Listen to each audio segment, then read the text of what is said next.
me, y'all.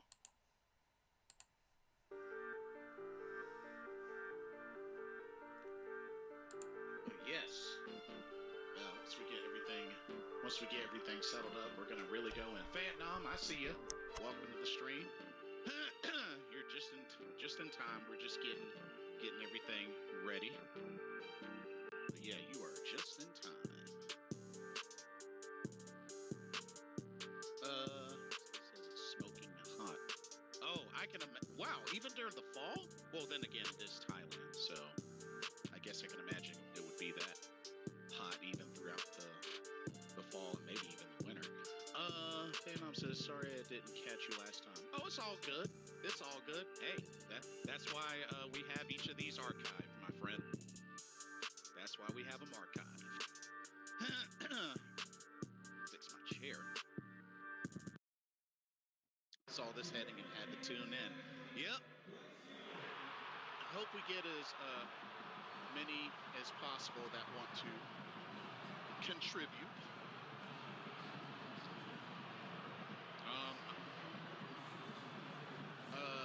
Prayers up for Mr. Carolina. He won't be able to join us tonight, so just keep him in your prayers. That I can ask. Alrighty, you too, Pastor Ken. Good to hear from you. Give Jenny a hug for me.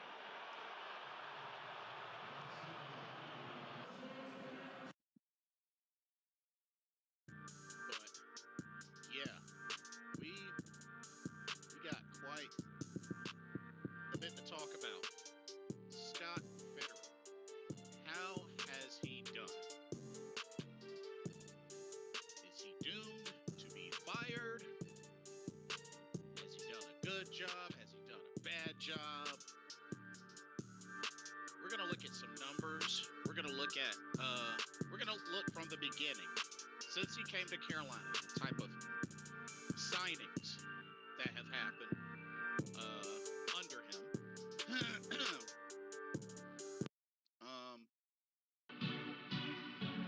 Let's see.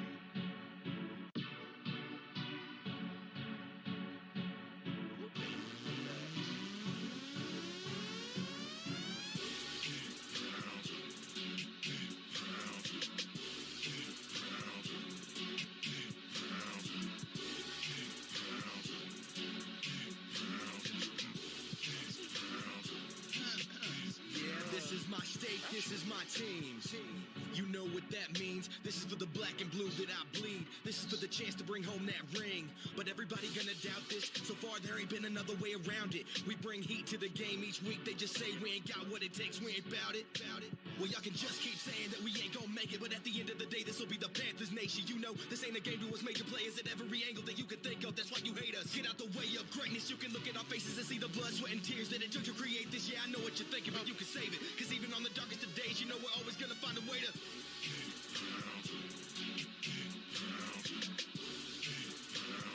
tell them what we gonna do, we gotta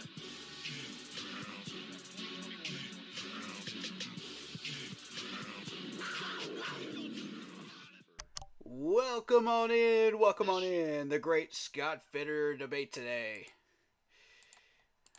We got my man Blitzball Champ with us. Okay, here we go. On this fantastic evening. And right. Please hit that like button, hit that sub button, hit that bell, select all, leave a comment down below if you would, please. And if you feel like doing so, of course. All right, and go check out the Facebook group page. Keep pounding in all caps for in-game post polls, opinions, and reactions to NFL news, such as scheduling for the channel and for the Yahoo Sports Fantasy Football League. Let's get into it, shall we? He's been here. Welcome on in, Blitz. He's streaming as well on his channel. I'm streaming on Facebook as well. Let's get this thing rolling. I want to make sure people hear what we have to say today.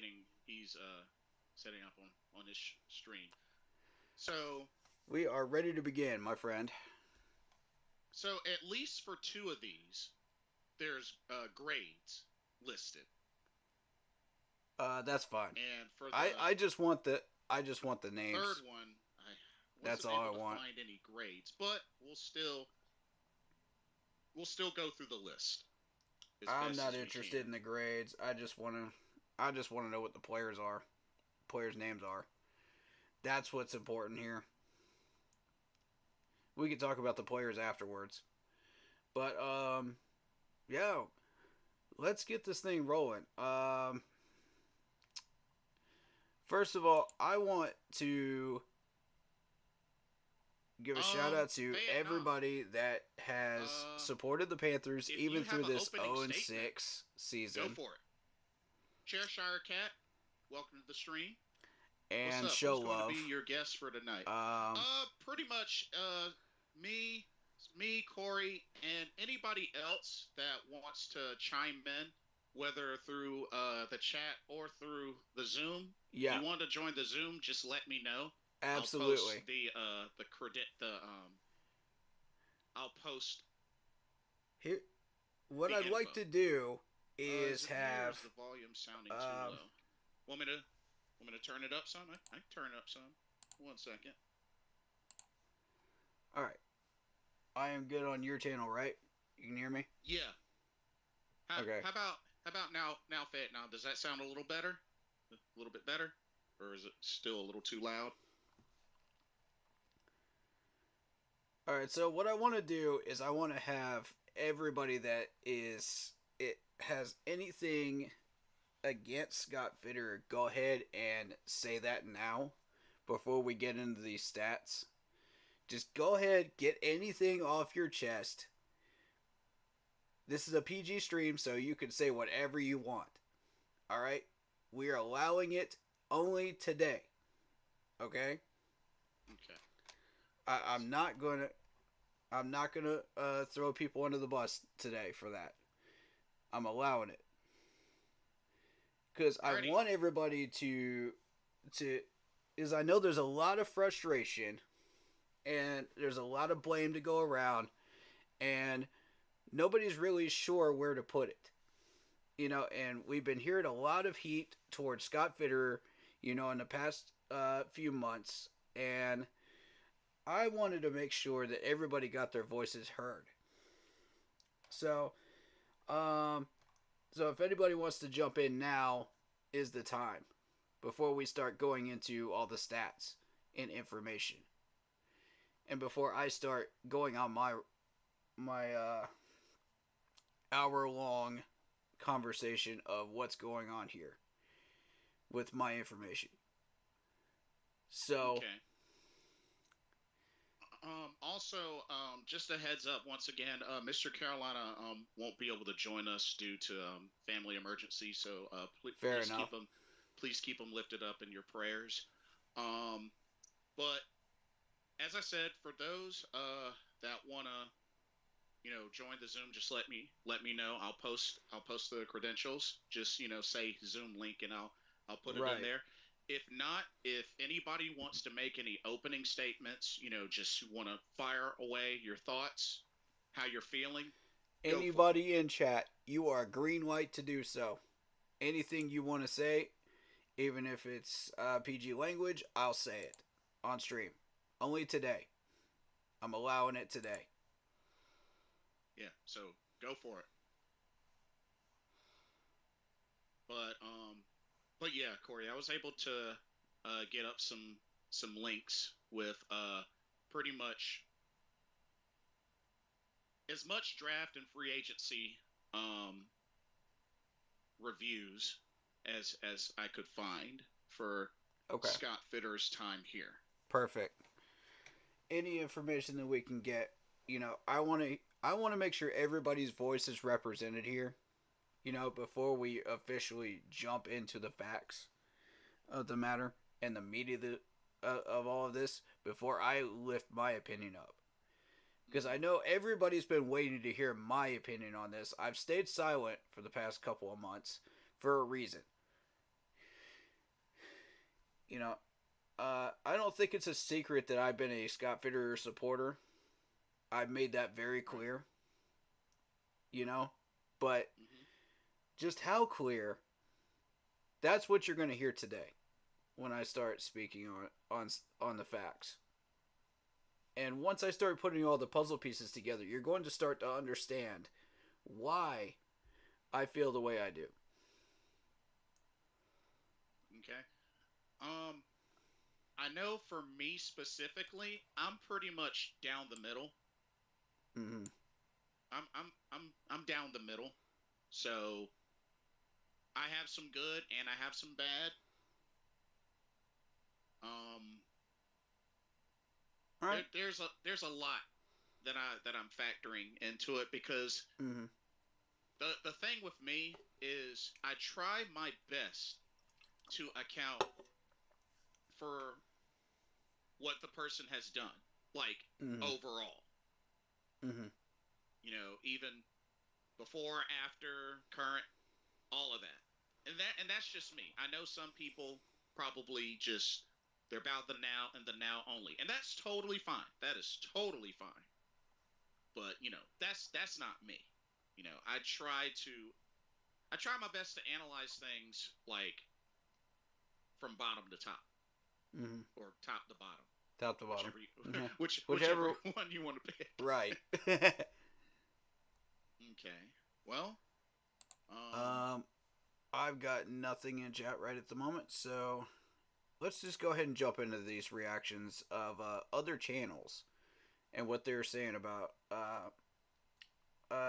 Scott Fitterer to open things okay. up. Yeah. And I got about a small sample of the Panthers YouTubers, and what they say. Um, this doesn't fully represent the entire YouTube community of the Panthers, but I wanted to make sure that people's voices were heard from other channels. Okay. I got one. Vietnam. All right. So, Vietnam's in the building. I knew this would draw him out. I knew it okay. would. Here's what he said. Go ahead, get your voice out, man. So Say whatever you want to say, Vietnam. So Vietnam says Scott has put us in this damned position by drafting players like TMJ, Shi Smith, Brandon Smith, DJ Johnson, Troy Pride Jr. I don't give a flip if he was a yes man. It was his job to make us better. He has failed in doing this. While Frank gets most of the blame, along with the quarterback, Scott needs to be fired because we need a strong deal maker up front. Okay. That all you got, Vietnam? That all you Yeah. got, buddy? Vietnam. Let it out, man. Let it out. Let us know when you've got it all out, because I want to make sure I Let don't it out, miss man. any details. Yeah, I want to hear your voice. I want to hear your opinions, man. I want to make sure your voice is heard before we get started on this. So take your time, Vietnam. Take your time. Don't feel like you have to rush. Right. We will be here all day. I have tomorrow off, so we can be here all night if necessary. Same here. I'm not doing anything tomorrow either. Okay, he says letting go of Reddick, not trading Burns, poor free agent signings. I can't type fast enough. No, that's okay. Take your time. Take your sweet time. If you want to jump on Zoom and talk to us, go for it. Yeah, that option. Let us know if you want to do that. He'll send you the info. Yeah, and like I said, please take your time. Take your time. No rush. No rush. You just let us know when you're done. And if anybody else wants to chime in, they can go ahead and type. I will be sure I catch every comment. Mm-hmm. Because I don't want anybody to be left out. I want everybody heard to the fullest extent that they want to say stuff before we get things rolling.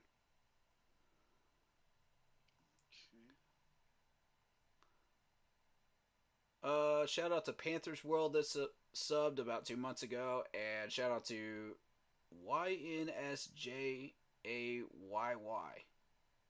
question mark for subbing 17 days ago. It just entered my feed. Like, I don't have a refreshed feed on there. It's Streamlabs. So I just want to give those people some love. You know, Oh, every oh, oh, once in a you'll while jump. I'll read one out. Oh, okay. Vietnam's gonna jump in. Okay, let me get you the Perfect. link, bro. Perfect. Yeah, let me get you the link. Uh, I will not say a single word while this man is talking. Here, let The me floor is switch completely his. Because I know he's been itching to say stuff. Yep. I know he has. I know all y'all have been itching to say stuff. You know, and you feel like your voices aren't getting heard, now's your chance. And only talk about Scott, okay? Only Scott. Yep. We're All not right. here for a Frank bashing. We did that last week. All right? This is only about Scott. I want to make that perfectly clear. Also, There you I go. want to make this perfectly clear too. This is a PG stream. So you are allowed to say whatever you want to say. And anyone that is not comfortable with that, you know where the door is. There are plenty of other VODs to watch. But if you want info on Scott, wait till the end.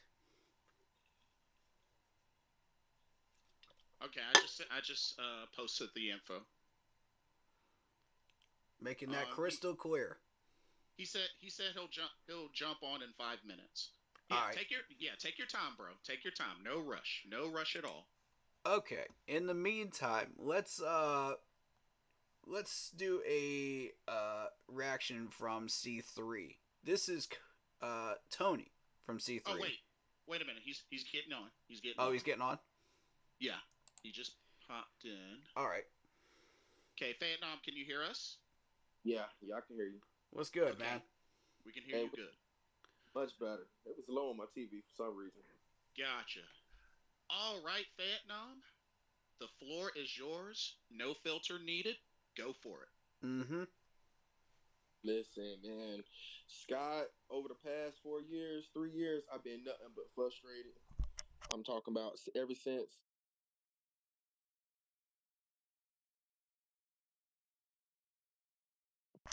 Oh, You Say that still again. there? did I lose you? No, no, no, no. I Oh, just heard y'all. oh, okay. Okay. Go for it. Ever since I was hyped up when Scott first became my GM because I thought we finally had somebody. And man, the first year when we had Rule and he drafted all defense, I was like, wait, that ain't been done before. This might work. And that was Jeremy Chin, which was a good player. Troy Pride Jr., YGM, all of them came out that first draft. But them the only ones I can remember right there. Um, who I don't even remember who was the first round pick that year. Because ain't none of them made no Pro Bowls. Jeremy Chin was the best one out the crop. And I want to say YGM and Jeremy Chin was second round picks. Everybody else from third round to seventh round ain't on the team no more. Why is that? Because they were bums. They were just straight bad draft picks and nothing but burnt toast out there in that secondary. And it's just real frustrating. Just real frustrating, man. The next year, Robbie Anderson brought him in. I was like, yeah, man, Robbie gonna be all right.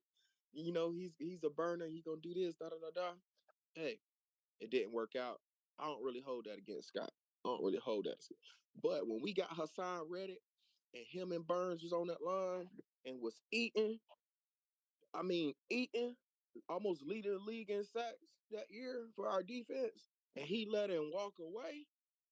Now I started scratching my head. I started scratching my head then because that didn't start making no sense, and it didn't really dawn on me. Hey, that this guy might not know what he doing, but I gave him a pass. Gave him a pass. Okay, yo, it's all right. Good. Move on. Then he traded for Sam Darnold. Now, red flags start going up. Boom, boom, boom, boom. Ding, ding, ding, ding, ding. I can't handle that. Sam Darnold was trash. Everybody knew that. And I was like, yo, man, this guy right here might not know what he doing. It's about time for him to go. And I'm trying to keep this as PG-13 as possible. So y'all fellas, bear. Hey, no filter needed. No filter needed. No filter needed. Speak your heart, bro. Speak your heart. Mm-mm, Oh my God. Oh my God. Baker Mayfield. This man traded for Baker Mayfield, and he came in and stunk the damn place up. It was just terrible, man. It was just some of the worst football I ever seen us play, hands down, hands down. And it was just so frustrating. And I'm in the draft. I'm getting hyped, man. I got buffalo wings and cheese and beer and drinks, everything. We're having like a draft party, and I'm thinking, yo, we about to finally do something. And what we do? We traded up for DJ fucking Johnson. How's that possible? Who is DJ Johnson? A 26-year-old bum to play for Oregon who ain't never done nothing. Been out here in the league and can't even get on the field this year. I just can't stand that. And I don't even want to get on TMJ. No, TMJ, let it out. Let it out. TMJ, and I watched some of the All 22. I seen him give up on his routes. The man was open, but then he didn't think Bryce can get him the ball. He slows down. And then when he do get a chance to get the ball, he drops it. It hits him in the face, just like Ian Thomas. What make that make sense? That don't make no sense. And who brought these people here? Scott Fitterer. His job and responsibility to make the roster better, and he is failing in that aspect. That's all I got, fellas. All righty. Thank you so much. Thank you so much for being honest and just for letting it all out. This is a lot. This is a lot to digest, but made a lot of points. Let me just say this. I'll get started with this one. Robbie Anderson, I completely did not want at all. The Jets mismanaged him to the moon. And then we got him. And guess what happens? We mismanaged him too. Do you see the pattern here? Robbie Anderson was trash to begin with. That's all I got on Robbie. I'm glad he's gone. And that little temper tantrum he had on the sideline, yep, bye, Felicia. We don't need your ass here. My thing with Robbie, no more. He had his career high as soon as he came to Carolina. So, if anything, I consider Robbie a one-hit wonder. I'll say that about Robbie, or Chosen. I consider him a one-hit wonder. He looked good with the Jets for a little bit, but I mean, let's consider this. How many players have the Jets mismanaged in a 20-year history? 30, 40. 30, 40 years? I mean, keep counting. They're still doing it. True, but he did not break 1,000 for the first time until he finally came to Carolina. Yeah, that first year was okay. That's why I sort of looked the other way and was like, okay, well, hey, that could have been something good. No. I knew what was going to happen. Yeah, that's why I pretty much considered him a one-hit wonder.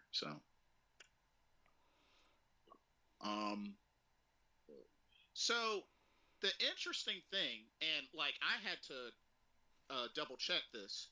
So Scott Fitterer didn't get started with us until January of 2021. I thought it was January of 2020, but I had to look back and double check. That is correct. It was 2021. So he actually started the draft after Derek Brown and Jeremy Chin. Like, I did not know that. I thought he was there in 2020. So his official start date, I actually have that here. Yeah, so I had to go back and correct myself because I was way off. His official start date was January 14th, 2021. Yeah. Don't feel bad. Yeah. So every transaction after that date counts. Yeah, okay. Yeah, I was wrong too. So don't even. I thought it was 2020 also. Oh yeah, that's what I thought too. I honestly thought that too, but I had to double check, and then when I went back through it, I was just like, oh, he didn't start until 2021. Okay, so that's weird because I could have sworn he had been here longer than that. Wow. And you know what's bad, y'all, is that's even worse. That man, he been here since 2021, and the state of the roster right now, it took him less than 2 years two years maybe, almost almost 3 years to completely almost ruin this roster. We the laughing stock of the league. And every show I watch, NFL Network, ESPN, NFL Live, man, they making jokes of us, man. They clowning us, man. And that part is really frustrating. Well Because when deserved. you We're think 0-6. because when you think about it, I felt like we drafted pretty decent in 2020. It's only what two? It's only three I'm people gonna left. hold my opinion. You know, think about it. Derek Brown, YGM, and Jeremy Chin, the only ones left. I think all the rest of them guys are gone. Oh yeah, actually you're right, Vietnam, because the only ones still there. Yep, Brown, YGM, Chin. Yeah, you're actually right. Yep. And 7, 8 picks that year. So it's just that we just don't do well in rounds 3 through 7. It's like we hit and miss in the second round, but our best, in my opinion, our best second round pick was KK Short. We ain't had a good one after that I can remember. Y'all might know, but I don't. And the crazy thing is, we had a ginormous number of picks for the 2021 draft. Like that's the crazy thing about it, because we had 2 picks in third round, fifth round, sixth, or we had 3 picks in the sixth round. So we actually got a lot of picks for the 2021 draft. Yeah, but they gave him some away. He traded our picks away for Sam Darnold. That's how he got Darnold. Remember? Yeah, actually, yeah. Now that I think about it, that is true. Those picks, those are players that we could have had, that could have had potential, that probably could have kept us out of this spot right now. And then again, one of those picks was a long snapper. A long snapper who, and that's not even on the team. This is true. Points well made. So I guess Corey, should we just jump right on in and just like analyze year by year? I'm gonna start with some of the reactions from other channels and what they're saying Okay. about this, about Okay. Scott Fitterer. Because I want all voices heard before we start getting into facts. Because once we start getting into facts, there ain't no coming out of that rabbit hole. People need to be heard. Shout out to Andy Bailey. All right, so we're gonna start with Tony from C3. Okay. And Vietnam, I'm glad you're here for this because I want you to. My point of playing these is not for me to react, but for you to react, all of you, before I start throwing in my ring in the hat here. Okay. Fair enough. So this particular short that Tony put out was about C.J. Henderson. Let's listen to the clip. This is exactly what I was trying to emphasize last night, Dying Breed. And Cody and them are acting like they don't even remember this. They were dang salivating with that C.J. Henderson selection or trade. Right? At the end of the day, whether or not C.J. Henderson if you're is playing any good, something we can't hear, he gave a third. I think for you him. might have so to. I don't want to hear, oh, he's a first round pick. He's not a first round pick. You may have to share us, your audio, right? or if need the be, Carolina Panthers started link out it to me 3-0 on that Facebook. year with Sam Darnold, and all of a sudden, Matt Rule and those cats believe. I can do that. Okay, yeah. I'll start it over then. Okay, no problem. That way you guys have it.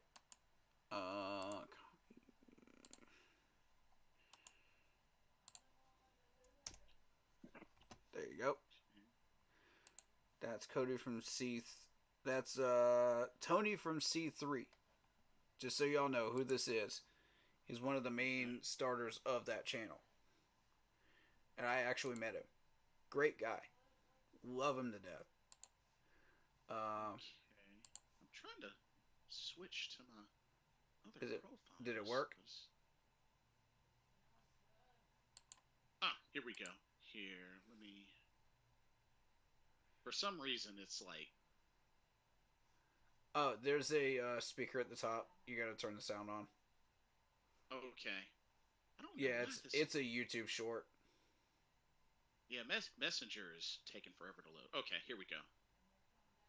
All Hey, right. y'all, Wait for me and got, then wait, wait for me I and got. then sync it up, okay? Hold on. What's up, Phenom? My bad, man. I got to go. I get back up with y'all about 9. All right, Okay, sounds no good. problem. And this will be archived, so Yeah. just yeah. All right, cool. Okay. Wait for me to sync it up, and I'll let you know.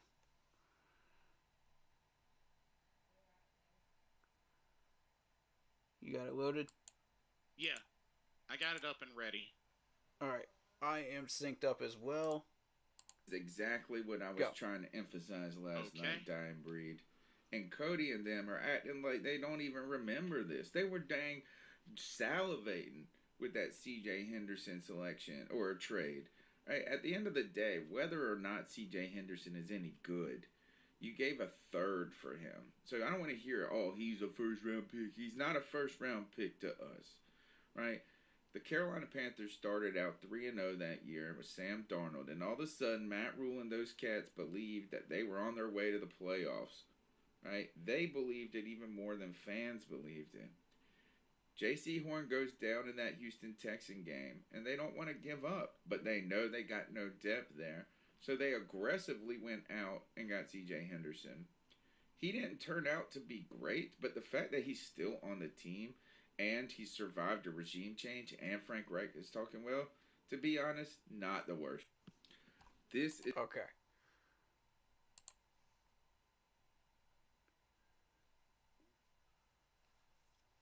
I see. So that was specifically about CJ Henderson. When we made the trade, and to Phenom's point, he was talking about the 3-0 start under Sam Darnold. Right. So that was a move that Scott Fitterer made. Right. All right, so I wanted to get that opinion out there for C3's sake, because of one of the moves of Scott Fitterer during a time when we needed positional help. Right. Now, again, my purpose here is not to react to these. It's just to give you the scoop on what these people are saying. You'll hear my reaction later on. And my opinion on what's going on.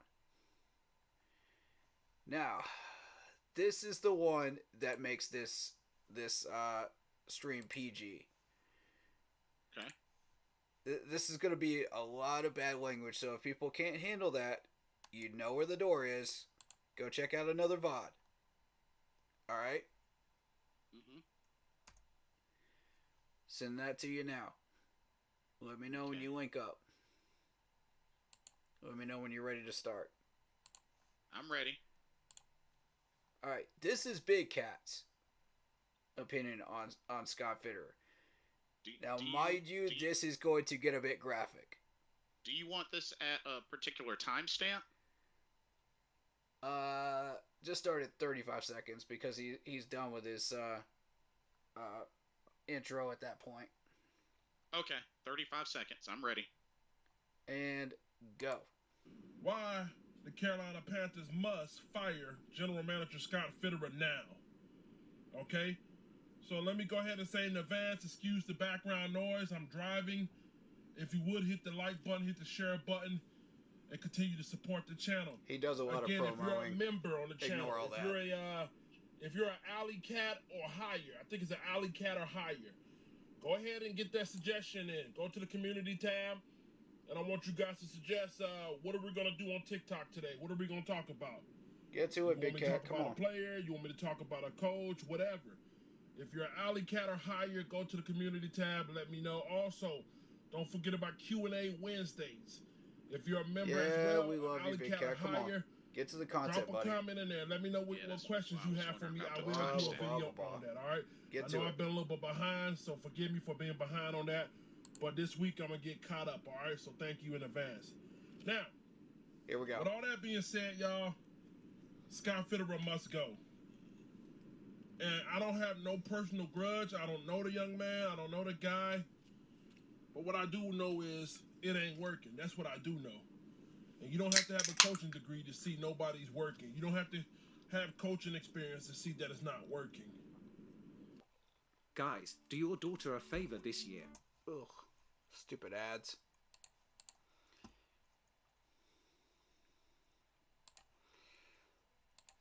All right. The Panthers won't get better until they get rid of Scott Fitterer first. So, Big Cat, why are you saying Scott Fitterer is the first domino to fall? Fitterer is the guy who bring in the groceries, okay? Scott Fitterer is a direct reflection, the Carolina Panthers. What you see on the field is a direct reflection of the groceries that Scott Fitterer brought in. Yeah, ride with me. We're going to work. Somebody get my gloves, somebody get my mask, somebody get my scalpel. We're going to do a little surgery today. When you look on the Carolina Panthers Sunday after Sunday after Thursday after Monday Night Football, after Sunday Night Football, we've been on Sunday Night Football. When you look on that field and you see those players, when you see a C.J. Henderson, when you see Troy Hill, when you look at those players, when you look at the people we cut, when you look at Keith Taylor, when you look at Deontay Brown, when you look at players that were actually on this roster as well, that's a reflection of Scott Fitterer. He's not it. True. He's not it. We need somebody to bring in new groceries for us. All right? And unfortunately, man, it just didn't work out. Now, I will, to his credit, I will say we brought in Frankie Louvu.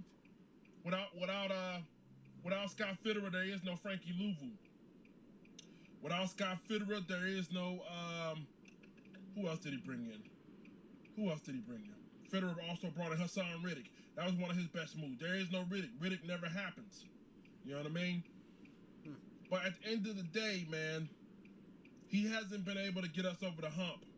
Over the last 2 years, all he has done, all his trades, all his free agent acquisitions, all of his signings, all of his draft pick trading, all of his misuses of draft picks, all of that has led to what? Back-to-back losing season and an 0-4 start. It's not making a difference. Okay? So at the end of the day, when somebody keeps bringing you bad groceries and all you can make is a bologna sandwich out of it, what do you do? What do you do? What do you do when someone's bringing you bad groceries? If I continue to bring bad groceries and I want a 5-star meal made out of it, what do you do? There's only so much you can do with bad groceries being brought in. Not only that, he's made bad decisions when it comes to trade. The free agent acquisition, listen, I'm going to be honest with you. Fitterer only hit on 2 free agents. He hit on Louvu and he hit on Hassan Riddick. That's it. Rest of these guys, speculatory. Mid-level at that. At the end of the day, when you look at the organizations that consistently continue to be good, when you look at the Buffalo Bills, when you look at the Kansas City Chiefs, when you look at the 49ers, there's something that general manager does consistently. And now, mind you, the key word is consistently. Now, stay with me. Stay with me. The key word is consistently. The Niners, the Bills, and the Chiefs, they scout deep in the draft. They don't just pick the obvious number 1 pick, which I guess it wasn't so obvious. They don't hit just in the first round. They hit in the 5th round, the 6th round, the Trey Flowers, the Creed Humphreys of the world. They're not out here drafting guys on trait. They're drafting guys who produced. You know what I mean? Not only do they do that, they hit in free agencies. They get guys that make impacts. They get guys of value. Not only that, the trade situation. When they make trades, they make good trades that's going to benefit them. And in the long run, it helps them. Not only does it help them immediately, but it helps them in the long run as well. Scott Fitterer has done all of that, but opposite. The opposite, man. Even in the Christian McCaffrey deal. Christian McCaffrey looked like he's been healthy ever since. We misused Christian McCaffrey, which I think that can come down to coaching. I won't put that on Fitterer. But getting rid of him for what we got him for. He was worth way more than what they traded him for. Way more. Is he talking about CMC right now? Don't get me started on the Brian Burns situation. He's talking about whether you want to keep the guy or whether you want to trade the guy. Pause. I want to talk about CMC real quick. Okay. I want to talk about one thing he said specifically. Mm-hmm. Oh my god, I want to react to this video so bad, but I'm not going to. There's so many things in here I want to react to, but I'm not going to. Because that's not the purpose here. Right. But I want to point out one thing specifically he said. CMC was misused. Facts. Thank you. Yeah. What does that lead back to? Frank. What does that lead back to? The people that were using CMC. Matt Rule, Ron Rivera, coaching. Misuse of players leads back to coaching. It does not lead back to the GM. The GM only drafts these people. He only picks these people up. He only puts them in positions where the coach has to take over and do things with them. The GM cannot do these things. He is not a head coach. He does not have head coaching duties. His job is to pick the groceries up and put them on the table for you. He cannot make the meal for you. Now think about this. You got people like DoorDash. You got people like Uber Eats. People like that. And I work for DoorDash. Okay, so keep that in mind. Mm-hmm. Think of me like a GM. I'm delivering your food. Okay? I didn't make it. I didn't create it. I didn't put it on your table and help you build a sandwich with it. I just delivered it, bro. That's all I did. Now, you want to blame somebody that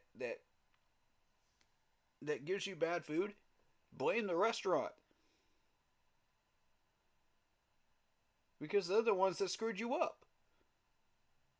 Don't blame your driver. I like the analogy. Don't blame your driver for your screwed up food. And for the fact that your sandwich tastes like garbage after you tried to make a sandwich out of whatever food you just ordered. Don't blame us. We just delivered your food, bro. Yeah, I see what you're saying. Yeah. The cooks made the food. The man in the middle just delivered it. Just took it to you. And we get bad ratings all the time for this. You know, DoorDash, Uber Eats, you name it. David's a part of that too.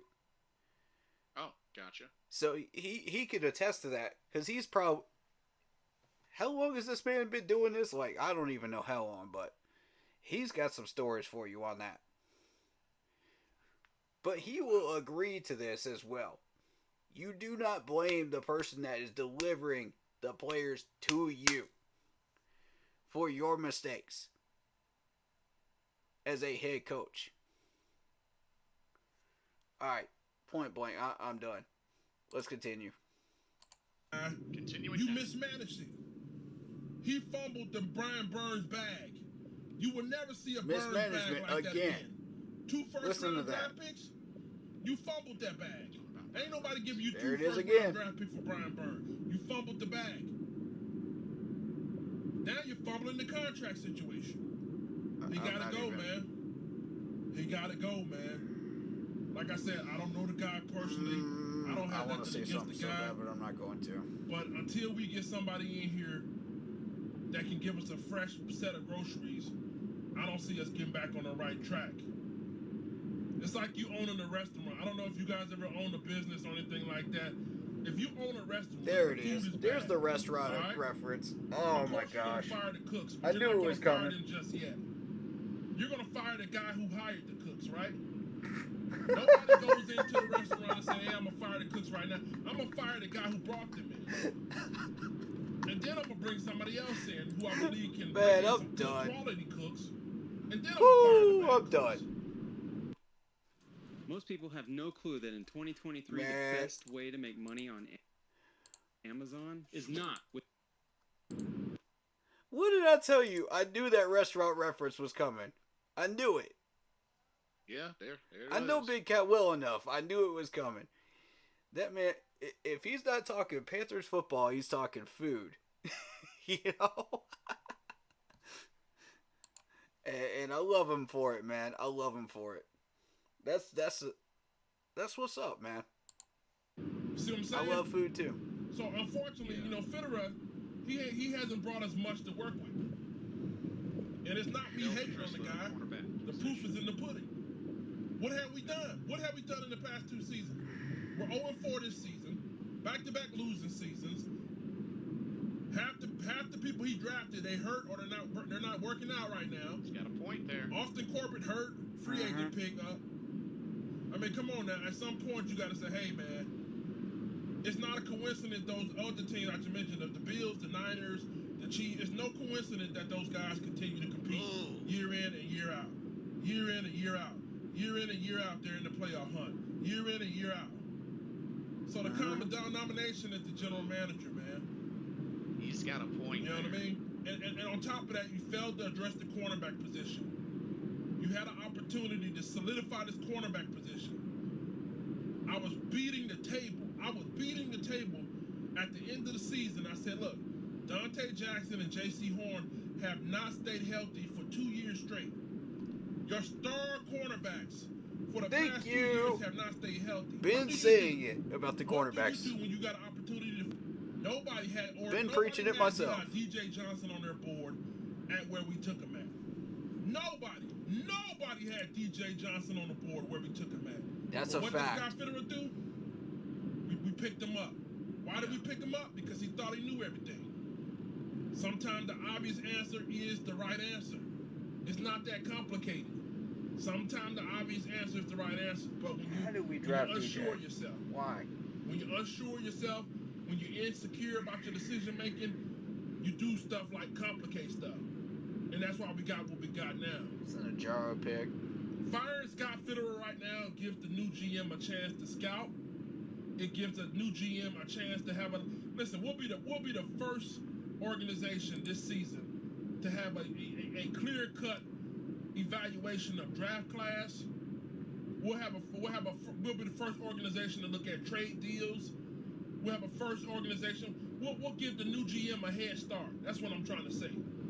If you wait to the end of the season, now you're just giving him a short off season to try to make a bunch. I want my new GM to be able to look over things thoroughly.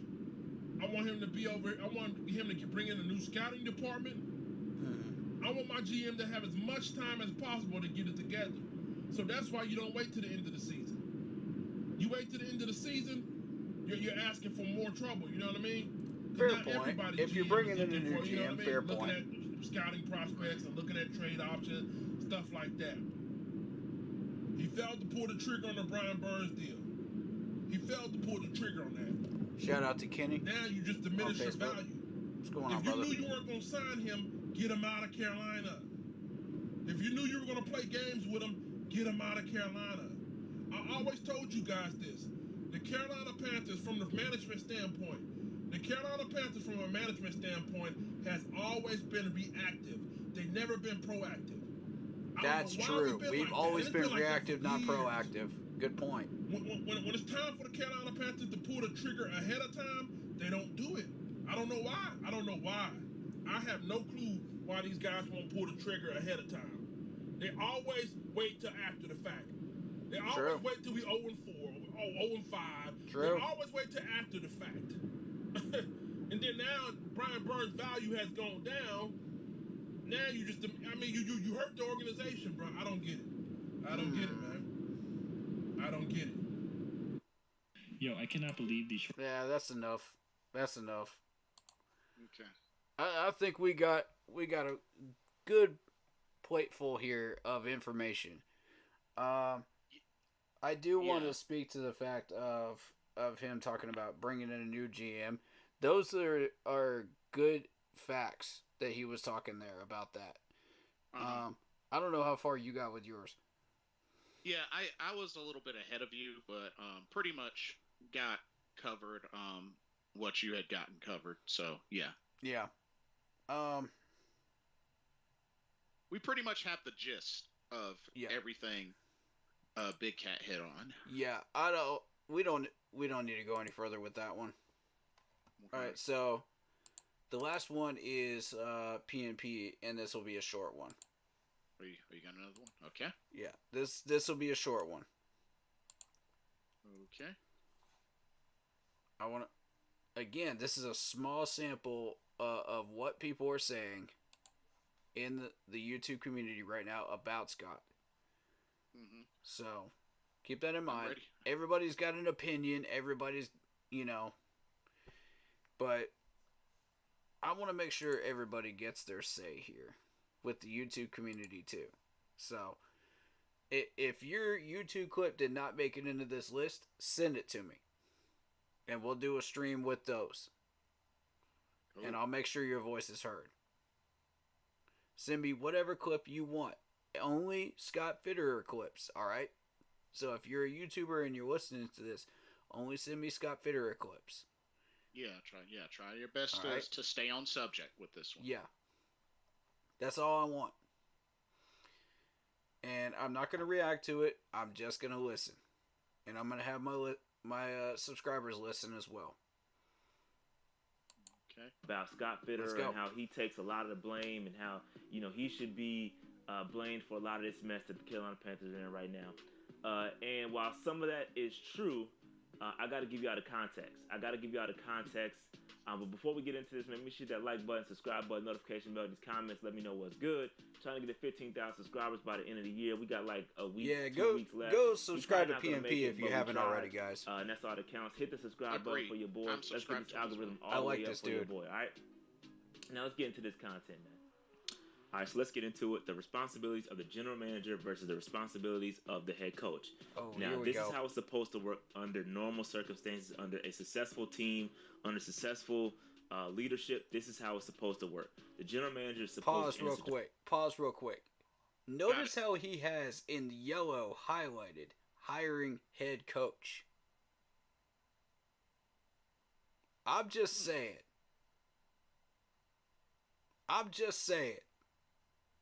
All right, continue. Directly to the owner. So any questions that the owner has, the general manager has the answer to those questions, and things work great. The general manager is also supposed to be responsible for hiring the head coach. Very, very, very important step. And you'll see where the Panthers took a big misstep. Final decision on personnel. The general manager is also responsible for building the personnel department. So the scouts, director of pro personnel, all that good stuff. Notice the general manager is supposed to do that. Okay, compile the roster in accordance to the salary cap. Also, that's something that the general manager is supposed to do. Obviously, in this circumstance, Scott Fitterer works with Samir Suleiman, and they kind of make sure that the cap is good to go.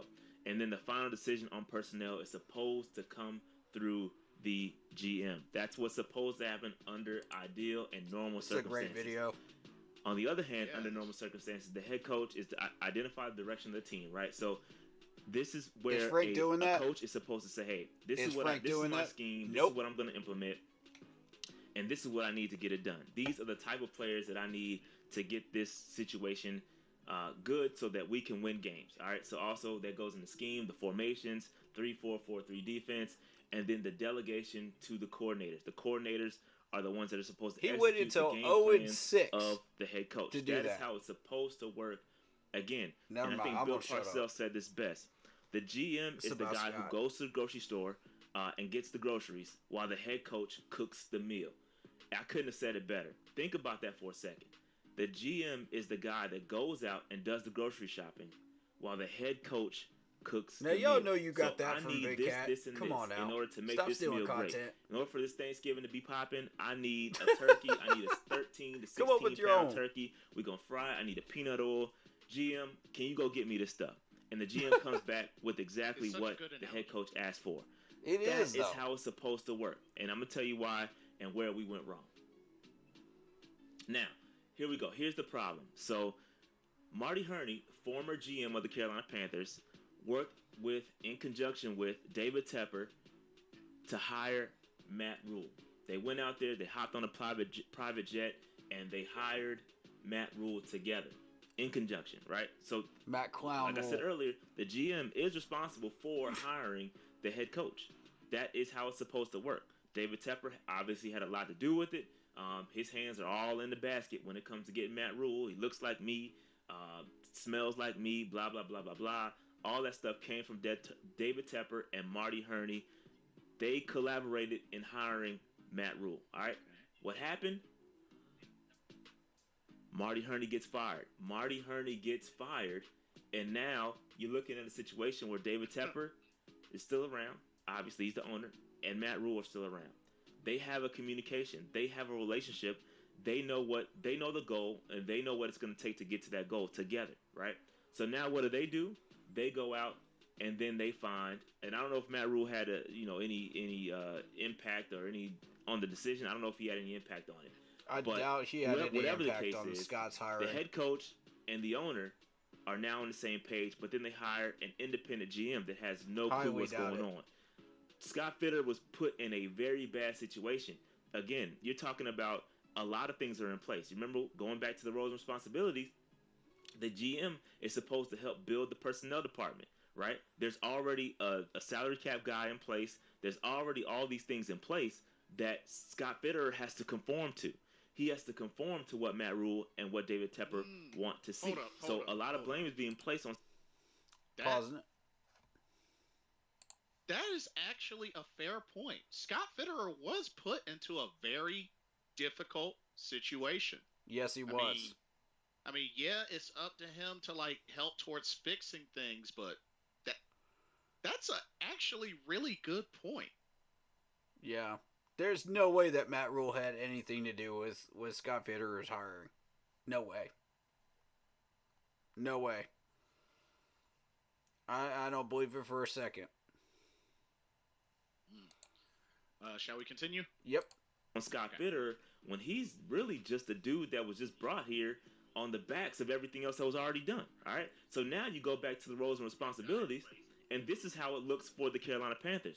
Right now, the general manager is supposed to build, again, he's responsible for building the personnel department because I think he did have something to do with going out and get Dan Morgan. That's a positive. So he went out and got Dan Morgan, assistant Look at GM. That. Heavy input on personal decisions. The roster in accordance to the salary cap. Ooh. However, the head coach is identifying the direction of the team, but not only that, he's answering directly to the owner because when there was no GM in place, what were they doing? Why are we doing things backwards? Who was the owner going to? He's going to Matt Rule. Matt Rule, I'm sure, had something to do with the hiring of Scott Fitterer. All right? And he has heavy. Now you're starting to see it. I didn't want to say he had final. I was really close to putting final personnel decision, but I don't know that. So I put heavy, extremely heavy input on personnel decisions. Yep. Right? It's supposed to be the general manager is supposed to have final say on personnel decisions. Right now, you can see it. Matt Rule has heavy input on personnel decisions. Going out and get all of his former Temple guys, all his former college guys. That is on Matt Rule, fam. That's on heavy emphasis on that. But at the end of the day, it's going to look for the people that don't want to listen. The general manager's the guy because he's signing the checks, right? That's on Matt Rule. Putting the contracts together. He's the one that's going to take the blame for a lot of stuff when it goes bad, and that's what's happening right now. All right. So let's roll. Let's roll with this. Now let's take a look at the bad, the ugly, and the good in that order. All right. So I went through all the transactions and I compiled the bad moves, the ugly moves, and the good moves. Oh, he did a lot of the work for me. Scott Fitterer. Look at this. Now the bad, he went out and signed Pat Eflin, and I didn't put this as an ugly move because I really think it's not an ugly move if go for it, man. Pat Eflin was supposed to be the backup center. Obviously, he's played better at backup center than he has guard. So I'm not going to put that in the ugly category. I'm going to put it in the bad category. Should we go through the transactions? Say what? Should we go through the transactions, or is that it? You guys want to jump into that, or do you want to save that for later? Well, I was wondering because Rashad was getting ready to get into that. I just didn't know did we hear all that we needed to hear in this video? So far, I mean, Okay. I'll go back, save that point in the video, because we'll go back and we'll hear his opinions on these as well. Because actually, this is really intriguing. I want to hear his opinions on what he thinks is the good, the bad, the ugly. Because I'm going to get into that myself. He's kind of stealing a lot of my points before I could make them. So, credit to him. He's really done his homework on this, as well as I have. So I'm impressed. So if you want, go to timestamp 6:39. 6:39, gotcha. 6:39, and then we can play from there what he has listed as like the bad. Got it. All right. And we'll do that in a little bit. Okay. But I do want to first briefly touch on the fact that he was talking about all these people that Matt Rule signed. This is what I'm talking about when I say the GM is easily manipulated. This is a fraction of it right here. And I'm going to get into all these transactions, and I'm going to explain to you which ones may or may not have been manipulated by other people while he was in charge.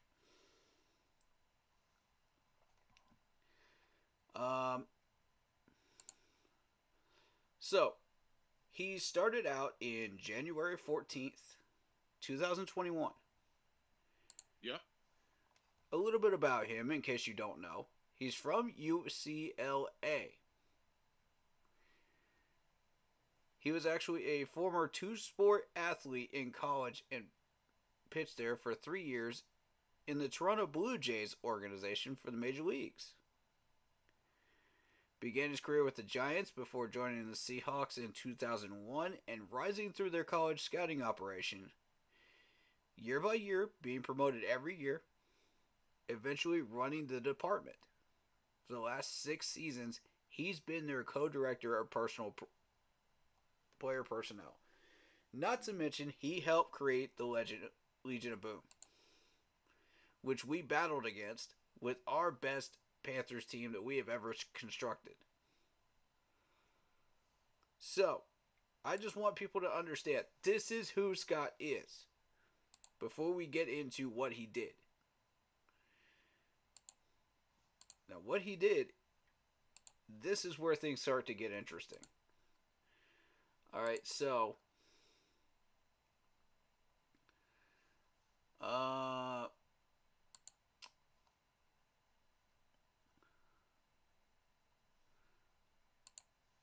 let's see. Every pick that Scott Fitterer has made as Panthers GM. Okay. And we got picks by year. 2021, we got 2022. We don't have the 2023 ones yet. On this website when it was written. I have them. They're actually on Panthers.com. They have the draft, the whole draft history. Oh yeah, I have them too. Okay. But when this article was written in April of 2023, this did not include the 23 draft picks. So just keep that in mind. No problem. All right, so our first pick was J.C. Horn. Mm-hmm. Terrence Marshall Jr., who is currently on the trading block. Mm-hmm. Brady Christensen, Tommy Trimble, Chuba Hubbard, Davian Nixon, Keith Taylor, Deontay Brown, Shi Smith, and Thomas Fletcher. And the final one is Phil Hoskins. Right. Now consider how many of those were on the 53-man roster in 2021. How many of those stayed on there? Everybody but Deontay Brown, correct? Because he was on practice squad. Yes, that's correct. And I think Thomas Fletcher, he was on so IR. Too. Yep. All right, so IR counts. Okay. All right, so all of those picks were on our 53-man roster. Consider that as we go on here. Okay, 2022. Akeem Ekwonu, Matt Corral, Brandon Smith, Barno, Cade Mays, and Barnes. All of which were on the 53-man roster again in 2022. So, as you go along here, picks by position, if you're looking on my YouTube channel, you can see this. You got... This is where it gets interesting. You got one quarterback, one running back, two wide receivers, accounting for 2 years, one tight end, four offensive linemen, three defensive linemen, one linebacker, three corners, and a long snapper. Now, picks who are full-time starters, 17%. Those include Brady Christensen, J.C. Horn. This is at the time that this was written. Keep that in mind. Picks no longer with the team, 17%. Davion Nixon, Barnes, Fletcher. So, in retrospect, you're talking 17%, 17%. Where's the rest of that percentage? Where's the rest of that? That's veterans, right? That's veterans and free agents. So I want you to keep that in mind. That's 34%. That accounts for 34% over 2 years. So the rest of it are veterans. Now,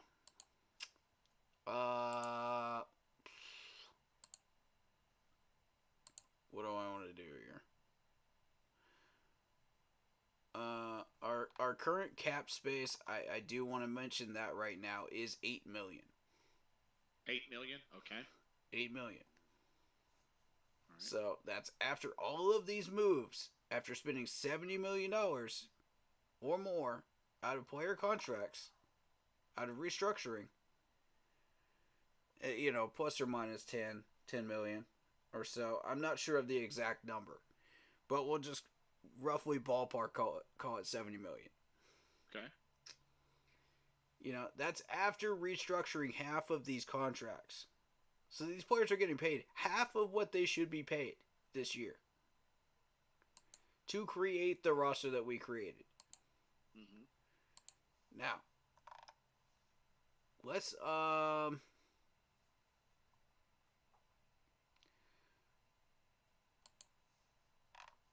while we are talking about draft picks, okay, we go into what picks were available at the time that we chose who we chose. What influenced those picks? And why? Now, I'm going to start getting into some real thick details here. Okay. And I don't have anybody that needs to get anything off their chest before I do this, right? About Scott, right? Nothing on my end yet. All right. Let's get this started. Now, I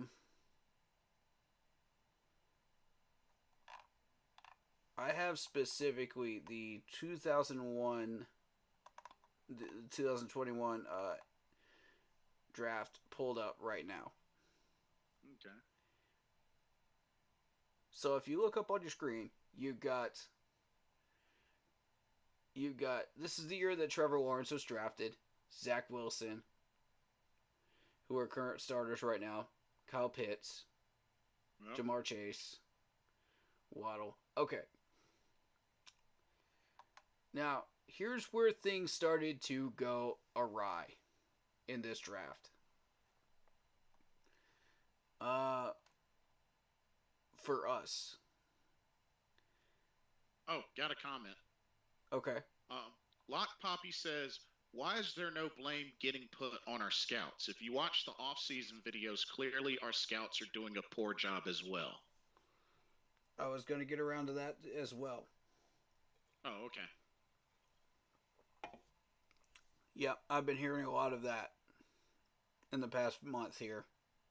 Okay. So I will address that later on. Remind me. Okay, I'll be sure to. Yeah. All right, so here's where things start to get a little hairy. All right, you got...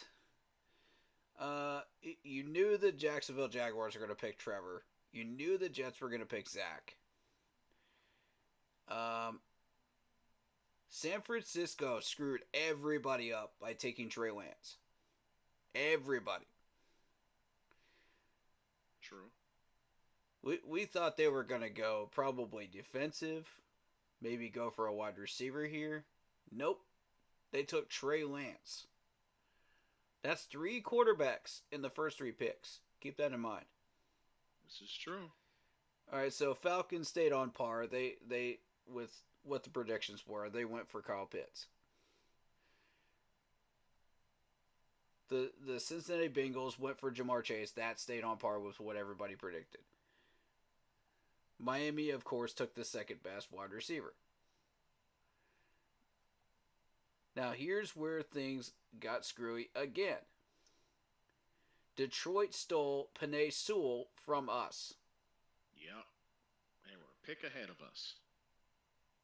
That royally pissed me off because that should have been our starting left tackle. Not these people that we've had for the past 5 years. This dude should have been in at left tackle and rotated around the right tackle. Mm-hmm. And because we could not get Penei Sewell, and by the way, the Lions are still putting him at right tackle, which is not his drafted position. He was supposed to be drafted at left tackle. And I cannot stand it when teams shift around players to the other side of where they are drafted to. Unless that is specifically your plan when you drafted them, then why didn't you just draft the other side? Right. Understandable. It is a major pet peeve of mine on draft day, but I'm not going to get into that. All right, so the Lions have not misused Penei Sewell. He's been a Pro Bowler. That's a fact. I'll say that. So that forced us to go for J.C. Horn. Now, J.C. Horn has been an injury risk. I will say that. Unfortunately, yeah. But at the time that he was drafted, he was the best corner on the board. Bar none. And I will continue to say that even in 2023. Best one out there. Because the next one is Patrick Surtain, and he went to Denver. That forced Denver to go was Patrick Surtain. They wanted J.C. Horn. But they settled for Patrick Surtain. Okay, yeah. So then that forced Philadelphia, because of all the other 2 wide receivers, to take Devonta Smith. The Bears, foolishly took Justin Fields. The Bears consistently make stupid decisions. So, that's not new. Micah Parsons goes to the Dallas Cowboys, which messes up the Chargers, who got Rashawn Slater. Now, at the time, there were a lot of people that wanted us to take Slater. Right. That was the name that was buzzing. Yep. Mm-hmm. Vera Tucker was another one. He went to the Jets right after him. That forced the Jets to pick up another dumb pick. But, here's the thing. Vera Tucker did get misused, but look at the talent he's showing out there. Mm-hmm. In New York. This is true. So that's just... That's a little taste of the first round of 2021. And this is why I'm telling you that San Francisco screwed everybody up. They screwed everybody up. Royally. It was bad. But, I mean, do I regret that pick in hindsight? Not really. He's been producing when he's healthy on the field. So, I will say that, no, I do not regret that pick. Considering Patrick Surtain. What's Patrick Surtain's injury history? Has it been good or bad? Looking it up. Because that's who we could have drafted. Let's see. The other person that was available was Slater. You know, we could have had him. Patrick Surtain, the third. Or the second. What am I talking about? And again, Jacksonville won this first round because they took both Travis Etienne and Trevor Lawrence in the first round. With 2 different picks. Who are still producing major numbers today. I want to make sure people understand that. So, he's played in every game up to now. So he's been healthy. Okay. Yeah. But has he been putting up the types of numbers that J.C. Horn would have if he had played healthy? 39 total games played since 2021. 143 total tackles, no sacks, a forced fumble, 7 interceptions, and 1 defensive touchdown. 30 passes deflected. Now, for your consideration, who have we had as defensive coordinators since 2021? We've had, let's see, Steve Wilkes. We've had Phil Snow. Mm-hmm.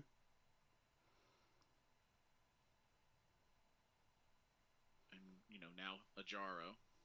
All right. Yeah. All right, so for your consideration, when we took J.C. Horn, who was the defensive coordinator that was coming in? Phil Snow. Phil Snow.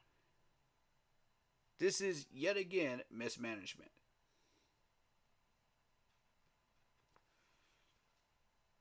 By the head coach and the defensive coordinator. Matt Rule was head coach when these players were drafted.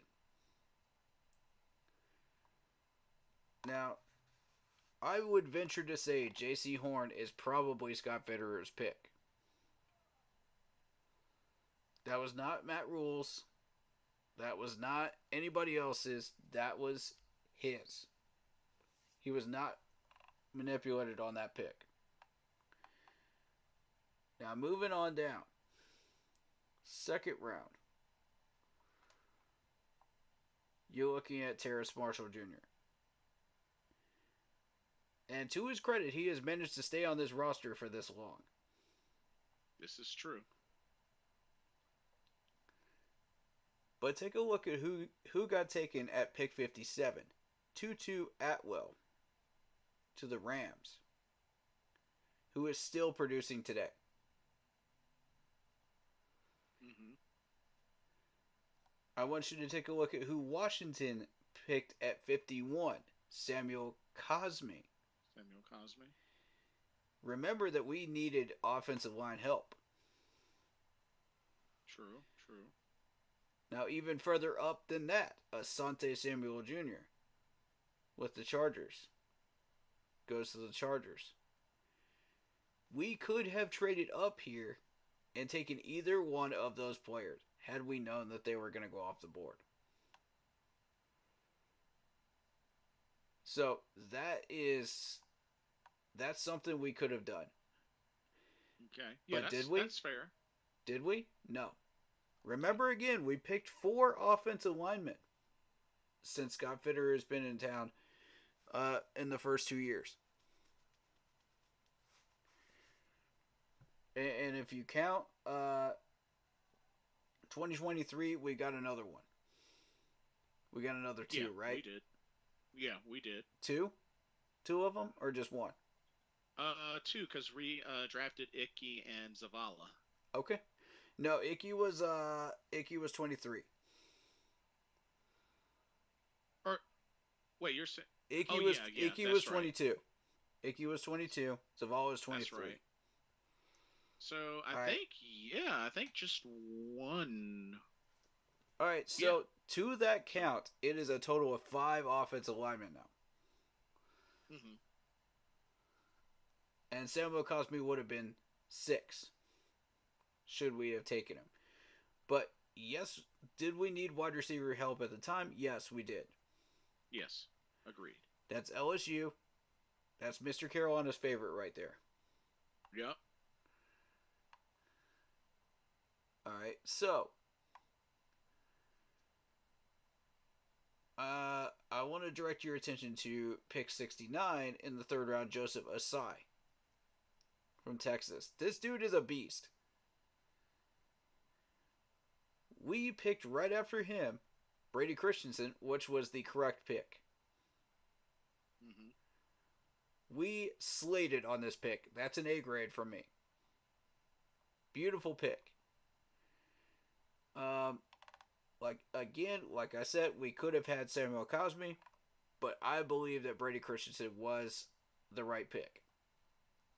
He was on my list.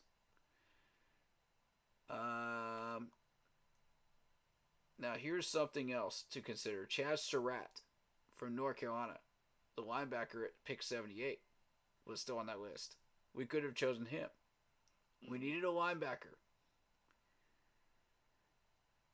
But who did we take? Tommy Tremble. Yep, this is true. That's where I got a problem, man. And then you got Amari Rodgers going to Green Bay 2 picks later. I mean, I'm just saying. Hindsight's 2020 on Amari Rodgers because we didn't know this dude was going to be an absolute monster. But, we could have taken him. There's also Diami Brown from North Carolina, hometown favorite. Yeah, this is true. So, I mean, these guys, these are players that we could have taken, guys. And we did not take them. But we chose. Who again? Tommy Tremble? Who no one is scared of? In 2023? Nope. Nobody. Alright. Let's continue on into round 4. I do pay attention to round 4. This is Chuba Hubbard. Excellent pick. But let's see who's around. You got Amon-Ra St. Brown, 112. Oh, yeah. Oh, man. Yep. There's Cameron Bynum, who I wanted us to pick because we needed corner help at 125, right above us. So Minnesota stole Cameron Bynum from us. Mm-hmm. I did multiple mock drafts with Cameron Bynum in them.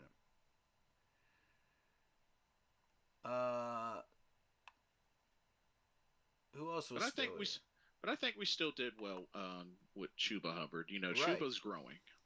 Right. Shout out to R. Brian Washington. What's going on, man? All right, so who do we get in? Here we go. Davian Nixon in round 5. And Nixon did not survive. Right. Now, let's take a look. We needed a defensive tackle. That's correct. Let's see what's around. I don't see any defensive tackles on this list except for him being drafted this round. Do you? Look at this list. No, I don't.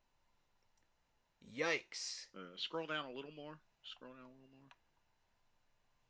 Yeah. Yikes. Yeah, right. Yeah, nothing in this round, defensive tackle wise. This is why I keep saying we need to grab these people early.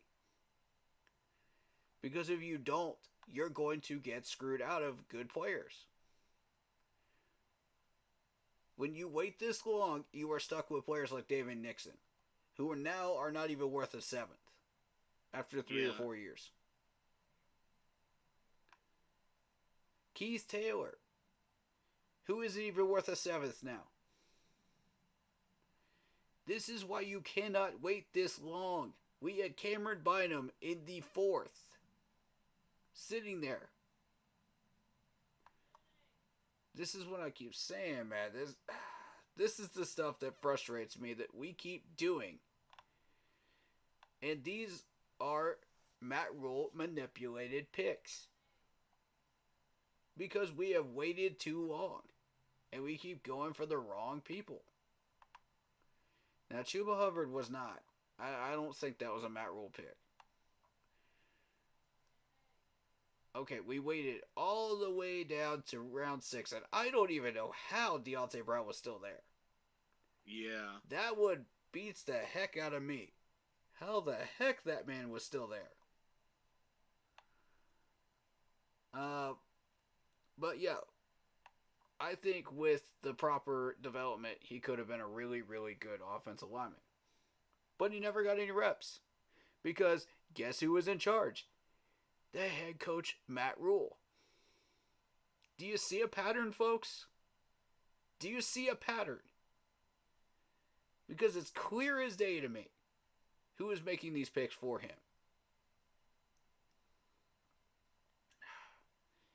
And you saw who had a big, giant grin on his face during those press conferences after these picks were made. It wasn't Scott. It was Matt Rule. Exactly. Now. Well, interesting thing is, so wait, you haven't finished going through all the picks for 2021, have you? Nope. Okay, You've keep got going. Shi Smith. I'll wait until afterwards. You got Shi Smith. Shi Smith, who got in trouble with the law. A Shi Smith that is no longer with the team anymore. Right. This is yet again another player that we have failed to successfully do anything with. Now, I call your attention to Victor from Duke, the defensive end. We needed defensive end help. In this particular year, this particular draft class, Duke had very, very good defensive players. Mm-hmm. Starting with Victor. Now, I don't know how he lasted this long, but he did. But they were a very, very good football team at that point. Yeah, Sam Ehlinger I expected to be down here. You know, there's not much down here once you get down this far. So, right. Here's yet another example of what I'm talking about. Larnell Coleman, Miami Dolphins tackle, was picked right before Phil Hoskins in round 7. Mm-hmm. And with Phil Hoskins, now is worth exactly a 7th. Yeah, pretty much. This is what happens when you mismanage the wrong picks. These guys aren't worth anything within 3 years. This is more proof that we are mismanaging our players. It is a blatant pattern, ladies and gentlemen. I could go on through 22 and 23 if you'd like. So sticking with 2021. So sure. Looking at I'm looking at an article about this draft class 1 year later, 1 year after that. So the grades, this was what the grades that were given. J.C. Horn got an A. Terrace Marshall Jr. got a D. Brady Christensen, a B-. I agree. Tommy Tremble, a C+. I agree. Chuba Hubbard, a C. He had a lot of hidden potential, though. Yeah. Continue. Yeah. Davion Nixon, a C. Keith Taylor Jr., a C plus. We did need corner help though.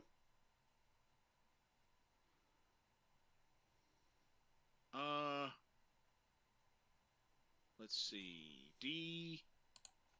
Deontay Brown, D. Shi Smith, a C minus. Thomas Fletcher, an F.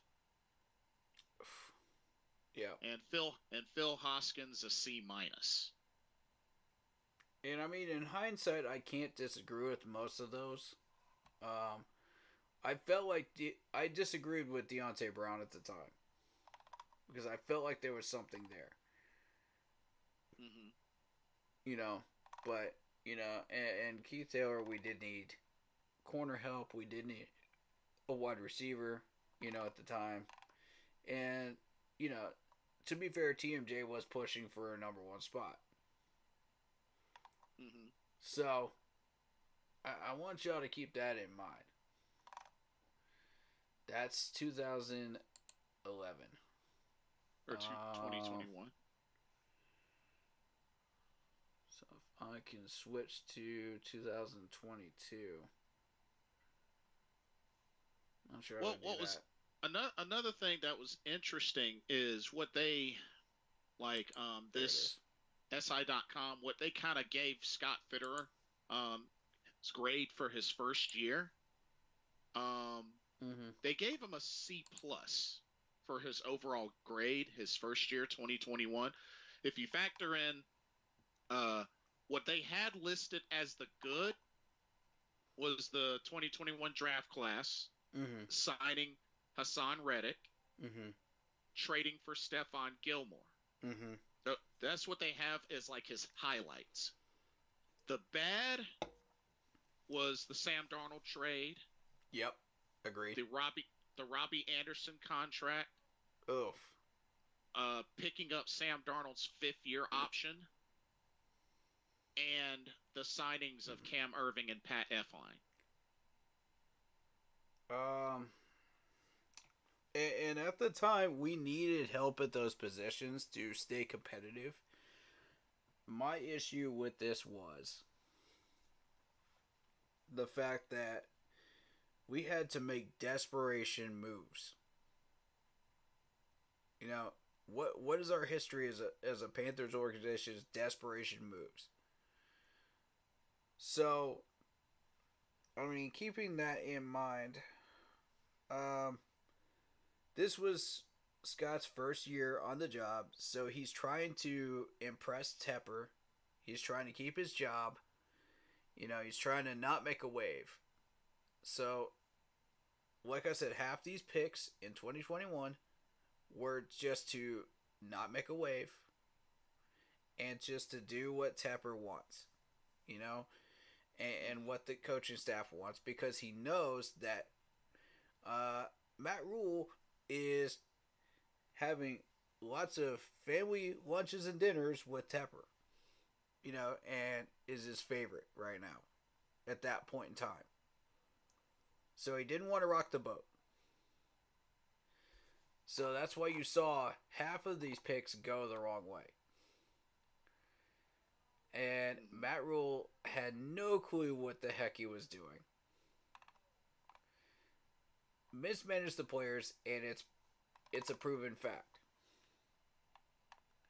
And now another article, catscratchreader.com for the first year review, defensive free agent signings.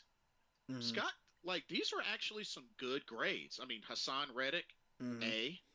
Frankie Louvu, A. Frankie Louvu was a steal. It was an absolute steal. Yeah. Daquan Jones, A minus. AJ Bouye, B plus. Rashawn Melvin, B. Morgan Fox, C minus. Does anybody remember any of these players anymore? Any of them? I don't even know what the heck happened to AJ Bouye after. Me neither. Let him go. Does anybody even remember these names? That's the point I'm making. Because we have mismanaged these players so much that nobody even remembers these players' names anymore. They're so far gone. And it's disappointing. So now, unfortunately, some other names that were mentioned. Of course, Denzel Perryman. That was unfortunate because couldn't stay healthy, but then when he went to the Raiders, he became Pro Bowler. Mm-hmm. So there's that. We had Dan Arnold for a short bit until we traded him to get C.J. Henderson, which we were kind of lacking a real true pass catching tight end, especially after Greg Olsen left. And I mean, Darnold to Arnold was a thing for a bit, for a good bit. Yeah. So I believe Dan Arnold went to the Jaguars. I don't know how well that went. So and the thing is, and I don't know how folks really felt about the trade for Stephon Gilmore, which the dude made an immediate impact as soon as he got to the team. So I think the real tough thing, and even Big Cat, I remember Big Cat had mentioned he really, really, really wanted Micah Parsons. Yeah, he did. And I see that in my chat. Vietnam said we should have drafted Parsons. I'm going to have to disagree on that.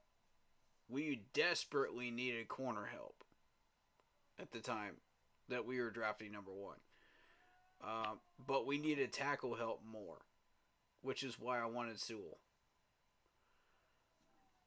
We didn't get Sewell. We got J.C. Horn, and I was satisfied with that because it was corner help.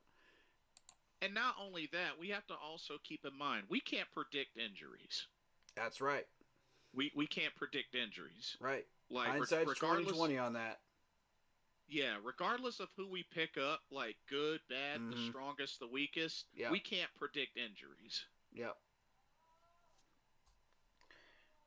And again, this is positional drafting. Right. I want to make that perfectly clear to everybody. This is positional drafting. We're not picking the best off the pile, that everybody wants us to pick. It's positional drafting. Now, some of these picks, the first year, this is his first year of really going through a full draft, right? Of Scott.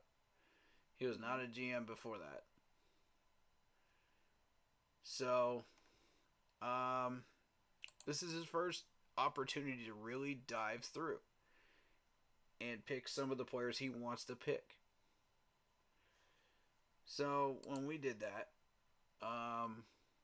we filled all the positions we were looking to fill. I was satisfied with that. And being a Panthers YouTuber myself, a lot of people have expressed interest in, let's pick the best available player. Let's do this. My philosophy is positional drafting. Huh? Who is the best possible player at that position we could draft at that particular time? Who do we miss out on? Who is available at the time of these picks? This is why we're going through these. Because it's that crucial. Because these guys last 3 to 4 years later, where we are right now. Where are they right now? Some of these positions last longer than that. But offensive linemen, typically, if they're not good, they last between 1 to 3 years. If it's a corner, 1 to 3 years. You know, there's certain limitations for each position. You know, and you question where these guys are now. All right, so let's take a look at 2022. All right, to 2022. This is just draft picks right now. We're not even worried about free agents. We'll deal with that later. Right. But just starting out, okay. We've got this is the Travon Walker as the first pick. Everybody thought it was going to be Aiden Hutchinson, but it was actually Travon Walker. Yep. Sauce Gardner for the Jets. You know, good pick. Actually, that's when the Jets actually pulled in a good GM that actually knew what he was doing as far as like picking players. But again, they have the same problem that we do as far as mismanaging players at this point. And they're still doing it now, as a matter of fact. But yeah, Sauce Gardner was an excellent pick. And I was thinking as we were going through these 1, 2, 3, 4, 5, I was like, these are players that we don't want. We're going for a tackle. Yeah, and not to mention, we did pick the first offensive lineman in the draft, so we did get free open season on the offensive lineman we wanted. Yes, and I was getting so excited. You guys saw the reaction on my stream because I did the stream reaction to this. I was getting so hyped, dude. I was like, finally, we're finally going to get our pick this year. We're finally going to get the guy that we want. And this time it was Icky. And I got to say, he has panned out pretty well. He had a couple of bad games this year, but hey, he has panned out. I'm happy with it. He's had a pretty solid rookie year. You know, kind of started off a little rough, but he actually had a pretty decent rookie year. Yeah. At the time we had Evan Neal, who was a guard. We could have drafted him for guard help. Yeah. We could have gotten Charles Cross. A lot of people wanted us to get Charles Cross. True. There was Chris Olave available. Oh, Chris Olave for the Olave, yeah, at the time as well. And you also had Kenyon Green down here. I didn't want anything to do with Kenyon Green. He didn't fit what we were doing. Trevor Penning actually fit more towards what we were doing than him, who was down here at 19. But and again, you heard the people that wanted a quarterback. You know, Kenny Pickett, blah blah blah blah blah. You know, it was the same people that were asking for us to get a quarterback last year too. They were asking for Justin Fields, and look what Justin Fields has been doing. And where is Kenny Pickett? Yeah, again, Kenny Pickett's been kind of like I've been trying to tell y'all. We need to fix the other areas before we go for a quarterback. These are not it, you know. And look at it in hindsight. I was right.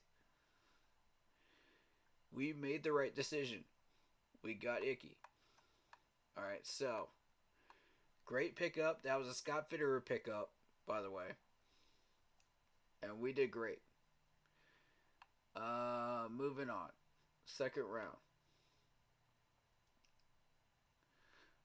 Ooh, I see John Mechie here for Houston at 44. You know, these are guys that some of these guys really panned out pretty well for their teams. Oh, Kenneth Walker III. That's right. He was a second round pick. Yep. There's Ed Ingram from Minnesota. You know, and I just wanted to point these guys out because this is what we are missing out on when we do not have a pick in the second round. I've been trying to make that clear to the management but they're just not hearing us. They're trading people around. They're doing this and this and that. And they're not regarding the draft pick seriously. They're not taking it seriously. This is what you miss out on. Alright, so this early in the draft, you cannot be trading away second rounds or third rounders. It will end in disaster. Other teams will pick these players up, and you will not get them. Here's Christian Harris for Houston. In the third round. You got Nakobe Dean going to the Eagles. We saw how that turned out. This is... Where are we? We don't have a third. Right. Scott? Want to explain that one to me? We traded him for C.J. Henderson. Yeah. To help us out with corner help. This is why this stuff is important, guys. But then they ended up having to make a move to trade up into the third and got Matt Corral. That is correct. But again, look at all this talent we missed out on. Look at all of this. Nakobe Dean. Oh. Yeah. Nick Cross. JT Woods. Yeah. This is the stuff I'm talking about right here. We took a quarterback. Yes, people were happy with Matt Corral. But what did he do? Nothing. Yeah, got hurt in preseason and then... I'm sorry, whose pick was that? Ended up letting him go. That was Matt Rule's pick. That was straight up Matt Rule's pick.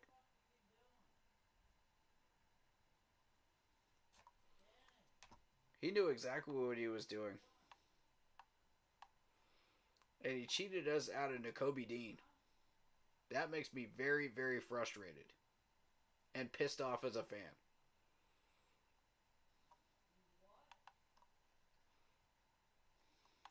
Alright, so moving on down to the fourth round. Okay. Where are we at? Brandon Smith.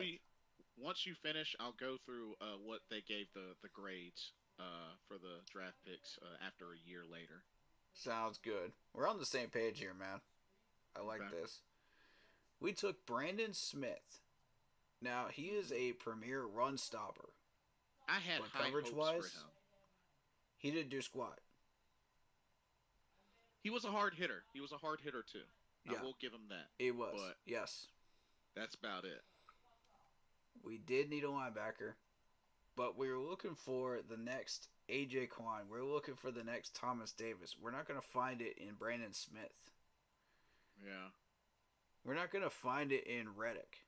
You know what I'm saying? Like, it's just not there.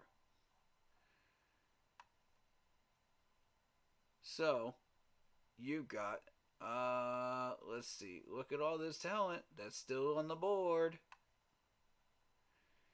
Let's see. This is what I continue to tell you. Folks, what are we doing? When the head coach influences your draft pick as a GM, why? Why are you allowing that to happen? And most of these guys don't even fit their systems. We're getting guys that don't fit these systems. Because Scott Fitterer's like, oh, let's not make a wave. Because he wants to keep his job. Mm-hmm. And I don't blame him. When Matt Rule was in Tepper's back pocket, who can blame him? And then it also goes back to, the scouts. How really involved and how really hit or miss with the scouts. Because, I also want to point out Bailey Zappi. New England picked him up.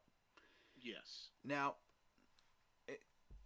to the untrained eye, these are picks for Bill Belichick.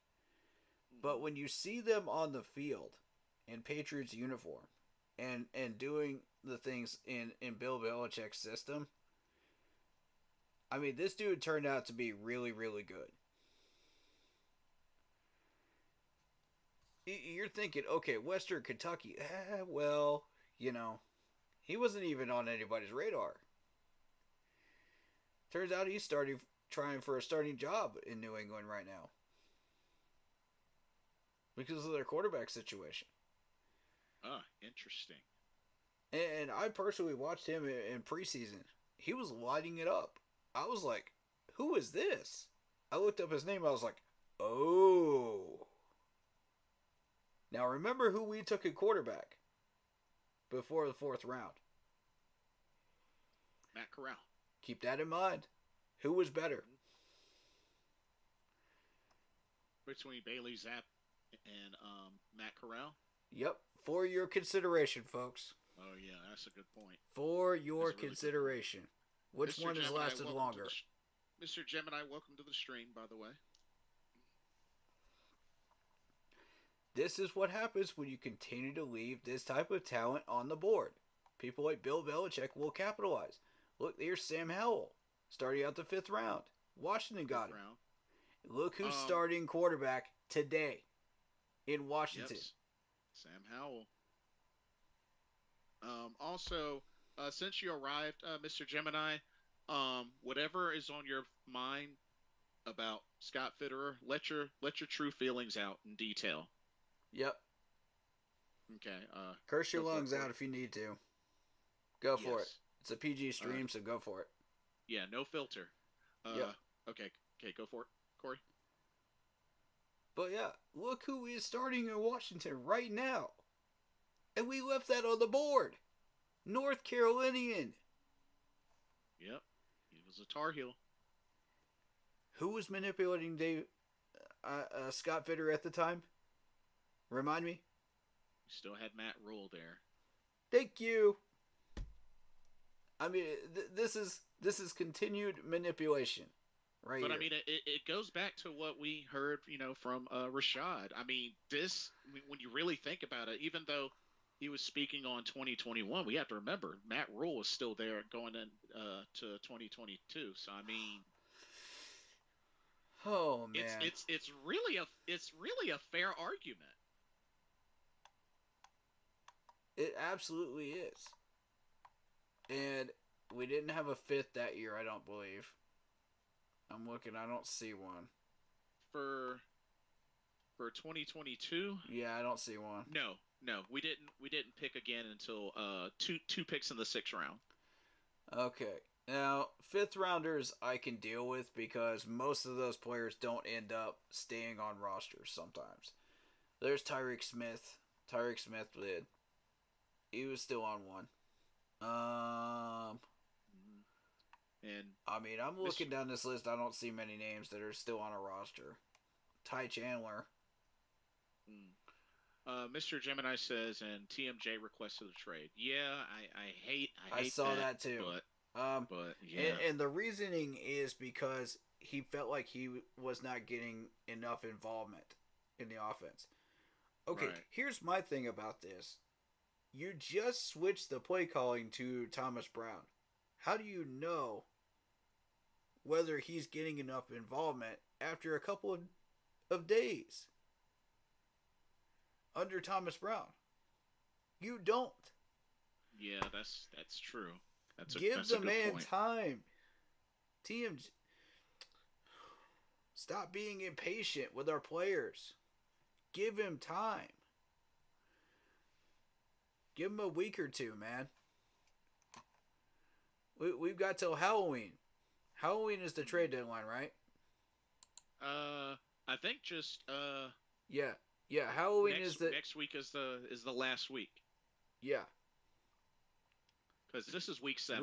We haven't gotten through our bye week, and you're already wanting to give him permission for a trade. You haven't even put him on the field in the new system yet, and you were already giving him permission for a trade.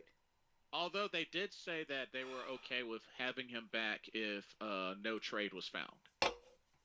Oh, there'll be a trade found. There'll be one. Like I said, my biggest fear he's gone. Is he gets reunited with Joe Burrow and Jamar Chase, his LSU teammates in Cincinnati, and if he balls off, and not to mention T. Higgins over there too. Oh yeah, once T. Higgins gets healthy, that's going to be a squad. Who's to say that they couldn't fit a roster spot for TMJ? That wide receiver squad is going to ball out. You know why? Because they got a proper head coach over there that knows what the heck he's doing, and he's not mismanaging these players. He's actually using T. Higgins correctly. Yeah. And I'll say that because I understand T. Higgins because he's a former Clemson Tiger, and I know my Clemson Tiger players like the back of my hand.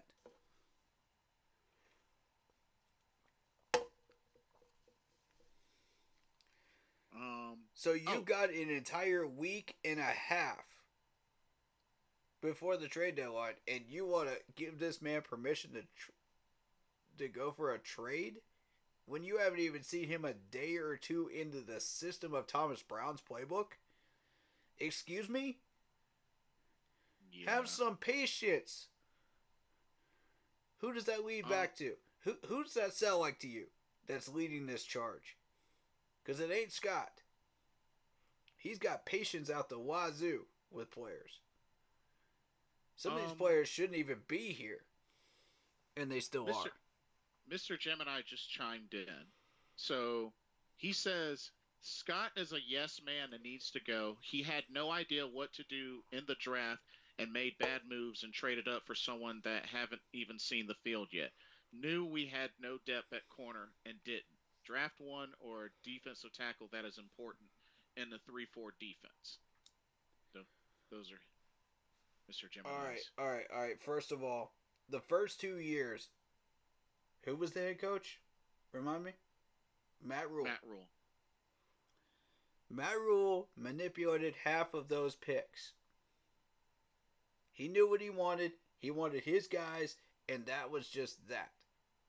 He knew he had Tepper in his back pocket, and and Scott at the time was fresh and new to the GM job. Yeah, had only been doing this for 1 or 2 years, and the second year, I would have said, okay, it's time to step up. It's time to make a move, Scott. Right. You've had a year. I understand the first year you don't want to rock the boat, but the second year that Matt Rule continues to fail, you got to do something. You got to use your GM power and do something. Make a move. Take control back of your house. And that just goes to show, when we really think about it, really how much of an influence did Matt Rule have during his time here? You know what I mean? Yeah. It's a scary amount. It's way too much. Kevin McFarland just joined. Welcome to the stream. He says, hello, so how do you guys feel about Scott? My opinion on him is sometimes he makes good moves with players, but inconsistent. Great businessman, though. Okay.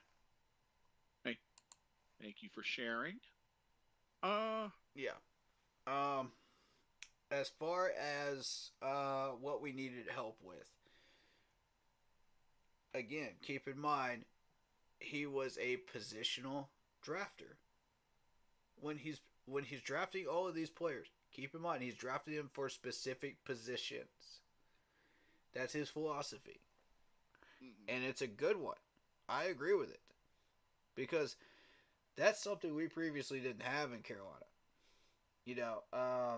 When you're talking Marty, he just drafted whatever was best available. Whatever just happened to be on the board. Whether you needed that position filled or not. And we had a lot of holes because of it. But we did have star players. I'll give him that. So that was his weakness. But with Scott, it's positional drafting. Alright, so if you take a look at your screen, if you're on YouTube here, we're looking at the 6th round for 22. Barno was on the board. And Barno was an experimental pick. Let's be real. Barno was experimental. Mm-hmm. We had no idea what we were getting. He was from Virginia Tech. You know, you could look at his college stats, but I mean, it's just, he has shown a few minuscule flashes, just a few, just a few. It's a huge gamble, right? We did need a defensive end at point, again, because our pass rushing was horrible, near to the bottom of the league. Mm-hmm. So you move on down. You've got Cade Mays, the offensive lineman. That's yet another great offensive line pick. Cade Mays is now in rotational on our offensive line, and I thought that was a fantastic pick, considering what was still on the board here. Because you had Austin, that was taken down here from LSU. You had Chazen Hines, Doug Kramer. I mean, none of those guys were going to make it. Let's be real. And none of this talent around this area really stands out to me. Kevin says, I'm glad he found the players that fit the scheme. Best player that we have drafted was Frankie Louvu, ? We didn't draft Louvu. We didn't draft Louvu. We got him off the free agent list, didn't we? Or Oh yeah, that's true. Yeah, we didn't draft Frankie Louvu. He was a free agent. Brought him in, special teamer turned starter. Yep. All right, so I want to turn your attention to the Chargers, who picked up Jamari Sawyer. Okay. This dude is a beast, and at the time, Georgia was a major threat, up and coming threat in the SEC. That offensive line was fantastic, and you saw the results of it. You saw how many Georgia players have been drafted recently. That's due to that head coach down there. He knows what he's doing. He knows how to groom these players. Mm-hmm. So, I mean, Sawyer was really high up on my list, but he was a guard. Right. We needed a tackle. But we also needed a rotational piece as well. And we got Cade Mays. So we won on both counts when we picked up Cade Mays from Tennessee. Now, at first glance, Tennessee's offensive line is not really that much to look at. But Cade Mays was one of those players on that O-line that really stood out. Okay. So, I want to make sure that that's known right there. I wanted us to get Sawyer. I wanted that one. But we got Cade Mays, and I was not disappointed with it. Well, the main goal of that was to get offensive line help. And the interesting thing is, we've now seen, 2 or 3 offensive linemen that have ended up in the 6th that have stayed on our roster. For your consideration there. And I think that's very interesting to note. Mm-hmm. Fair point. Going into the 7th, there's not really much there. Did we have a 7th that year? Quick note. Mr. Gemini said Scott should have gotten fired for the DJ Johnson pick alone. Dang. We drafted Kalen Barnes in the 7th round. Okay, Barnes. Out of Baylor. Him. Mm-hmm. Oh, there he is. Okay. Yeah, there he goes. So this is garbage round right here. This is 7th round. This is garbage time. So you got to find out. You picked all your positional players at positions of need. So this is garbage time. Your experimental pick. And we needed help at corner, so I'm not opposed to picking up a corner, but I don't know about Barnes. He was a gamble. He was definitely a gamble. And I'm looking at the talent around him. Marquise Hayes is the one that stands out to me.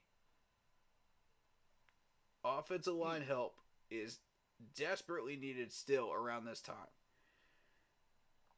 That could have given us a lot of depth at guard. We could have set ourselves up. Oh, and by the way, look who's Mr. Irrelevant at the bottom of the list. Mr. Brock Purdy. Oh, that's right. 7th rounder.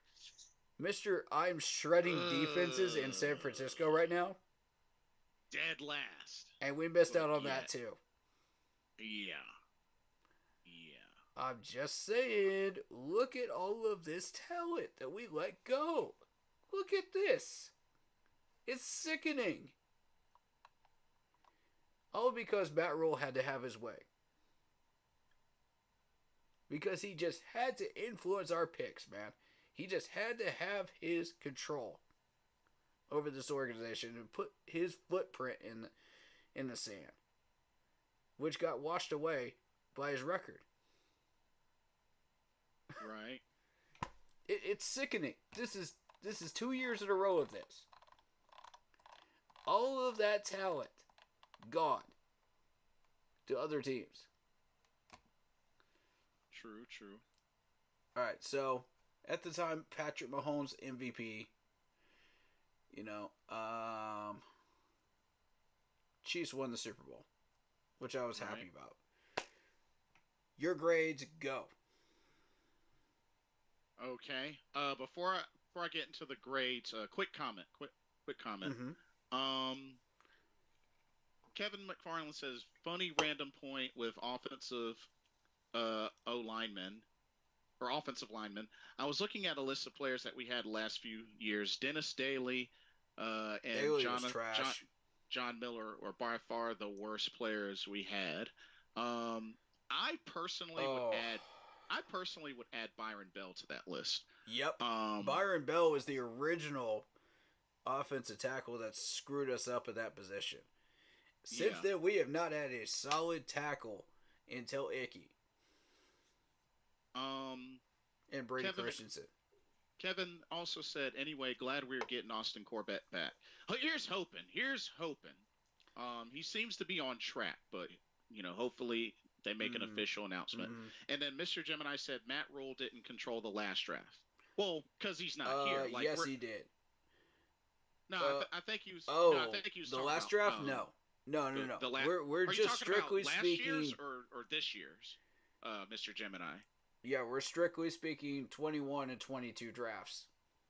Those are the ones we're going over right now. This is to make the point that Matt Rule was controlling at least half those picks to most of them.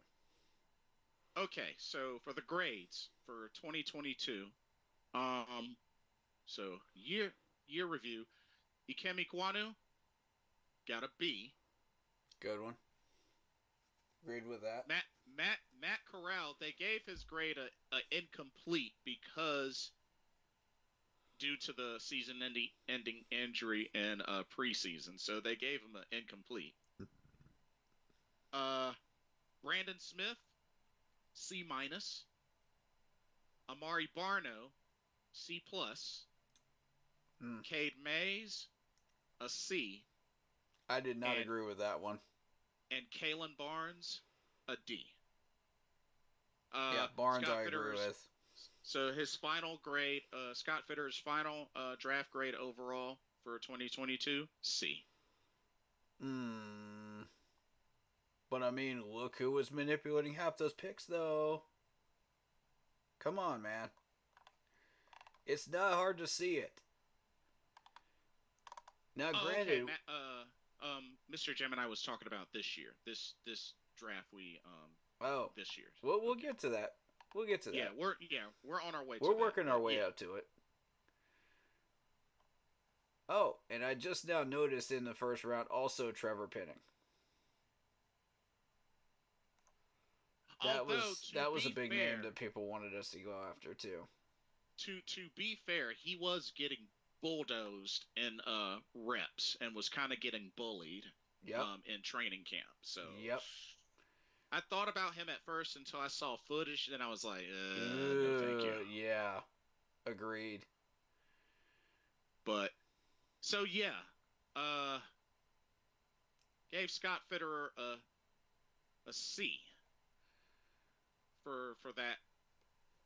While we're talking about offensive linemen, um, a lot of the habits of offensive linemen that I've seen, when you're watching the combines, you're thinking, okay, well, these are typical drills, but it's different from real game situations and training camp.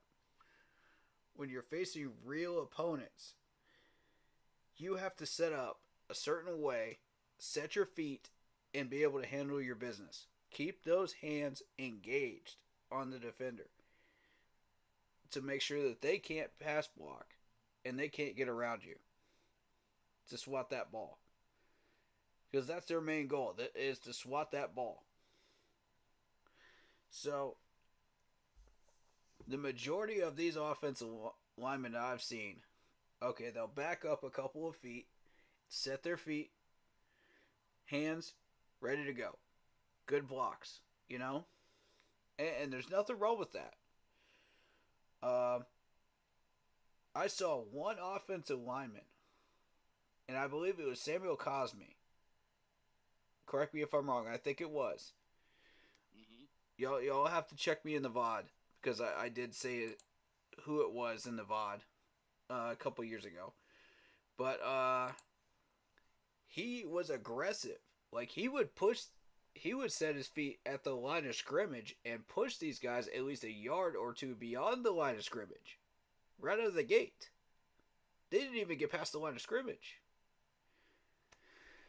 I was like, whoa, who is this dude? And it immediately got my attention. It might have been Charles Cross. I think it was Cosme, though. It was either that or Evan Neal. One of these three did that, and I was just like, whoa. That's somebody I want, because that's an aggressive pass blocker. That's not a reactive pass blocker. That's an aggressive pass blocker. And I like that, because that's going to open some holes up. First of all, that's going to help us get to the second level on blocking. He's going to be a leader. He's going to help us to make sure that our quarterback does not end up on his back. Mm-hmm. That's aggressive blocking, ladies and gentlemen. That's what I want to see more out of the offensive line classes. And I'm not seeing it. Instead, we're seeing worse, which is Taylor Moton, getting steadily worse. Where you see flashes of plays like Taylor Moton being like inches away from Bryce Young before he sets his feet. Mm-hmm. This is reactive offensive line blocking. This is stuff we cannot have if we want to keep our quarterback upright. If you're setting up inches within a hair's width of Bryce Young to where you can smell his breath, that's not good. That's not good at all. In fact, that's terrible. Couple of comments from Kevin McFarland. He says, I just think we waste our time with bad players and don't develop the good players. Jordan Gross talked about that as well. I miss him. He was fantastic. Yes, he was. That's Martin, actually correct. He's right on target with that. Yeah. Zach Martin, he is so good at right tackle. He is definitely a first ballot Hall of Famer. He is just so consistent and great each snap.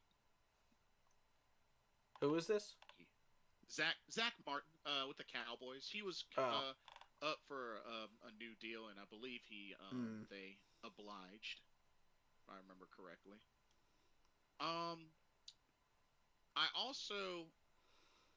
I found the article for Scott Fitterer's final grade overall for year 1 and for year 2. That might pique your interest. So, number 1, this is overall. Mm-hmm. So, for salary cap management, he got a C. This is courtesy of catscratchreader.com. So, Salary cap management, C. All right, here's what I have to say about that. Considering what Marty did to the salary cap again on run 2.0, you know, putting us in cap hell again.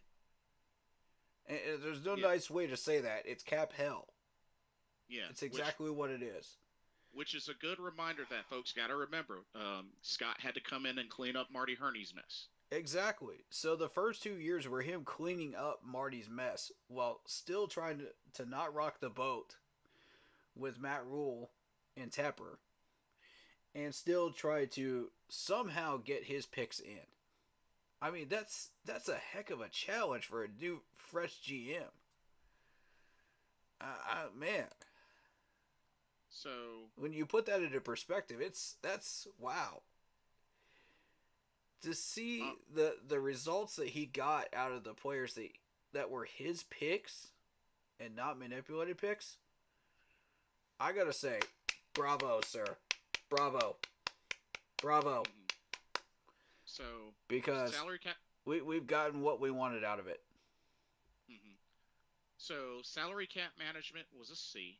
Free agent signings, he got a B minus. I'll agree with that. The 2021 draft, he got a C plus. No. Player trades, he got a D. So, and we'll get into player trades in a minute. So I want to go through these picks first. So his overall grade for 2021 was a C. Do you want me to do year 2 right quick? Yeah, go for it. Okay, so second year, final grades. Salary cap management, B. Agreed. Free agent signings, B. Mm-hmm. 2022 NFL draft, C. Yeah. Player trades, a B. And his final grade overall, B minus. All right, see, this is where he was starting to imprint his stamp as a GM. But he was still held back by Matt Rule in year 2. Those grades are more accurate. Because year 1, he's still cleaning up Marty's mess. And trying not to rock the boat while still trying to get his picks. Year 2, he knows he's got a little bit more influence this time. So he's putting his influence into other areas besides the draft because he knows he can't control the draft. He can only control half the draft. So he picks up excellent good to excellent players in free agency. Cleans up the cap by year 2. Which is impressive, by the way. Sometimes it takes GMs a few years to do this. But he did it in 2. After what Marty did to it. Ugh. God, it was a disaster. Yeah. And quick comments. And all of these things add up to him just trying to keep his job. Yeah. Yep, trying to keep his job. And yet again, for sure. not rocking the boat. All right.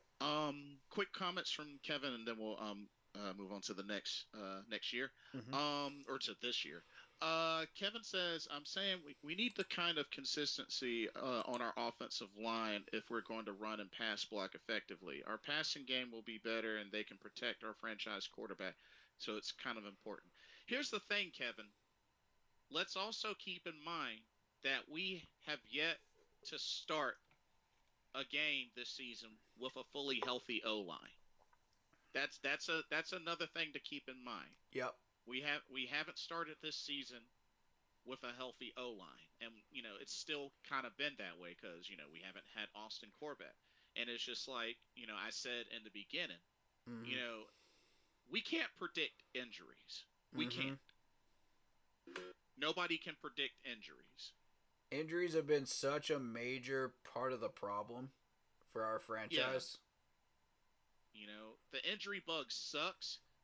And it's just like... There are certain things that you can do to prevent injuries and certain things you can't. Exactly. One of those things that you can do is changing out that turf, Mr. Tepper. Yeah, which the league is now forcing you to do. Yeah, that would definitely help. Not only that, as I said in a previous stream, all it takes is for you to get hit the wrong way one time.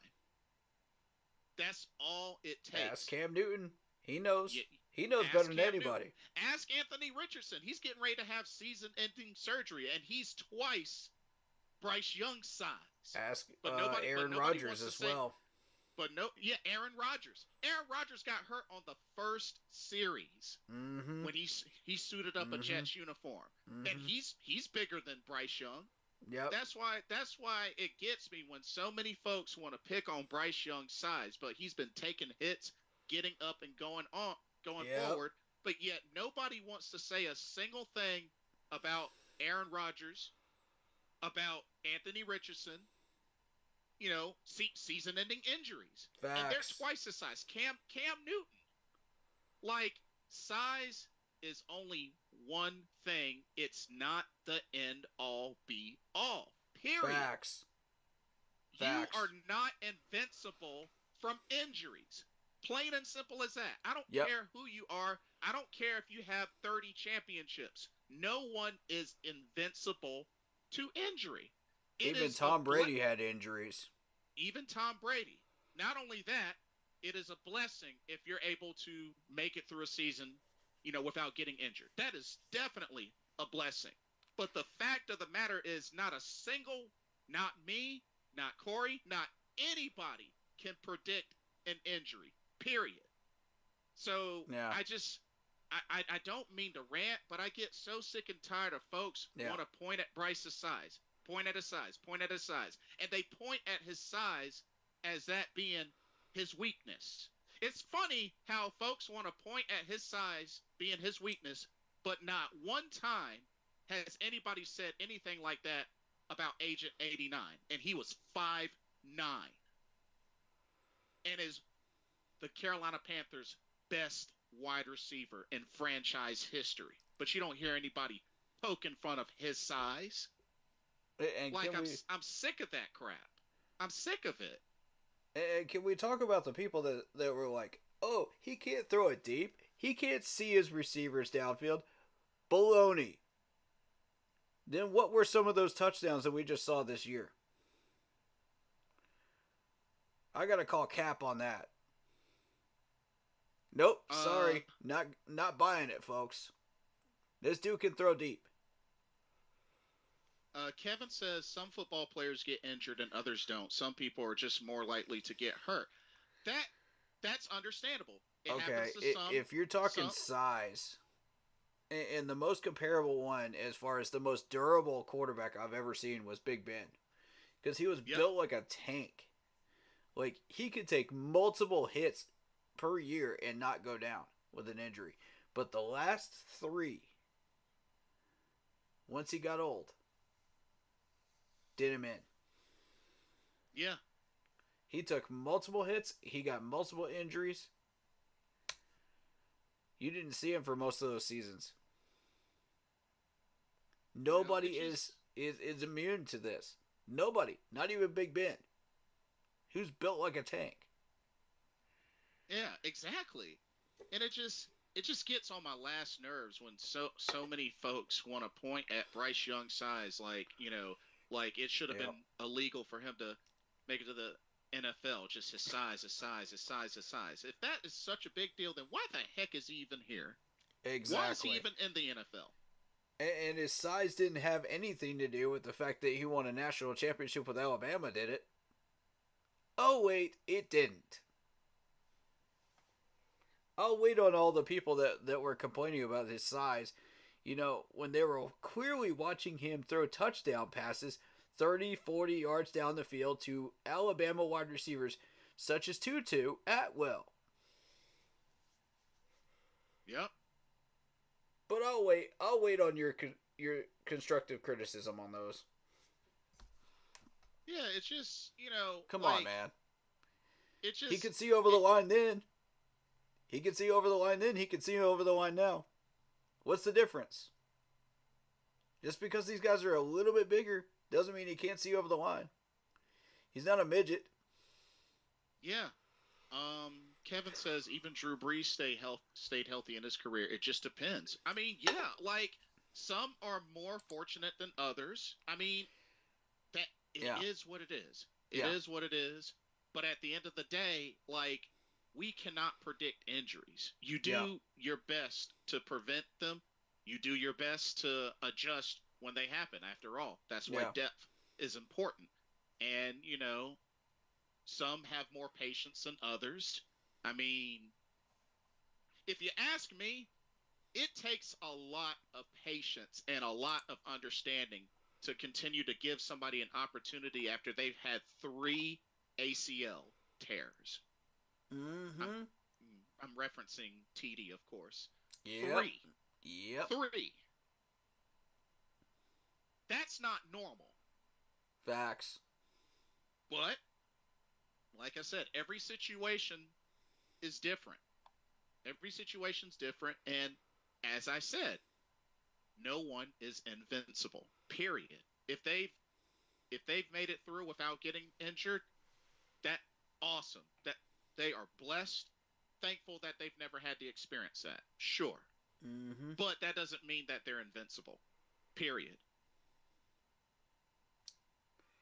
And anyway, a lot of this, when you talk quarterbacks and injuries, goes back to the offensive line. You've got to have the proper protection. Otherwise, your quarterback is going to get murdered out there.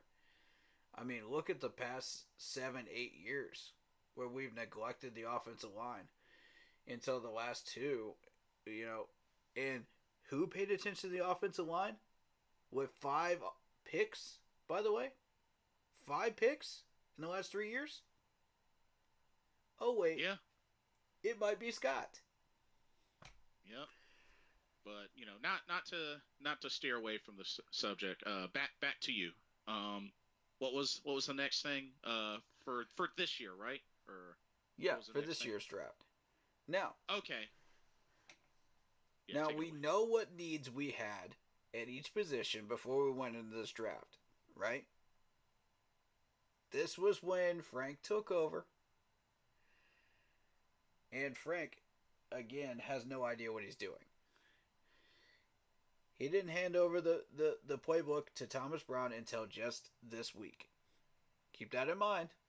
So he has no idea what this system is. No clue. So anything offensive, as far as quarterbacks, wide receivers, tight ends, running backs, any of that, he has no clue what he's doing. Mm-hmm.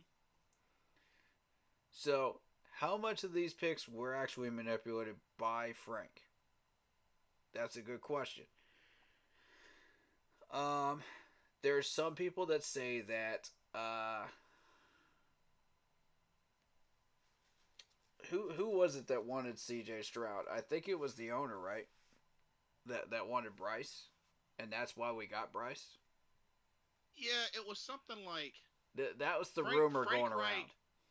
Supposedly Frank Wright wanted Derek Carr, but Derek Carr, I guess, didn't want to come here. And gee, I wonder why. And I guess David Tepper wanted Bryce Young. Oh, that's what the word is, I guess. So. Oh, Lordy. But the thing is, here's the thing though. Analysts. So many analysts, so many former players. There was so much talk about Bryce Young being deemed the most ready quarterback out of the draft. Yep. Like there's no surprise to that. That was said amongst so many analysts. Yep. That Bryce Young was the most NFL ready quarterback. Yep. So. And this is where I believe Scott actually had his way. He went for Bryce, and I was happy with it. Shout out to David Screws in the chat. What's going on, man? What's up, David? Yeah, so this is where Scott actually had his say, and he said, "I want Bryce." So he took Bryce, and AR is hurt, out for the season. CJ Stroud is in a struggling offense, but he's starting to turn it around. But if we get proper play calling for Bryce, let's see what happens. And not only that, sky's the limit. I gotta mention this as well. To the Keep Pounding Nation, mm-hmm. Did y'all or did not half of y'all complained that we needed a quarterback? That's true. Let's keep that in mind. It's true. There was so much talk, even going back as far as Justin Fields, that this team needed a quarterback. Yep. So that's fan wide though. That's not just our group. Yeah, that in general, fan wide. Yeah. So, I mean, a lot of folks that are looking at this like, I mean, we went and got a quarterback. Now, whether we got the wrong one or not still remains to be seen. I mean, Right. But that percentage of folks did want a quarterback, and making the bold move to go from number 9 in the first round all the way up to number 1 was a pretty straightforward move that we were going to get quarterback. So, all right, consider where we were. We were at 7, right? Before we made that move? 7? 9. Okay, 9. Now, let's take a look at who might have still been there after this. Anthony Richardson would have been gone. CJ would have been gone. Bryce Young would have been gone. So we would have been stuck with who's the next quarterback on down here? Goodness gracious. None of these guys got taken until the second round. Okay, Will Levis.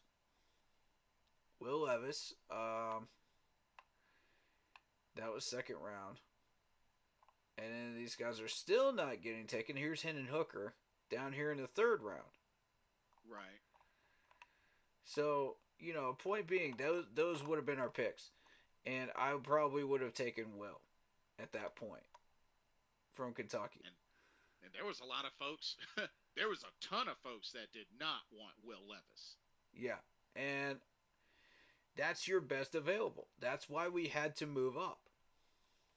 Now, we could have moved up to 2 with Houston, and I believe we still could have gotten Bryce. Because the Bears probably would have taken Stroud. Let's be real, they probably would have taken Stroud. They always pick the wrong one. Because they're a dumb organization. They don't know what they're doing. So you think they would have went ahead and just given up on Justin Fields and gotten a new quarterback? They may not have. For your consideration, here's Will Anderson here with Houston's pick. Now, here's where I'm going to throw a little wrench in the system here. What if the Bears still had that number 1 pick and we traded up to number 2, and the Bears take Will Anderson or Devin Witherspoon? Think about that. They needed defensive help. This is true. And you know how gung-ho they are about Justin Fields. They're not going to give up on this dude. They're going to continue to give him chances. He's going to continue to fail. Because no matter how many weapons you give him, he's not going to be the guy. I'm sorry. He's not. He's just not it. So, at that point, you might as well draft a defensive player. If you're the Bears management. This is the Bears management thinking. They always pick the wrong guy. So, Will Anderson's here. Devin Witherspoon's here. That's going to mess up Seattle, and that's going to mess up Houston. Well, it might not mess up Houston because Houston, we just traded up for number 2, right? In that scenario. Yeah, because they got the second and third in the first round. Yep. All right, so with that in mind, we might have still had our pick between these 2 quarterbacks, CJ and Bryce.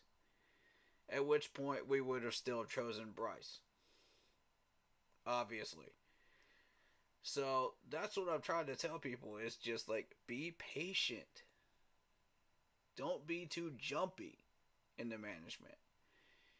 Some of these guys will still be there, man. And you have to be patient.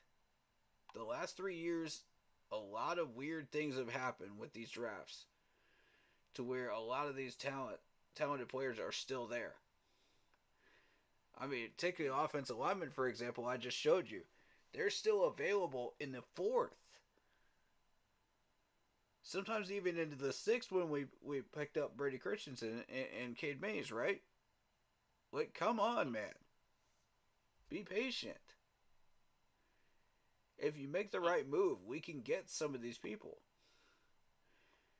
Vietnam says, I used to want Justin Fields, but Parsons should have been the pick instead of J.C. Horn. Yeah, he put that in my chat as well. Already addressed that earlier. Oh, okay. I wasn't sure. I was actually looking at both. You're good. Yeah. I mean, here's Broderick Jones, though. Broderick Jones from Georgia. Mm-hmm. Offensive lineman. Okay. There's Jack Campbell. Everybody wanted us to maybe look at Jack Campbell if we were at number 9 still. Oh yeah, Jackson Smith-Njigba. Look at all this, man. Jordan Addison. I mean, this would have still been available to us had we sat there at 9. We got Brian Brees. We needed some defensive tackle help. He was on my radar. Mm-hmm. But Jack Campbell was probably one of the major ones. Because oh no, you good, Vietnam. You're good, Vietnam. We're still here. We really needed linebacker help at the time. Still. So here's Sam Laporta, 2nd round. He gets taken before we can get a shot at him. I mean, I'm just looking at some of the talent here before we get a shot at ours. Here's Luke Musgrave.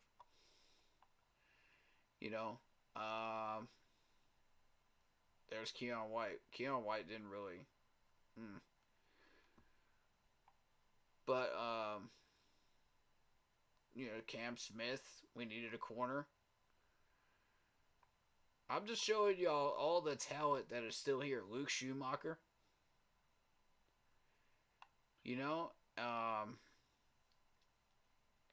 And we did not have a second. Oh, yeah, that's right. We traded up for Mingo. Mm-hmm. Oh, Vietnam, while you're on here, if you would like, if you want to on any of my videos, if you leave a comment, the links that Corey had shared that we listened to that you might have missed, I can share those with you if you want to go back and look. I'll have them with timestamps. That way you can look at some of the things that we listened to. I think you'll be able to get something out of those. So whenever you can, no rush. Yeah. Mm-hmm. I think there's a lot to gain out of those. But yeah, back to my point. Here's Mingo. That was Steve Smith's suggestion. We put that in the hands of Steve Smith. That was not a Scott Fitterer pick. I want to make that perfectly clear. That was not a Scott Fitterer pick. He was manipulated. Again. But in a good way this time. There's good manipulation with Scott, and there's bad manipulation with Scott. You want a healthy balance. You want the good manipulation. Because that's going to lead to great players that are going to make a big impact in a game like Mingo. This is a good example of good manipulation. So, good job, Steve Smith, Agent 89. Love you for that. Although, I think it was doubtful whether he would still be there in the next round or not. So, I mean, you could 50-50 debate whether that was the right move right there. Or to wait until the next round to grab him. But I want to also point out BJR Ojolari, defensive end, goes to a bad team. You know, there's Jaden Reed, there's Cam Smith. I mean, all of this is good talent that we could have used. You know, at different positions, had we drafted properly. You know, and been patient and waited. So, quick comment from Mr. Gemini that I actually want to address, which this is something that I actually learned recently, and I had to correct myself. So, Mr. Gemini said, and not only did Scott not do the 2 first-round picks for Brian Burns, he fumbled the bag for Burns too. And if you're a good GM, then nobody can manipulate you into anything. Okay, here let me address to this one first. I'll let you go first. Okay. Now, here's the thing that I guess that I want to kind of point out, and maybe this could either be good or bad. Now, something we have to keep in mind. When Scott Fitterer came to Carolina, this was his first general manager role. We have to keep in mind, he was never a general manager with Seattle nor with the Giants. Right. So a quick review. I have to point that out because I just recently learned this. So he was an area scout for the Giants from 98 to 2000, and then from 01 to 2010, an area scout for Seattle. Then promoted to director of college scouting, 2011 to 2014. Then co-director of player personnel from 2015 to 2019, and then finished off at Seattle as vice president of football operations. Now, don't get me wrong. I am not fully familiar what those job titles entail, but I'm not either. Being that he never became a general manager until he came to Carolina, like, we have to ask ourselves how much of that he has taken and those other positions with Seattle, like, really go into play with him as a general manager. And I'm legit asking because I honestly don't know. The man has had a couple of different positions before becoming general manager for the first time, which I assume is a much higher role than those previous positions. So, I mean, just something to keep in mind. I don't know if that, warrants any sort of mercy for him, or if that kind of warrants, hey, you've done all these other things, so you should be able to transition to general manager like that. But that doesn't always factor out. Let me use an I hate to throw this example out, but I'm gonna throw this example out.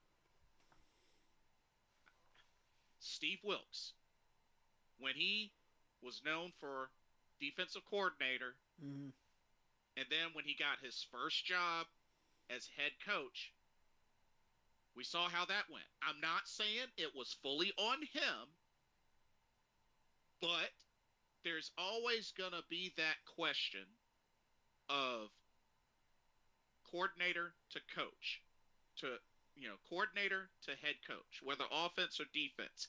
Does that always translate? I mean, after all, Eric Bieniemy, why has he not become a head coach yet? Solid point. I mean, that's why I really feel like history plays a part to some degree. Because I know Scott Fitterer was there for Legion of Boom and whatnot, but we have to remember he was not the general manager. With Seattle. So I just had to point that out. I'm not saying I know what those other roles really entailed, because it was a bunch of different ones. But I'm just saying he did not become a GM until he came to Carolina. That's all I'm saying. And I'll get into the Brian Burns situation in a little bit.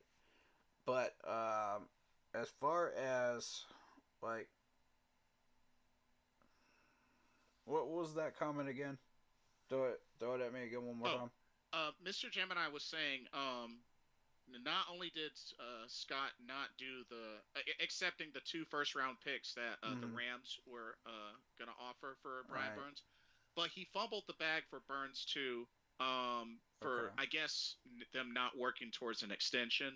And if you're good and a good GM, then nobody can manipulate you into anything. That's what I wanted to comment on. The okay. Gotcha. the manipulation part. Okay, gotcha.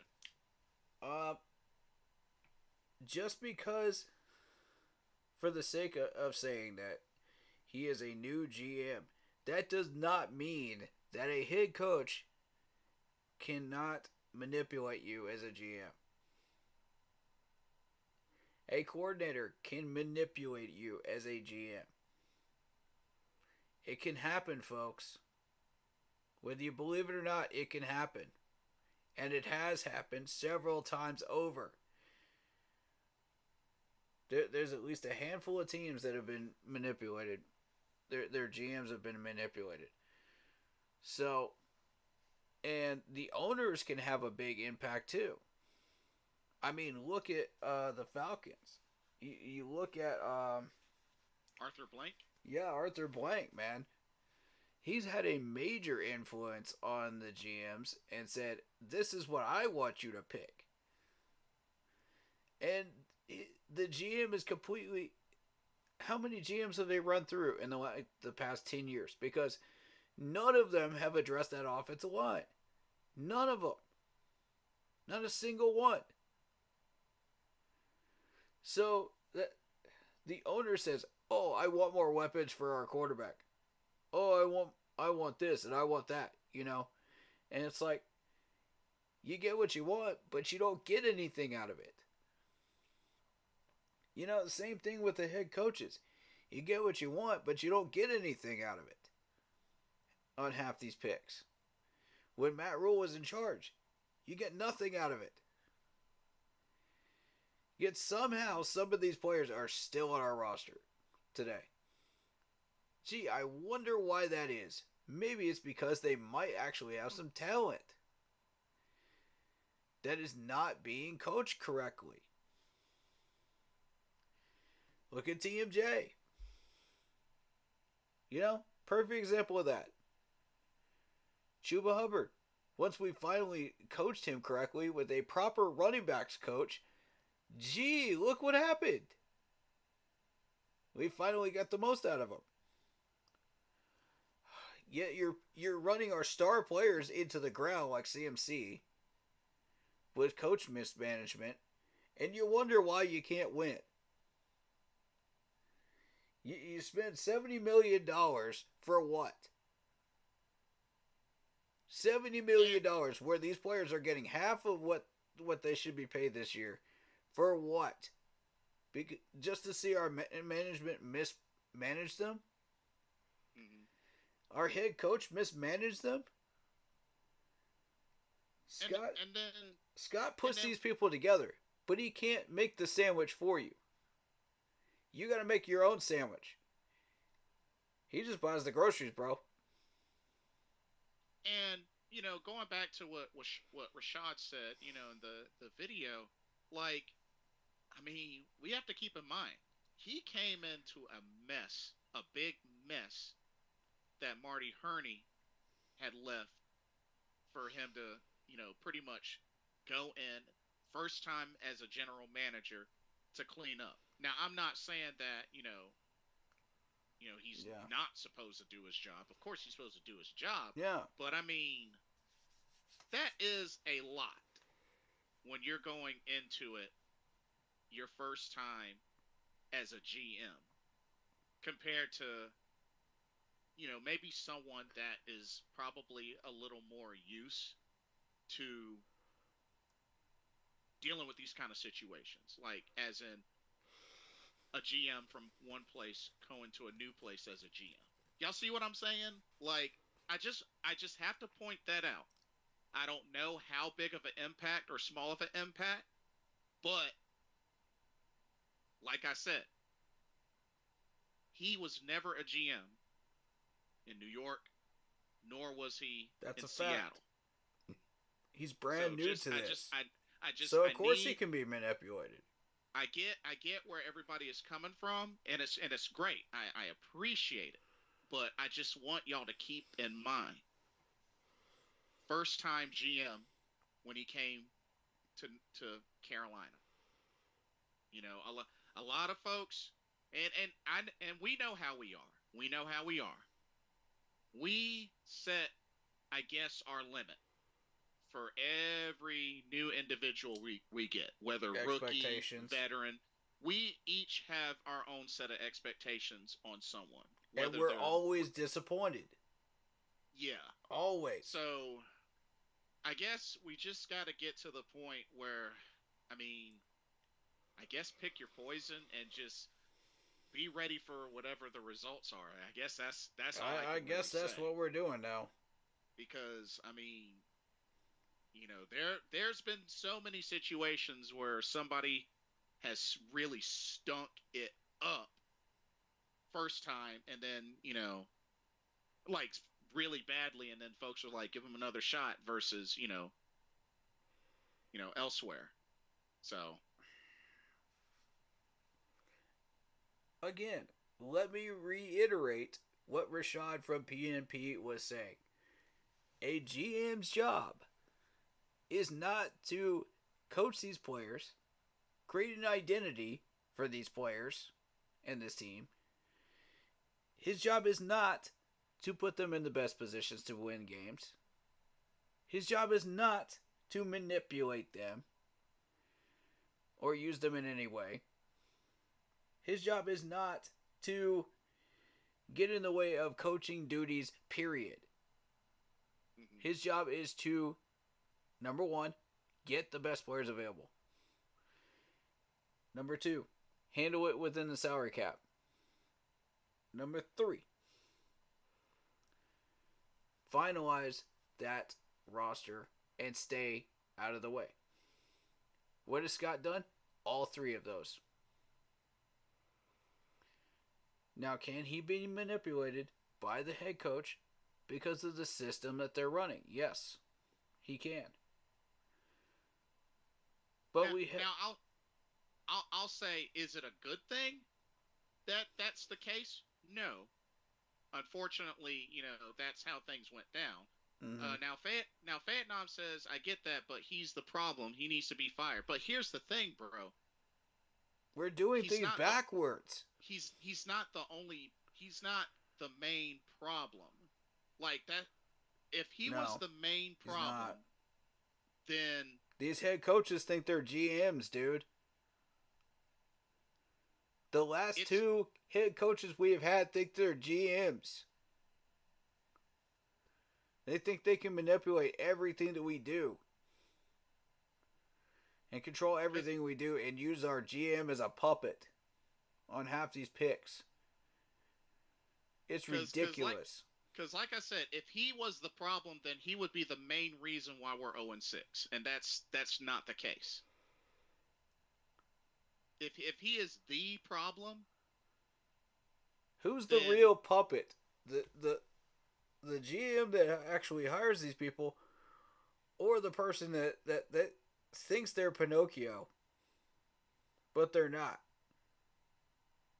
and lies like a absolute clown at every press conference. Now here's the thing, Vietnam. He says his job is to evaluate the talent and bring it to the team. He's failing at that.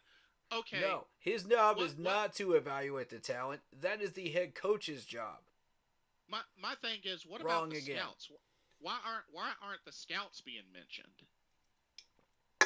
That's my question, Vietnam. Why aren't the scouts being mentioned? Now this is going back to a lot of what we've been doing philosophy wise. Is when we send out the scouts, we're looking for specific things, you know, to fit our philosophies. That is why we drafted certain players. That's why we went after certain capital, you know, in free agency. So, yeah, maybe the scouts need to be held accountable. Maybe they do. But how much do they need to be held accountable? That's what we're trying to determine today. Okay, he says the scouts need to be fired too. He says we're 0-6 because we don't have enough talent. See, I disagree with that. I do too. You got to look at 3 of those games. We were within a touchdown or less. At least 3 of those games, bro. We were within a touchdown or less. Like, it's not that we don't have enough talent. Now, do you want to equate to injuries being a factor? Yeah, I'll give you that. I'll definitely give you that. But I disagree that we didn't have enough talent, especially when $70 million was spent. Like, we better have enough talent. We spend that much money. I don't see how that's not considered enough. But like I said, agreed. Injury bug has plagued us. Injury bug has plagued us. Okay. Can we just go through the talent then? Because he seems to agree to disagree on this, which I respect that. I respect that mentality. That's good. You know, that's healthy for debates. But can we just go through the talent a little bit here? We've got DJ Chark, who was number 1 wide receiver for Detroit. Adam Thielen, number 1 wide receiver for Minnesota. Miles Sanders, number 1 running back for the Philadelphia Eagles when they won the Super Bowl. Need I go on? We got Hayden Hurst, who is a number 1 tight end for the Cincinnati Bengals with Joe Burrow. And, oh wait, there's Bryce Young, who just won a national championship with Alabama.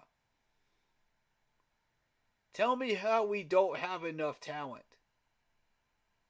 Tell me how we don't. Go look up the numbers. And if we move these players, they're just going to do exactly what they did, numbers-wise, before they came to Carolina. Again. It's been proven over and over and over again. So, let's take this TMJ trade, for example. He's just going to do exactly what he was supposed to be doing in the first place with his numbers under a proper management. Yeah. You'll see it.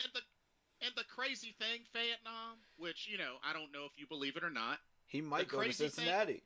The crazy thing, Vietnam, is according to the rankings, we have the best offense in the NFC South.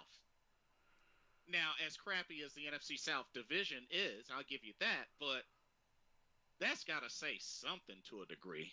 That's got to say something to a degree. Let's go through these, because I want to address all of these. You know, I want to make sure that your voice is being heard, you know, and I also want to address them. All right, so the next comment down was, Scott built this roster. He is in charge of roster management, and he has failed. He's in charge of creating the roster. He's not in charge of managing the players. Let's get that straight. Also, you know, he is not there to evaluate the talent. That's the scout's job. And the head coach's job, not his job. His job is to tell you, okay, these players are worth this value. You know, if we move them, if we sign them, that's his job. He's not there to evaluate the talent. The head coach is working with him and telling him, oh, these players are worth this much. This is what you do with that information, what you will. You know, make your decisions based on that info, because the GM is rarely ever out there for practices. He's rarely ever out there for every training camp day. I've seen it. I've been out there, bro. I go out there for 6 days a year. I know this for a fact. So let me ask you this, Vietnam. Being close doesn't mean we have talent. So you don't think we had talent in DJ Moore, CMC, you know, despite only having 5-win, 7-win seasons? He refuses to go look up the numbers. That's all. I don't know. What about that?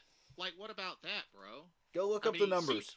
CMC's best years with us were where we had 5-win seasons, bro. We got to keep that in mind. And even then, we were trash. You know. That's all I'm saying. I'm just trying to understand. I'm trying to understand, your evaluation process. That's all. Yeah, same here. That's all. Same here. Because it just doesn't make sense to me either. I can understand being frustrated, that they're not performing well here. Yeah. I get that. Yeah. And sometimes that can happen. It happened to Emmitt Smith. Yeah. He didn't do really jack in Arizona. Yeah. After his Dallas career, it even happened to him. Change of city can do that to you. That's true. Change of system. That can happen. A lot more than you think. Okay. Yeah, in Vietnam, that was Hurney, but where's Hurney now? He got fired, didn't he? Exactly. He got fired. Exactly. After putting us in cap hell. He had which his Scott had to too. dig us out of, by the way. He had his weaknesses too. I don't hate the guy. I definitely don't hate the guy. But he had his weaknesses too. Can I just say this?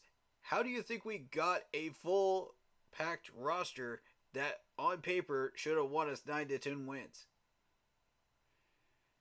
He had to actually take money out of people's contracts. That takes a lot of tact. That takes a lot of guts to do that. Because these players could get really pissed off and want to go somewhere else. But no, these players said, I'm loyal to the Carolina Panthers. And I want to do what's best to see an opportunity for us to win. I want you to fill out this roster. I want you to give us the tools that we need. I want you to give us the opportunity to build. Let's see. Mr. Gemini. Let me get caught up on him right quick. Okay. He's bringing in the wrong groceries though. He only hit 1 out of every 10 picks. Should have picked a cornerback or running back instead of trading up for to be 25-year-old DJ Johnson. He had no plan in the draft at all. An offensive lineman should have been the second pick. I haven't even got to this year's picks yet. Third. But Tepper's the main problem. He needs to get out of the way and make the football guys that know football make the decisions. I agree. Miles Sanders was a product. Wait. Mr. Tepper did the exact right thing by putting his foot down and making sure that Frank Wright handed over that playbook to Thomas Brown. He could have fired him, but he chose not to. He still sees value in Frank, but again, it's a feel-good story. We don't need feel-good stories. We need wins.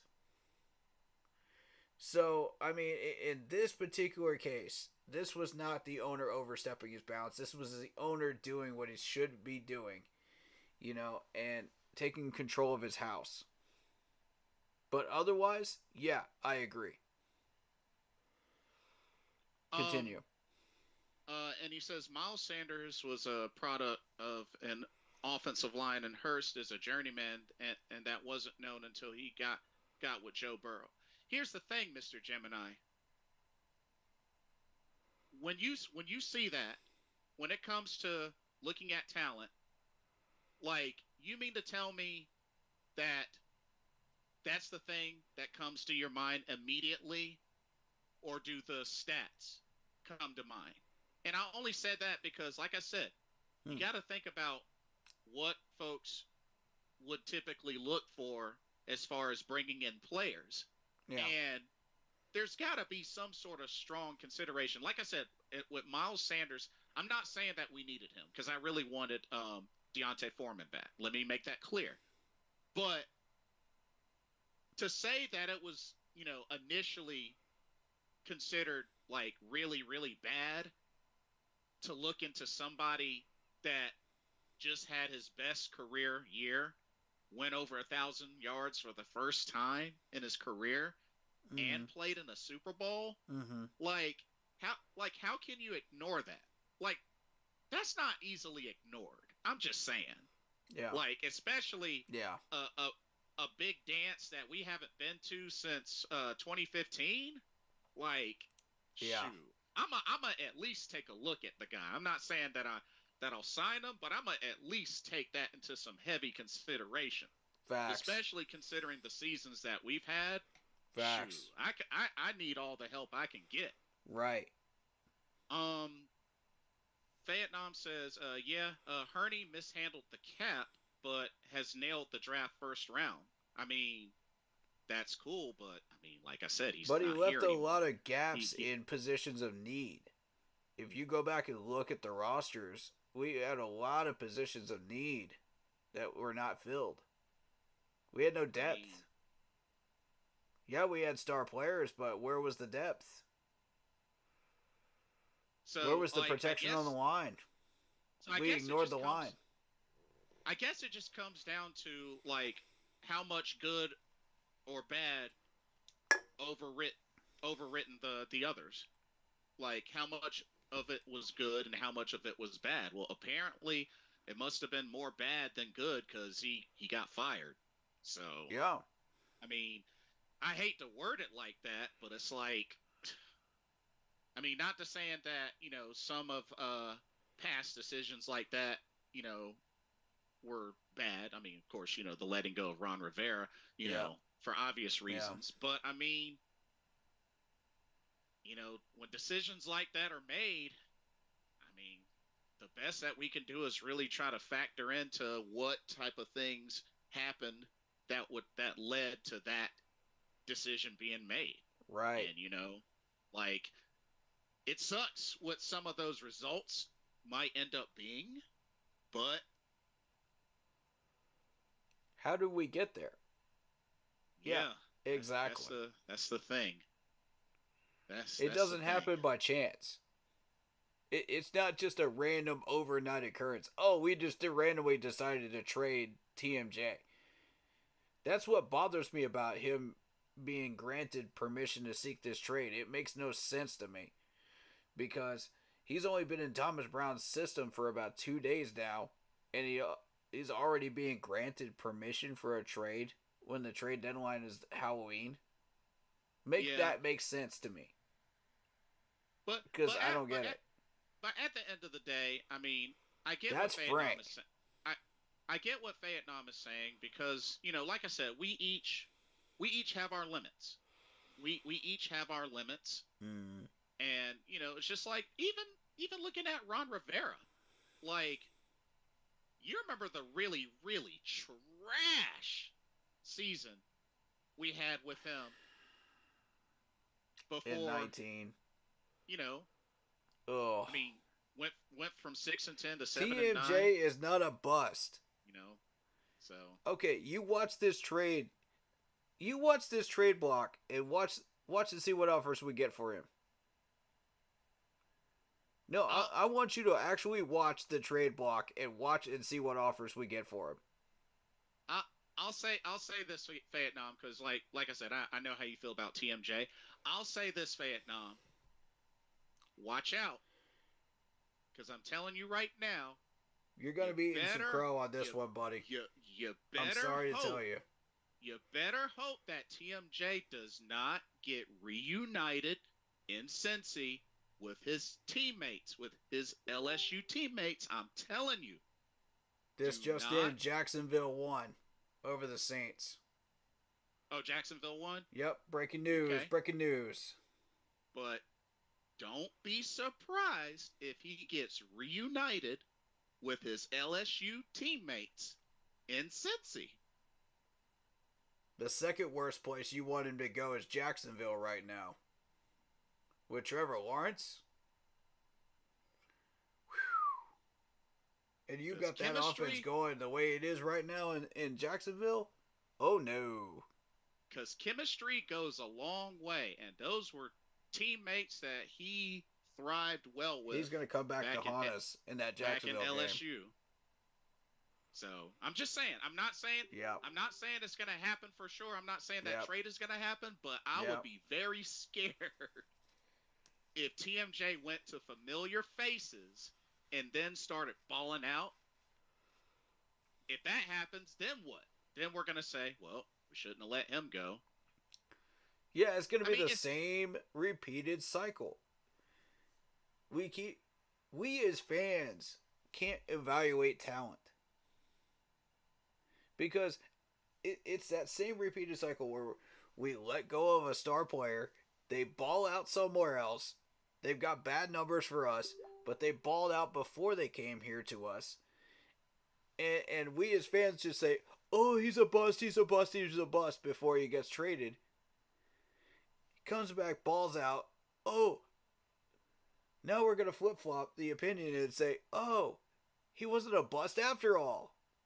It's like, no, duh. That's what we've been trying to tell you.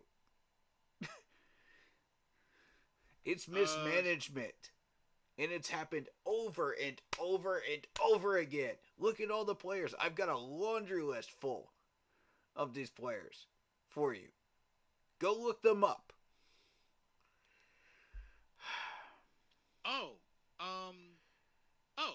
Interesting. Vietnam says if he does have 1,200 yards and what is it, 10 touchdowns? 10 touchdowns? He said 10 touchdowns. I'll say I was wrong about him. Well, here's the thing. Here you go, setting limits again. Just like every other Panthers fan, and expect to be disappointed because that's what we do. I'll level with him. I'll level with him. Okay, so that's what you'd like to see for you to be proven wrong. Okay, that's fine. Here's the thing. Does he have to get that exact stats? Because I'll give you two examples, Vietnam. I'll give you two examples. Christian McCaffrey. He's doing well in San Francisco. Set records with Carolina. But here's the thing. He went to somewhere where he doesn't have to do all the work. Because we got to remember, it's a team game, right? Exactly. I'll give you another example. Carolina. We had a 2-time Super Bowl champion on our team at wide receiver that never in his NFL career went over 1,000 yards in a season. You know who that was? Ricky Prohl. Yep. And he was known as one of our big third down threats and never got more than 8 touchdowns with the Carolina Panthers in his career. Not even 10. Yep. And this man has won 2 Super Bowls. When it comes down to it, it's how you contribute. And my thing is, if I can go somewhere and I don't have to get 1,000, 1,200 yards, and I just do my part, and we make it to the playoffs or we win a championship and whatnot, shoot. You think I'm gonna be like, oh man, I didn't hit 1,000 yards this season. Oh man, I didn't. Shoot. I'm gonna be like, hey, we are rolling. Hey, good job, bro. Good job, bro. Yeah, good. Shoot, I'm hyping up everybody. Shoot, I'm vibing with everybody. Do you want a bag or do you want a championship? Vietnam, I'm like this. Yes, sir.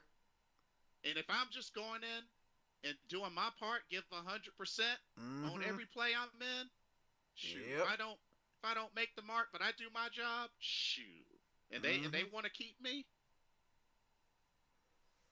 So what if I don't get 1,200 yards and 10, 15, 20 touchdowns? Yeah. I still did my part. Exactly. And it's very interesting that I came across that. Not one time, and we're talking about Ricky Prohl, who was how many years did you play? Since 1990.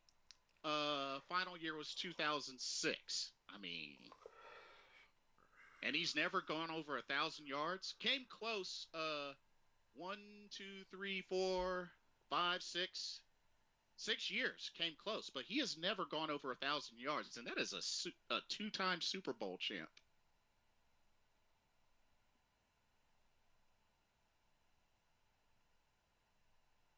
So, I mean, all right. Can we just address this right here? He says Thielen is the only one that's performing. The others have played well in the past, but so is Houston.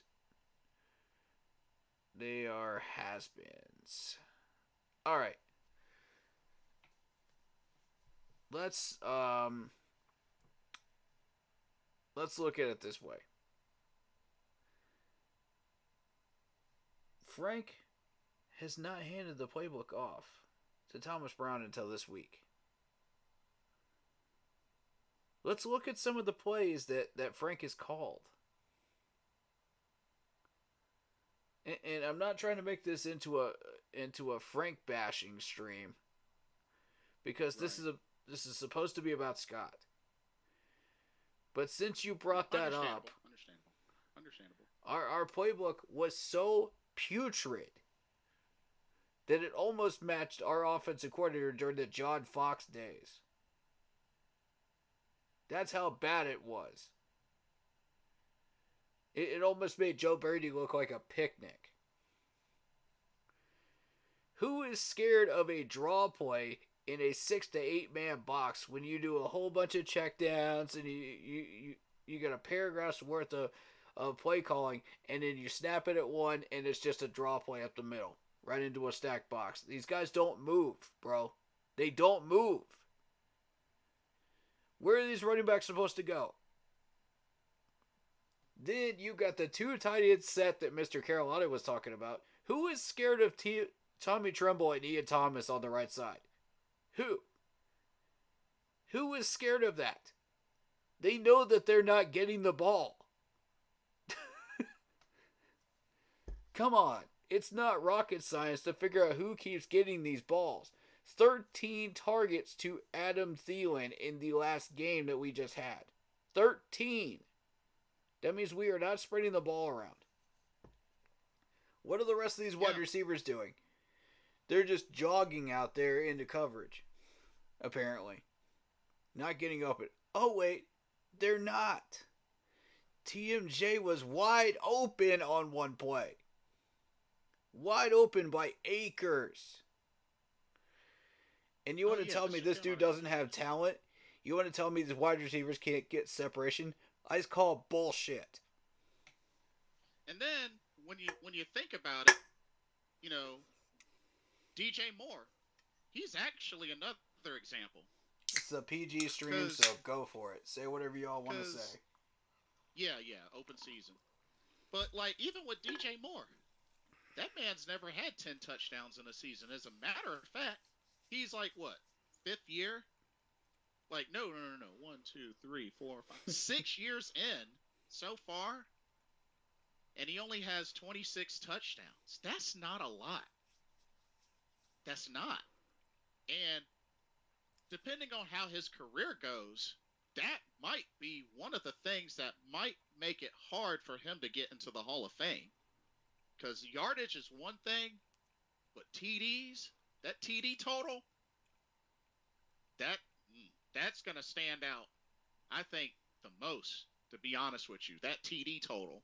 And to be honest, that's one of the one of the main low things for DJ Moore, unfortunately, is he doesn't have that many touchdowns. And can we talk about the fact that, Frank Wright says in pressers, we just have to put these players in the best position to win. We just have to put them here. We just have to put them here. And you know he's lying through his fucking teeth. You know he is. If Pinocchio was a person, this dude would have a tree for a nose. Every time you watch him in a presser. That's a pretty big nose. Oh, man. I mean, big nose. I don't know who lied more, Frank or Matt Rule last year. I'm not sure which one. Mr. Gemini says, what about T. Higgins? We tried to get T. Higgins. Yeah, we did try. And that's another thing. I vouch for T. Higgins. Like, if TMJ were to go over there with T. Higgins and Jamar Chase. Yeah.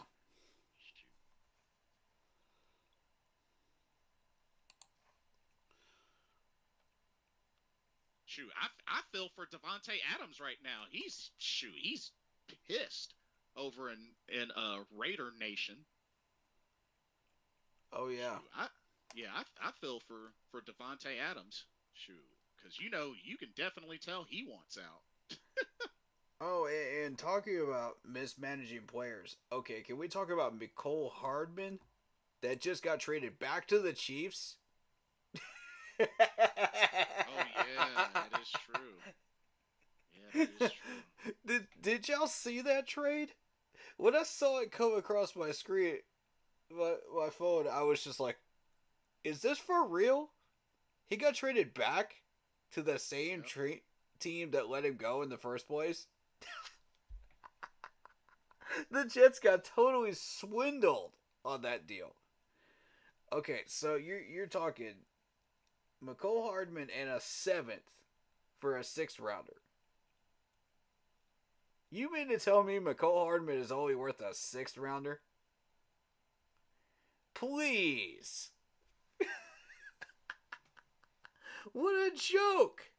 Did you see the numbers he put up in KC before he left? You're joking right now if you think he's worth just a 6th.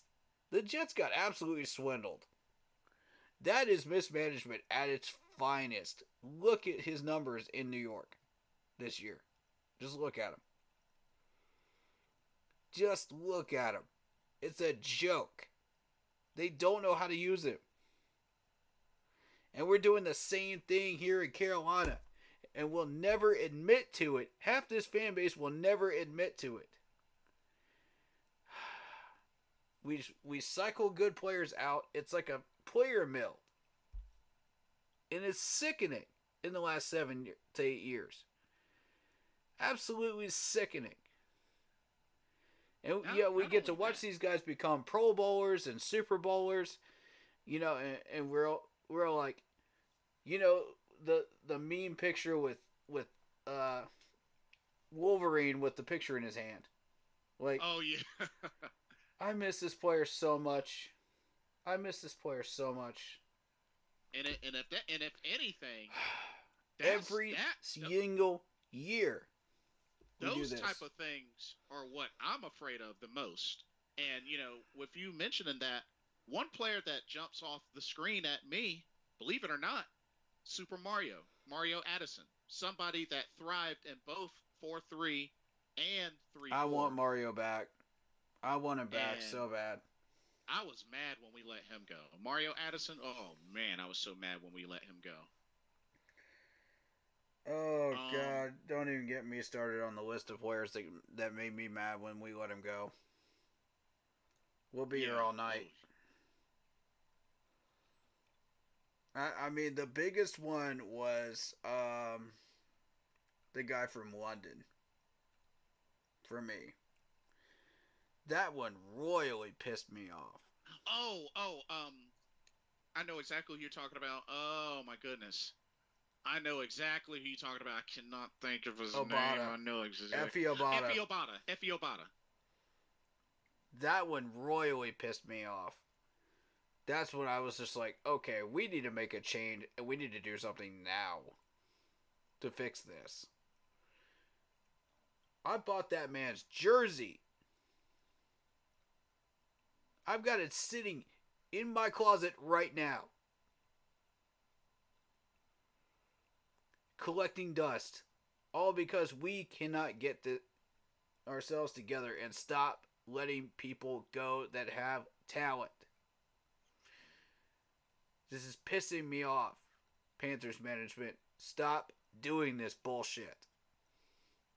Vietnam says the only Pro Bowlers we have saw leave and become Pro Bowlers is CMC. No one else left that was drafted here. Shout out to Corey Rucker. James Bradbury. He became a Pro Bowler and also played in the Super Bowl. Pro Bowler when he went to the Giants, played in the Super Bowl with the Eagles. He became a Pro Bowler. Truth. That's one other. I really miss Bradbury. That was the worst one for me. Oh, God. Can you imagine if we still had Bradbury, J.C. Horn, and a healthy Dante Jackson? All three? If the Bears can keep feeding DJ Moore, he might make it this season. That's the best quarter crew in the freaking league. Yeah. And then you get Hodges Tomlinson, who the doggone Cowboys picked up. Oh, I haven't even gotten to that point on here. That pissed me off royally. How we let that man go. And the thing is, with James Bradbury, all he had to do was get healthy, and then he... Oh, my God. That's really all that it took for him. I told you. Once Bradbury got healthy, he took off. So, yeah, so where are we? We're round 3, right? Round 3? We're looking at all the talent that people have picked up that we missed out on because we refused to draft properly. You know, and because of our head coaching. You know, you look at, let's see. There's Garrett Williams. He got picked up. There's Cedric Tillman.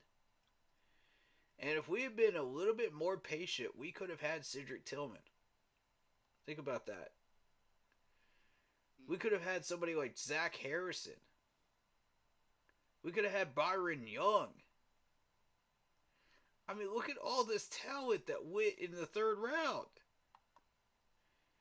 There's Devin Akot. I can't even say his last name right. There's the running back. Y'all wanted a running back, right? There it is. Trenton Simpson. Tank Bigsby. Come on, man. Wanya Morris to help out our offensive line. We let all of this talent go. There's Cameron Letu. And Malachi Blackman as well. Not to mention, like I said before, with the Chiefs' Super Bowl run last season, and shout out to Big Cat because he was the one that initially mentioned this. But that Chiefs starting defense, half of that starting defense were all rookies. Yep. We're all rookies. Yep.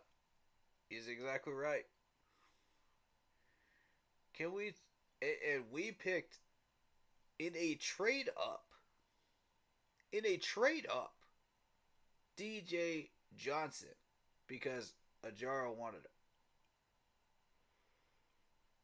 That is, again, manipulation of our GM. In a negative way. DJ Johnson has not even seen the field yet.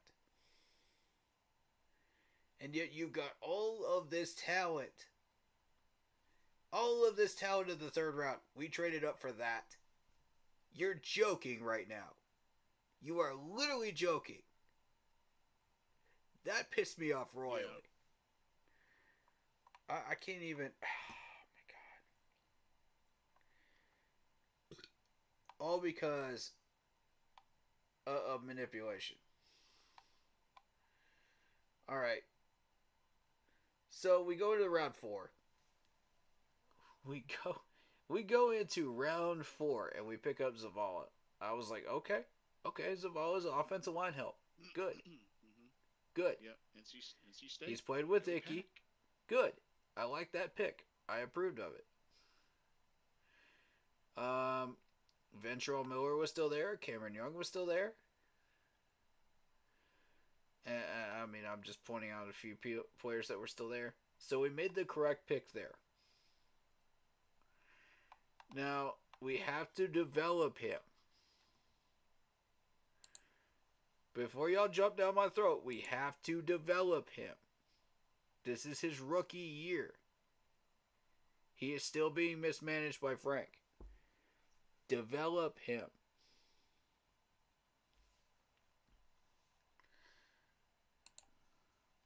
I'm not even going.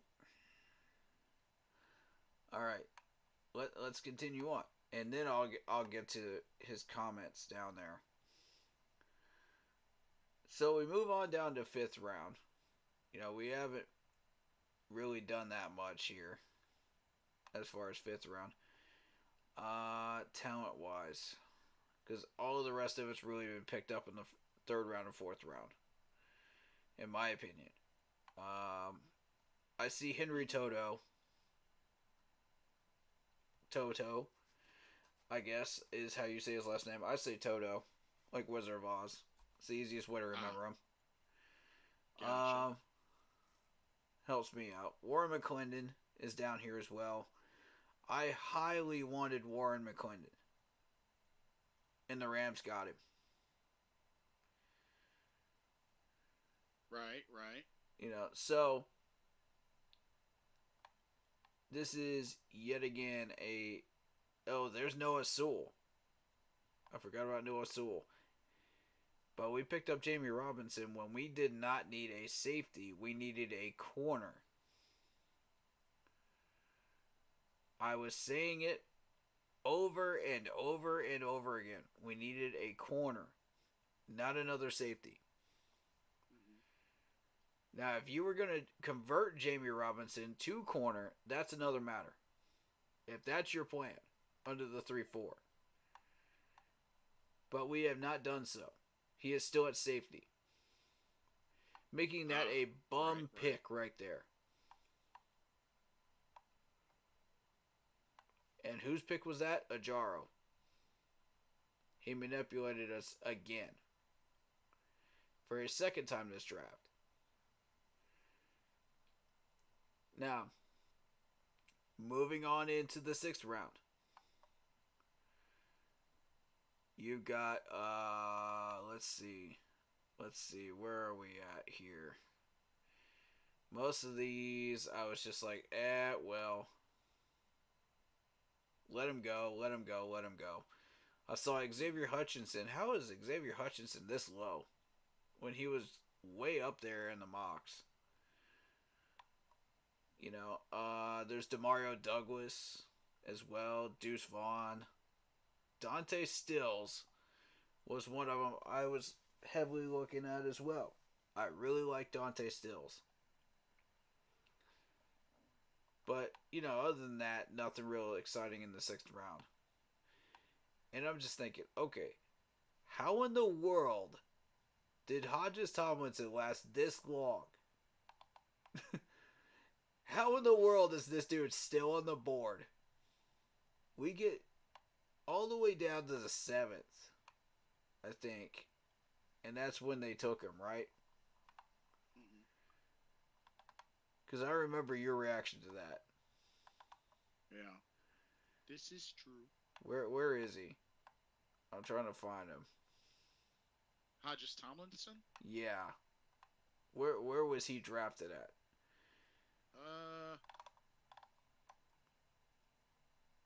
It might have been a higher one. It might have been higher than 7th. There's Travarius Tomlinson. That might have been him. Sixth round. That was Sixth him. round. That was him. 6th round. Yeah, 6th round. And I was constantly saying, okay, 5'9", 180. We're talking about Bryce's size, right? How about Hodges Tomlinson's size? He was picked on for that. And yet he took on a Texas wide receiver that was about 6'8", I want to say. 6'7", 6'8", and won 3 times in the same game. Deflected balls on the sideline. Oh, but Hodges Tomlinson is too small. He'll never match up with NFL wide receivers. Baloney.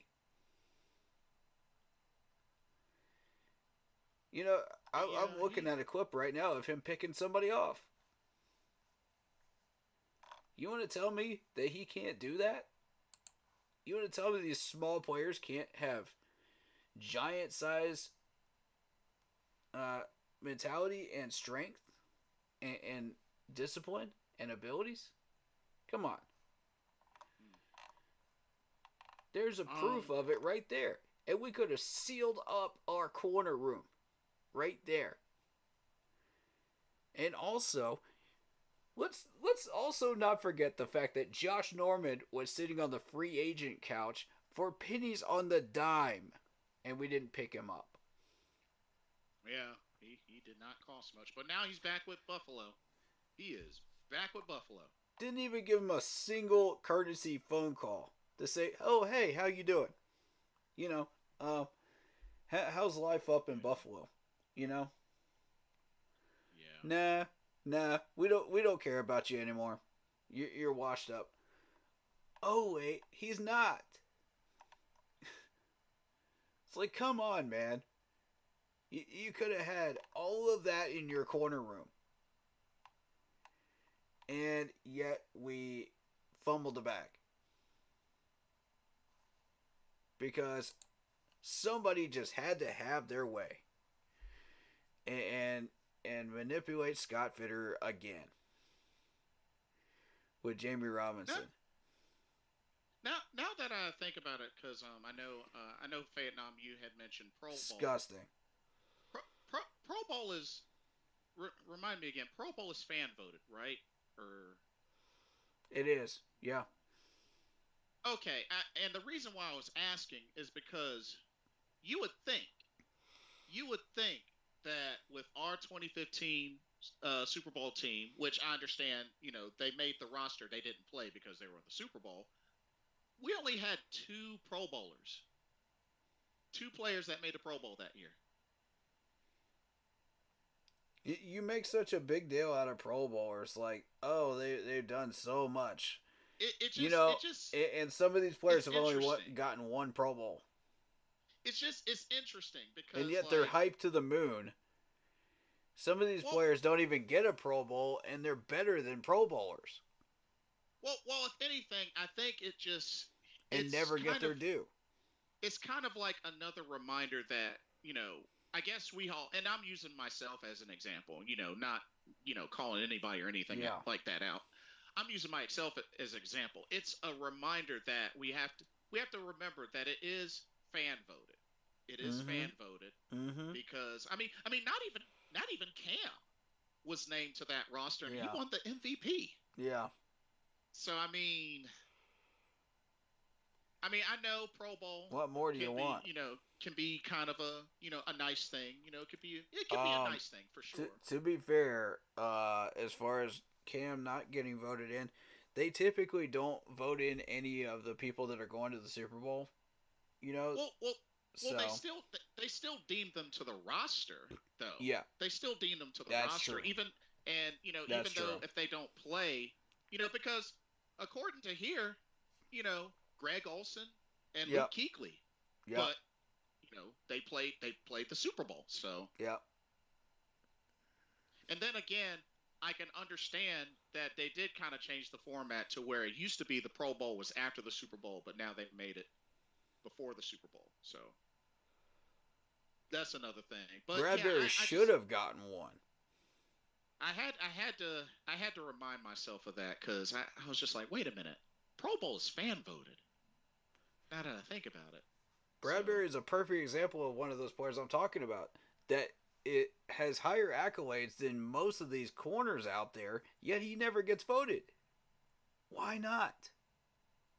Yeah. Oh wait, because it's fan voted. Yeah, because he didn't get in. Nobody cares about the Panthers. They're so low on the totem pole that nobody cares about our players. And that's the thing. He didn't. And all these star players get overlooked. Yeah, because he didn't get voted in until after he left and went to the Giants. I'm not expecting Effie Abada to make a Pro Bowl. I'm expecting him to make a huge impact in a game and be an impact player. Which he was up in Buffalo, by the way. Not to mention, Effie was a rotational player. Exactly. Exactly my point. Let me see. Has he started before? He did with us, yes. Okay. I believe. Let me check. I just don't remember when. Because I want to say it was a brief stint, though. It was like maybe 1 or 2 games because we had an injured player or two. Okay. Because, I mean, I felt like he should have definitely got more opportunity. Yeah, see, he's only started 3 games. Yeah. Yep. In his career. Only 1 start for Carolina. So, I mean, rotational player. Yeah. Okay, so it was 1 game. Okay. Yeah. But I fully expected him, if he was developed properly, under Steve Wilkes, to become a very big impact player. And I saw the potential in him right away. Me personally, I would have kept him because, I mean, we only had him for 3 years. So I would have kept him personally, but that's just me. I'll never forget those 3 plays that he had during that Pittsburgh preseason game. During the 4th quarter in the last 2 minutes. I'll never forget it because that's what put him on the map. Nobody would have paid attention to him if he hadn't gotten that chance. 2 attempted sacks. He got 1 out of 3 heavy pressures. Now, granted, this was a 3rd string quarterback. I'll give you that. But he looked like a 2nd stringer out there. And guess where he ended up? 2nd string. Just goes to show you, pay attention to all 4 quarters, especially the last 2 minutes of the 4th quarter, because you never know who's going to pop off and become the next Effie Abada. Yeah. When they get their opportunity. And like I said, this league is, while it is a give or take, it can, you never know. I mean, who would have thought that Denzel Perryman would get hurt too much that we let him go? He ended up making a Pro Bowl with the Raiders. You never know sometimes. You never know. I mean, we saw the comeback that Joe Burrow had after the freak injury, and then he ended up playing in a Super Bowl. I mean, just, the way these things works, man, the NFL is crazy sometimes. It's just like even in college, on the craziest days, the team you would expect to lose 100% of the time ends up whooping the crap out of the better team. It's just... Any given Saturday or Sunday, man. Telling you, it's preparation. It's being ready every single game. And you're not going to have a great game every single game. You're going to have a letdown once in a while. Oh, come on. Really? This is how you're going to do my man Obata. I don't give credit for garbage time sacks or touchdowns. How do you think some of these players get to their positions that they're at 2 to 3 years later? They don't just randomly get there because the coach decides, oh, I want to bump them up on the depth chart just because of I'm in control of the team. Well, here's the thing. Come on, man. Here's the thing. Well, here's the thing. Even give if the credit he's due.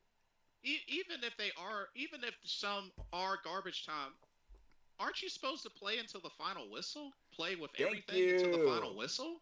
Thank you. Exactly. If you're about to lose, you don't just turn it off. I mean, you still play your heart out. This isn't Madden. I mean, garbage time or not. I mean, you can't just put down the controller and say, screw it. I don't feel like playing the rest of this game. I mean, otherwise, there might as well be a mercy rule then. No matter what, you could be losing 100 to zip. You still play your heart out. I know, can it be hard to because of the opposition? Sure, but that's still your job. That's still your job to play your heart out, no matter how close or far out the game is until that final whistle. Man, you can't just pull an Antonio Brown and just say, oh, I'm going to take off my shirt and my jersey and not play for the rest of the game. And they won you can't just pull They still won that game. That's the crazy thing. He quit, and they still won that game. Exactly. And as a coach, you can't just throw away the clipboard and say, "Oh, I don't feel like coaching the rest of this game because we're down like 21 points." This isn't Madden. Put down the controller and think. What would a real life situation look like? Come on. It's ridiculous. No one else that left here was drafted here has done shit after they left. Really? Well, like I said, Bradbury was an example. Bradbury was an example. And like Hassan I said, Reddick, I think if everything goes well with CMC, DJ Moore, I think the DJ list goes Moore on, bro. The list goes on. DJ Moore, I think, is on his way to being another one. DJ Moore. I'm thinking. Oh, come on, man. I got a whole long list for you, if you believe that one. He says, the reason I say that is because when we're getting blown out by the other team, the place that soft prevent and that defense lets us score, you're still supposed to play till the final whistle. Exactly. No matter what they show on defense to you, you're supposed to play every play 100% to the final whistle. Exactly. Until that clock hits triple zeros, bro. And I want to see in those last few moments who really has that heart. When you're down 21 points, who really has that heart? Who really wants to fight for a position and move up the depth chart? Because that's when you really find out who these players are. It's not when you're winning by like 21 points and you're like, well, these players are these players, It's like, no. You find out who these players are in the worst circumstances. You find out how much heart they have then. I mean, if anything, you being somebody playing and being that frustrated, I would hope that would help them that would propel them to play better. You know what I mean? Michael Tillman says, how do you have a Super Bowl offensive coordinator who's not calling the game? Thank you! Finally, by the grace of God, Frank finally gave up the playbook. Like, I'm ecstatic over that right now. I'm ecstatic over that.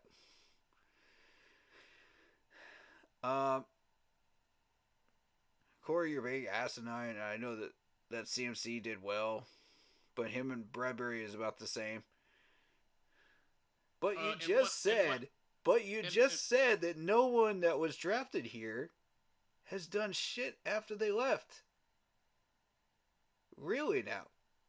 Well, you can't have it both ways, buddy. It's either one or the other. These people were drafted here. I guess I'm a little confused. Vietnam, CMC, and Bradbury is about. You're contradicting yourself, man. In what way? Just so that I understand. In what way are they the same? What's the context here?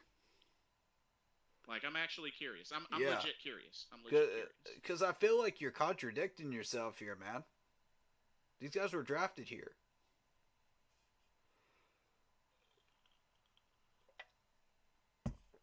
What am I not getting? Okay, you know what you said.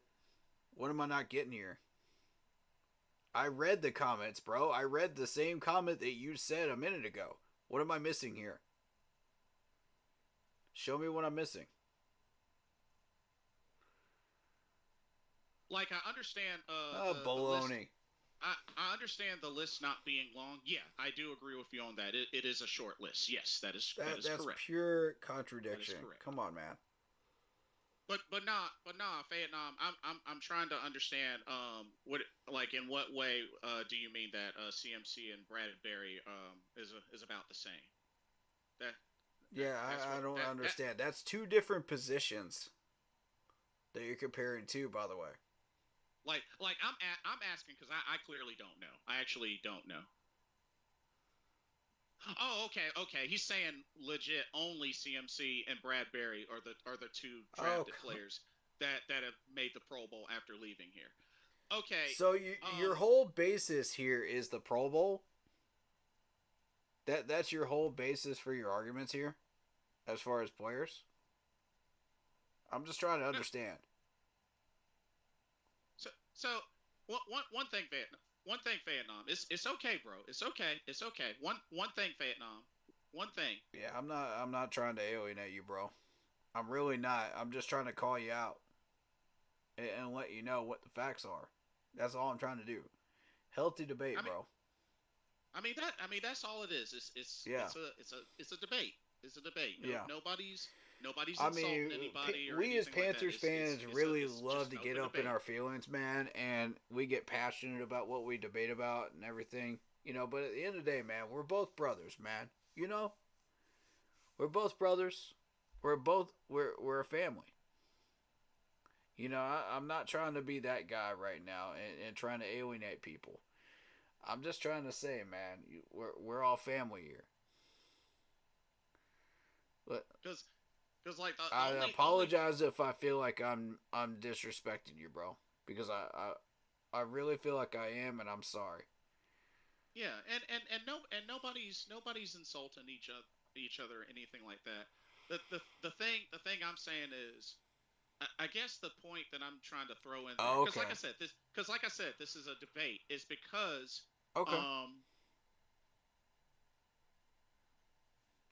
So he says the Pro Bowl is also fan voted though, Vietnam. It's also fan voted as well. That's correct. It is fan voted as well. Mm-hmm. That's the only You're both right.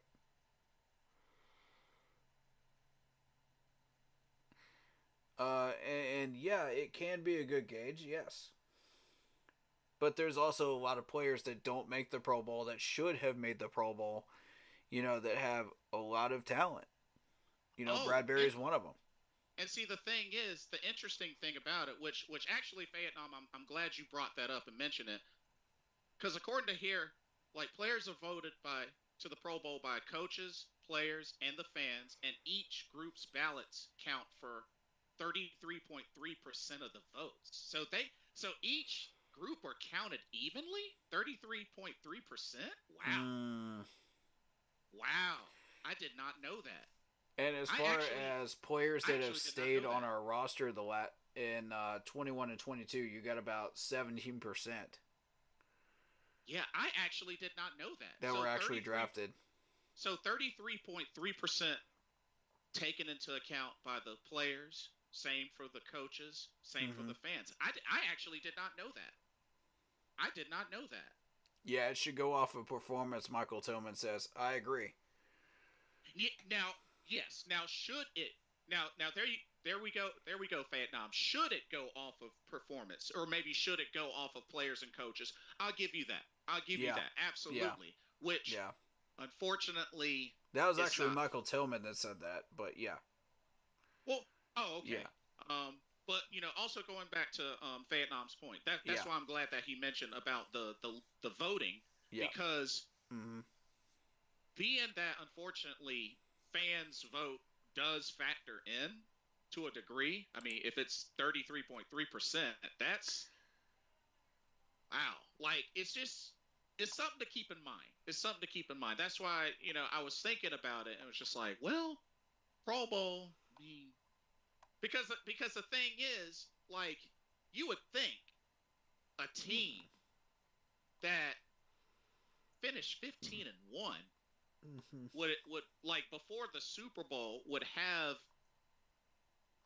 more than 2 players that would make the Pro Bowl. That's just me. That's just me. Like, you know what? And there's also those players that end up, being drafted in the 6th and 7th rounds every now and then that end up being Pro Bowlers after being developed properly off of 4 or 5 years. So, I mean, or not, and end up being in the votes somewhere, being lost in the counts. And they deserved it because they earned their way there.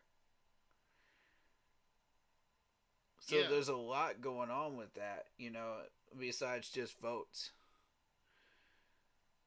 And when you think about it, I just thought about something.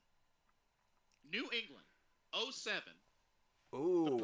The perfect season. They had 1, 2, 3, 4, 5, 6, 7. Good point, Michael. They had 7 players that were Pro Bowl that year. 7.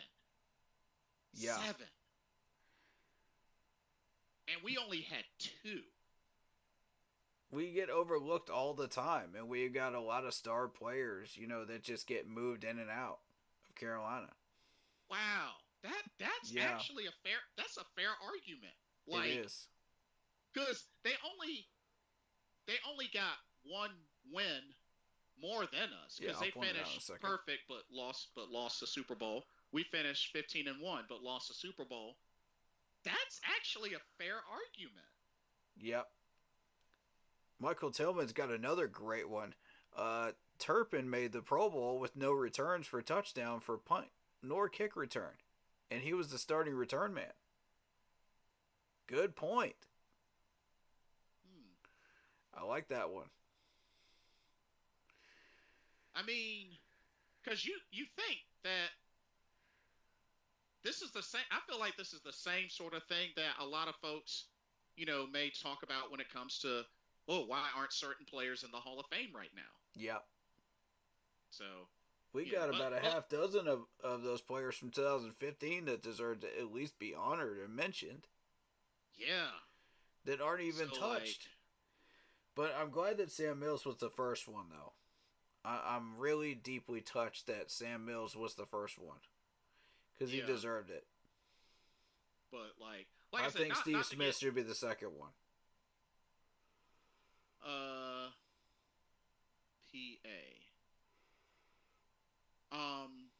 Kate McDonald says PA. I don't know what that means. I don't either. But yeah, not to get off topic, because I know we were finishing up. We were in the 7th round, right? Yeah. There's not a lot there in the 7th round, and we didn't have a pick in the 7th, did we? Which was our 7th? We got Jamie Robinson. That was the 6th, though, right? Yeah. Okay. Yeah, we didn't have a 7th, because I believe we traded that. Okay. But I mean, 7th round is garbage time, really. That's when you're looking for some type of player to experiment with, or something like that, Gotcha. And here's a name that a lot of people didn't really pay much attention to, is Andrew Voorhees. Now, he was hyped up to be around 3rd round, 4th round as an offensive lineman from Southern Cal. And he got injured, and nobody even bothered to look at him after that point. He slipped down to the 7th. Got drafted by Baltimore. And I was just like, if you can get this man healthy, he can ball for you. Jason Taylor, the safety from Oklahoma State, what is he doing down there? There's a lot of weird stuff going on in these drafts the last few years. So that's why I'm saying we need to be a bit more patient and not just trade up for players like DJ Johnson, or Mingo, when we've got talent there still. And a lot of that goes to mismanagement of our players as well, that we just drafted. That led to our 0-6 year, as well as coach manipulation of our draft picks on half of these.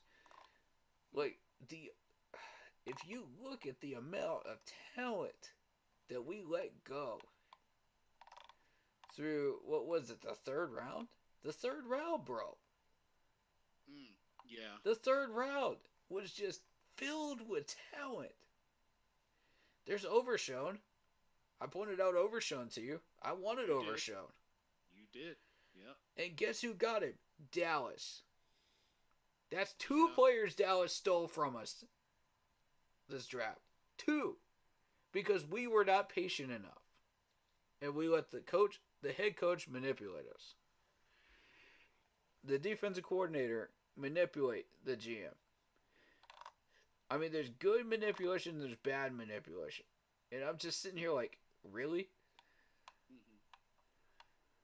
Really? We're actually going to let these coaches dictate how a GM does his job. It's not good. It's not healthy. That's not their job to do that, to overstep their bounds and control other GMs and what they do. I mean, Kate asked Panthers having a fire sale yet. So far, it's TMJ that's been given permission to seek a trade. Oh boy, I have a feeling it's going to be Brian Burns because of the situation he's in. Keep going. I'm just going to grab me a drink right quick. Keep going though. But yeah, I have a feeling it's going to be Brian Burns because of the situation he's in. Jeremy Chin is injured, so he's not going to be moved. Thankfully. Because I don't think they trade injured players. Who else was it? That was... wasn't it TMJ that was hurt earlier this year? Earlier this week? And I was thinking, oh boy. You know, we just dodged a bullet because TMJ might have been moved. But no. Actually, in fact, he got healthy enough that now, 2 days in, we're actually giving him permission to seek a trade under Thomas Brown's offense. Like, I don't understand it.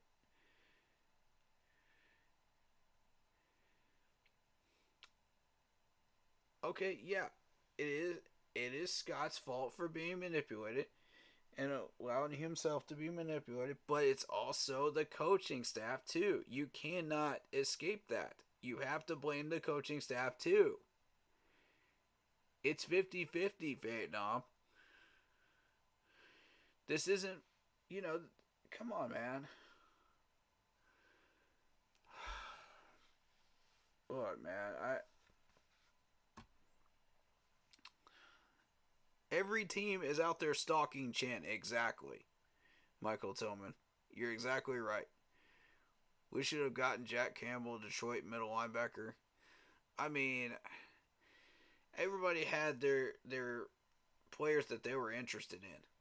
That's the thing. And, Alrighty, I'm back. I was heavily on Overshown myself. I wanted Overshown. Because I feel like Overshown could have been that guy. You know what I'm saying? Like, he could have been that next level linebacker that we needed. But we found Luvu, though. In all of this chaos, we found Frankie Luvu. And that was an absolute gold mine find. Because, I'm telling you, if we didn't find Luvu, somebody else would have. So, yeah. I don't know that our scouting department is totally incompetent here and needs to be fired. If they found Luvu, there's something. If we're hunting former Super Bowlers, and former Pro Bowlers, former number ones for their teams, surely our scouting department is not that incompetent, right? Come on. Also, you know what?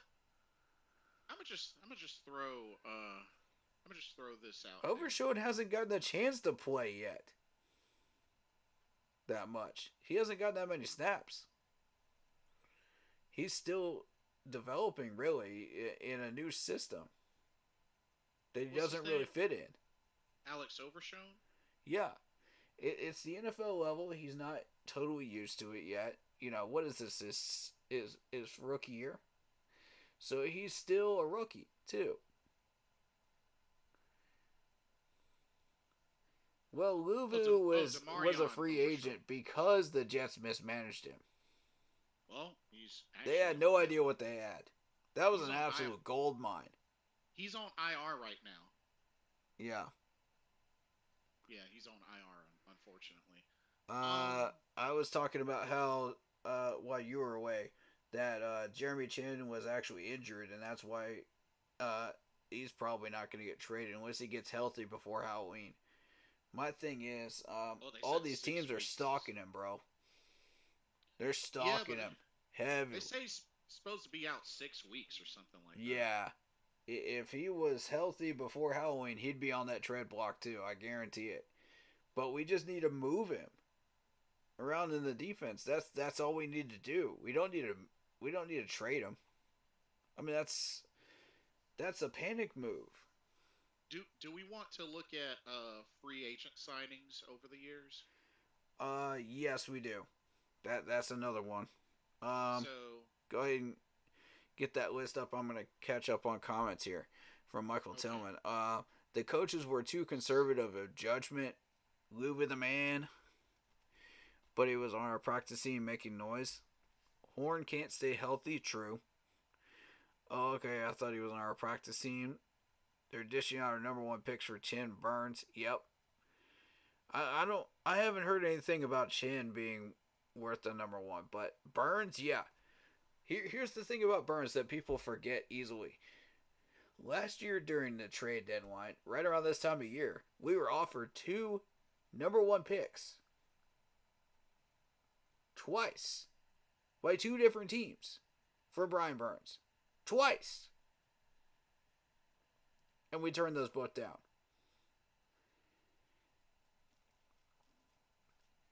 Eagles offered 2 number 1s.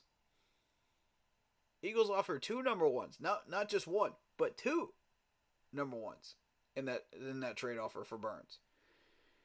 So I see that he's worth a first and a third now. That's what I'm hearing now. Okay, that was the latest one. I got year 1 ready for free agent signings, offense and defense.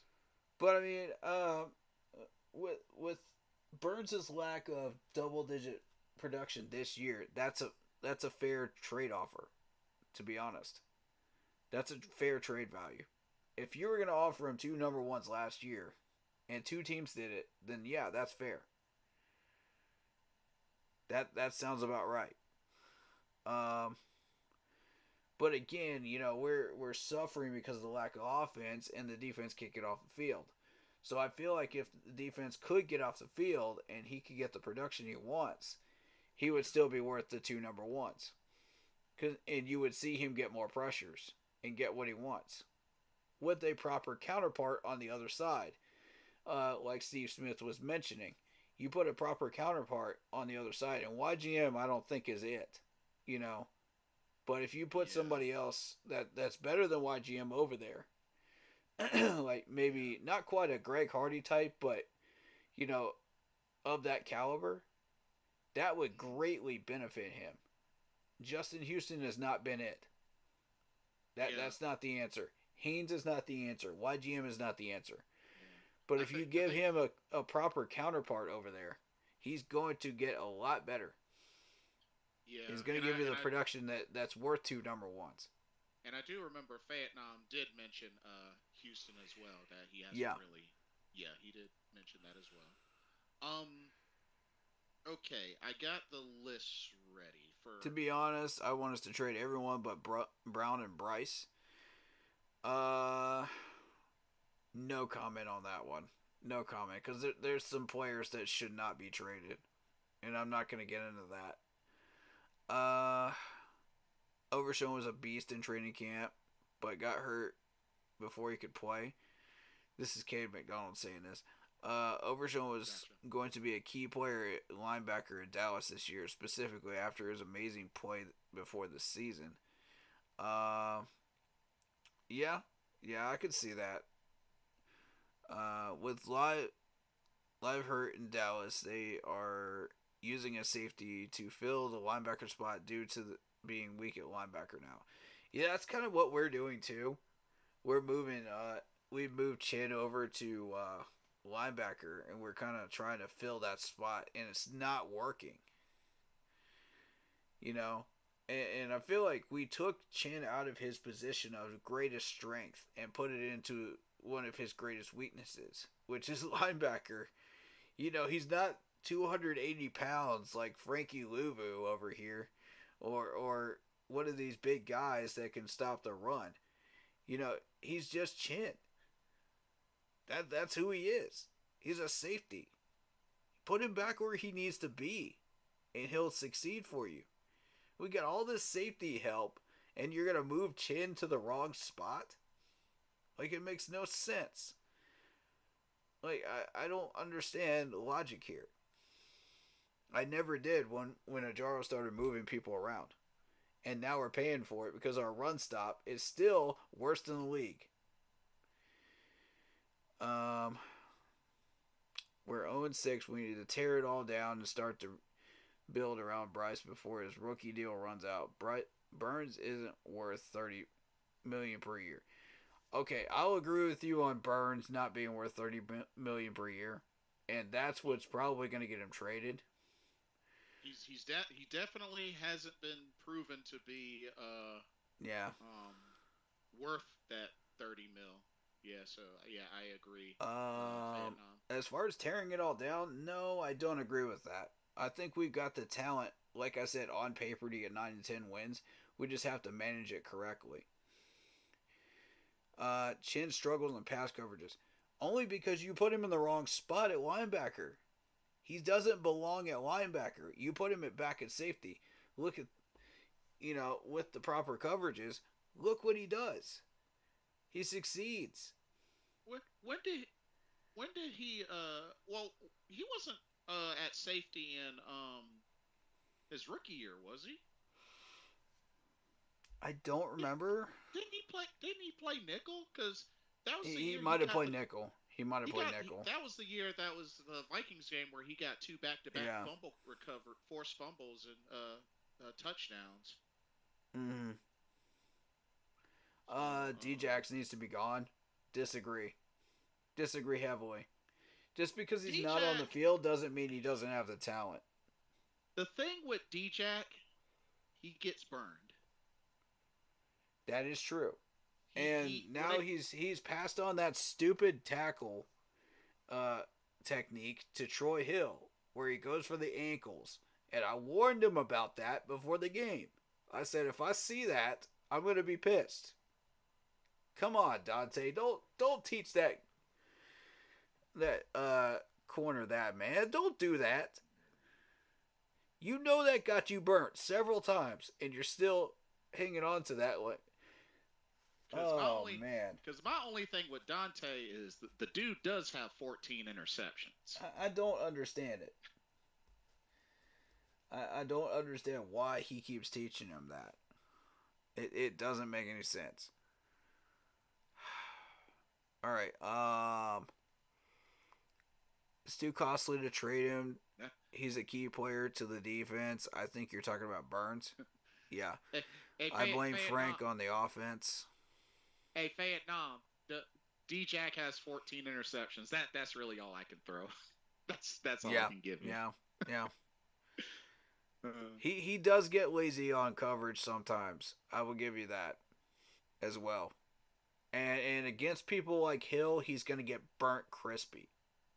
So don't expect him to be like, oh, he's Madden D-Jack, or you could just boost up his rating and then he catches up with Tyreek Hill. That's not how that works.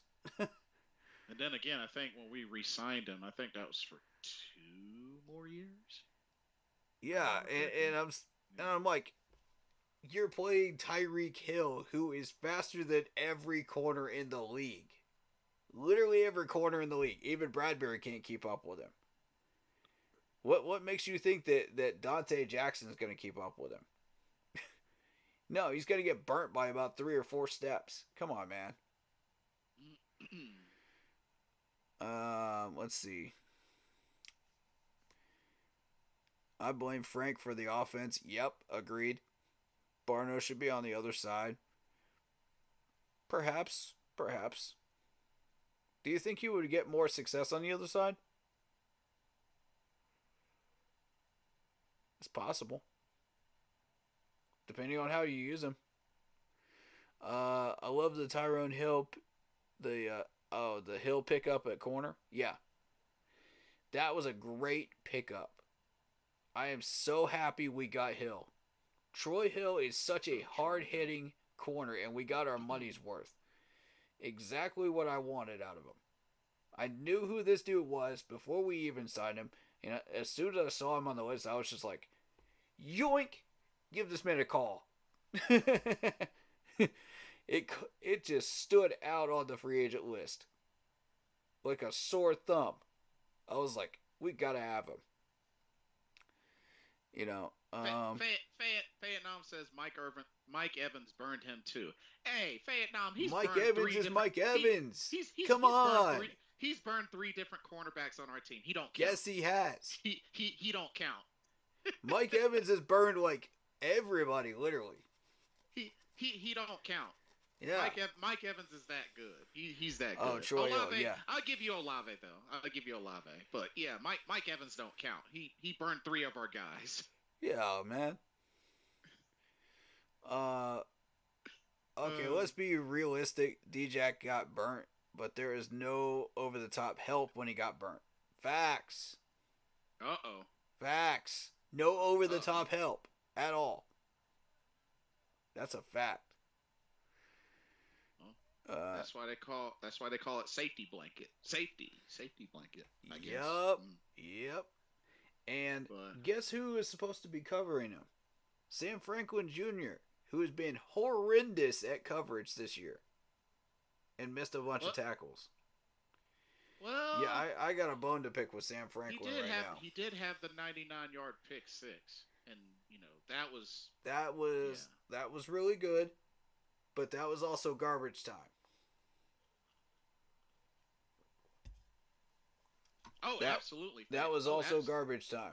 So, yeah. I give him credit for the pick 6, but, it was garbage time. Evans is a different breed. Yeah, facts.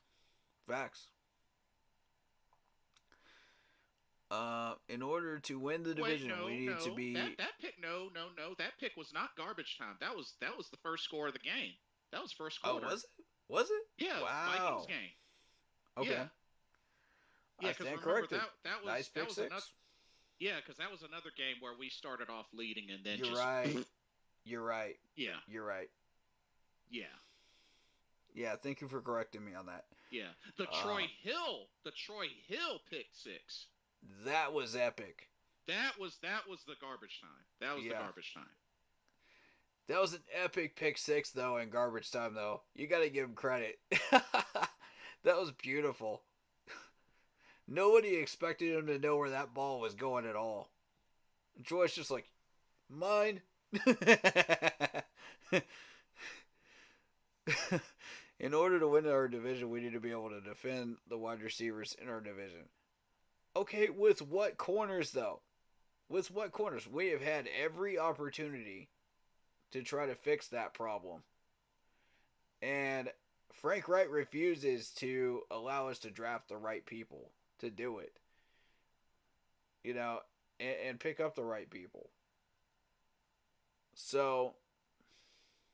Yes, Vietnam, that's correct. Yeah, the Troy Hill one was the garbage time one. Yes, that's correct. Yep. Mm-hmm. You're not going to have help every time. That's true. That is true. As far as, like, safety help. Okay. Yeah, but the close quarters ref zone for Franklin, red zone, yeah. Yeah. I'm with you on that one, Michael Tillman. That red zone defense from Sam Franklin was not it. He looked like he was in Narnia, man. It's funny how Gilmore's went from 100 M's from us and took away less to go to Dallas. Yep. This man is on his A game today, folks. Vietnam says D-Jack and J.C. Horn, Scott isn't drafting the right people. Now, no, we drafted the right corners. The problem is they keep staying hurt. The only thing that I have for that is like I said previously, we cannot predict injuries. You know, exactly. They suck, but we can't predict injuries.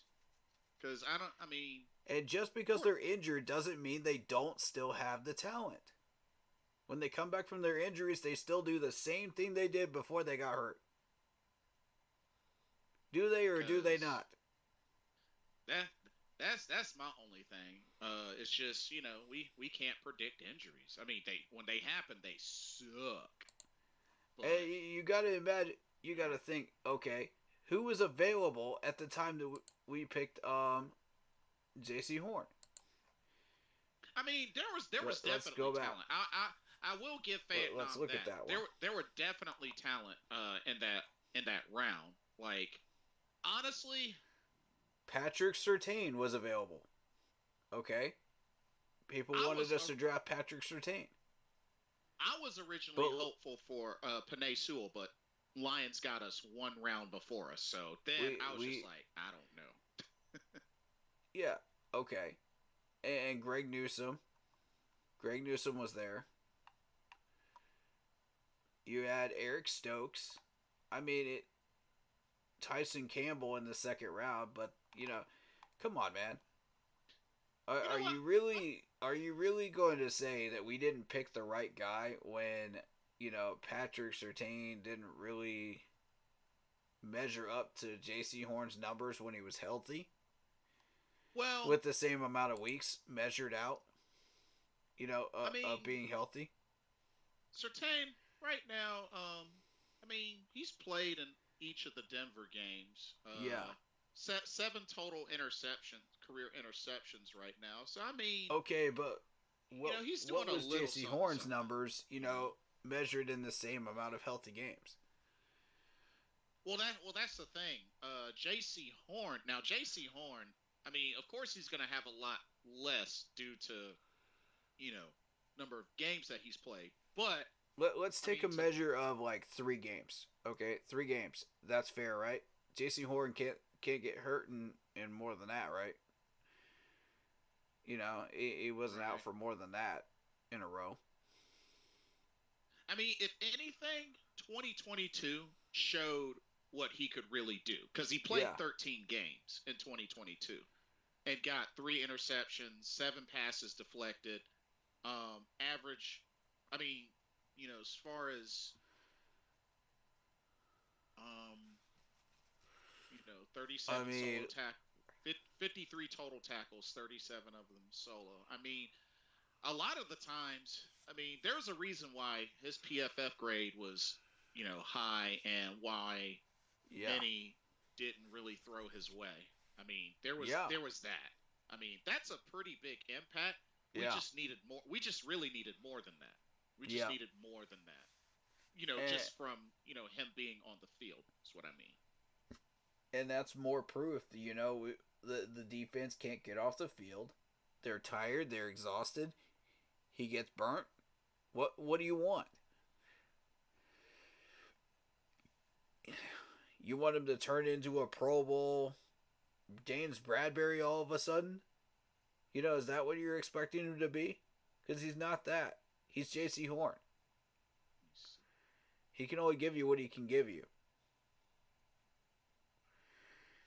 And, you know, Denver doesn't have a good cornerback coaching court. That's true. Good point.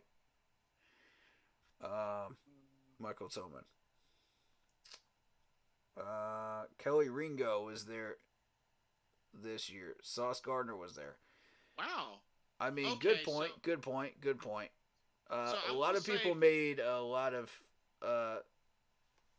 heat towards Sauce Gardner, but you got to also consider the Cowboys were absolutely obsessed with Patrick Surtain. So now Sauce, they wanted him bad. he's only got 2 interceptions, but he's gotten a lot of pass deflections. He had 20 last year, so that's a stat that really stood out. Yeah. But he's only got 2 interceptions, but he did win Defensive Rookie of the Year. I mean, honestly, if all three, Sauce, JC, and um Sertan the second, were all healthy throughout a full season, might have been a different story. Yeah, we can have a proper comparison with the coaches actually managing them properly. Yes. But look what Dallas eventually ended up picking up was Michael Parsons, because that whole draft up through 15 was screwed up by San Francisco, starting it off by choosing Trey Lance. And it led to a whole chain of bad decisions by a few of these teams, including us and the Bears. So, well, the Bears are probably going to pick Justin Fields anyway. Let's be fair. But because Detroit picked Penei Sewell the pick before, we had to pick Horn. We had to take a corner. We didn't have a choice. Mm-hmm. It was either that or Surtain or Sauce Gardner. And Sauce Gardner would have been a reach. So would Ringo. So, I mean, every draft organization in existence would have called Ringo a reach.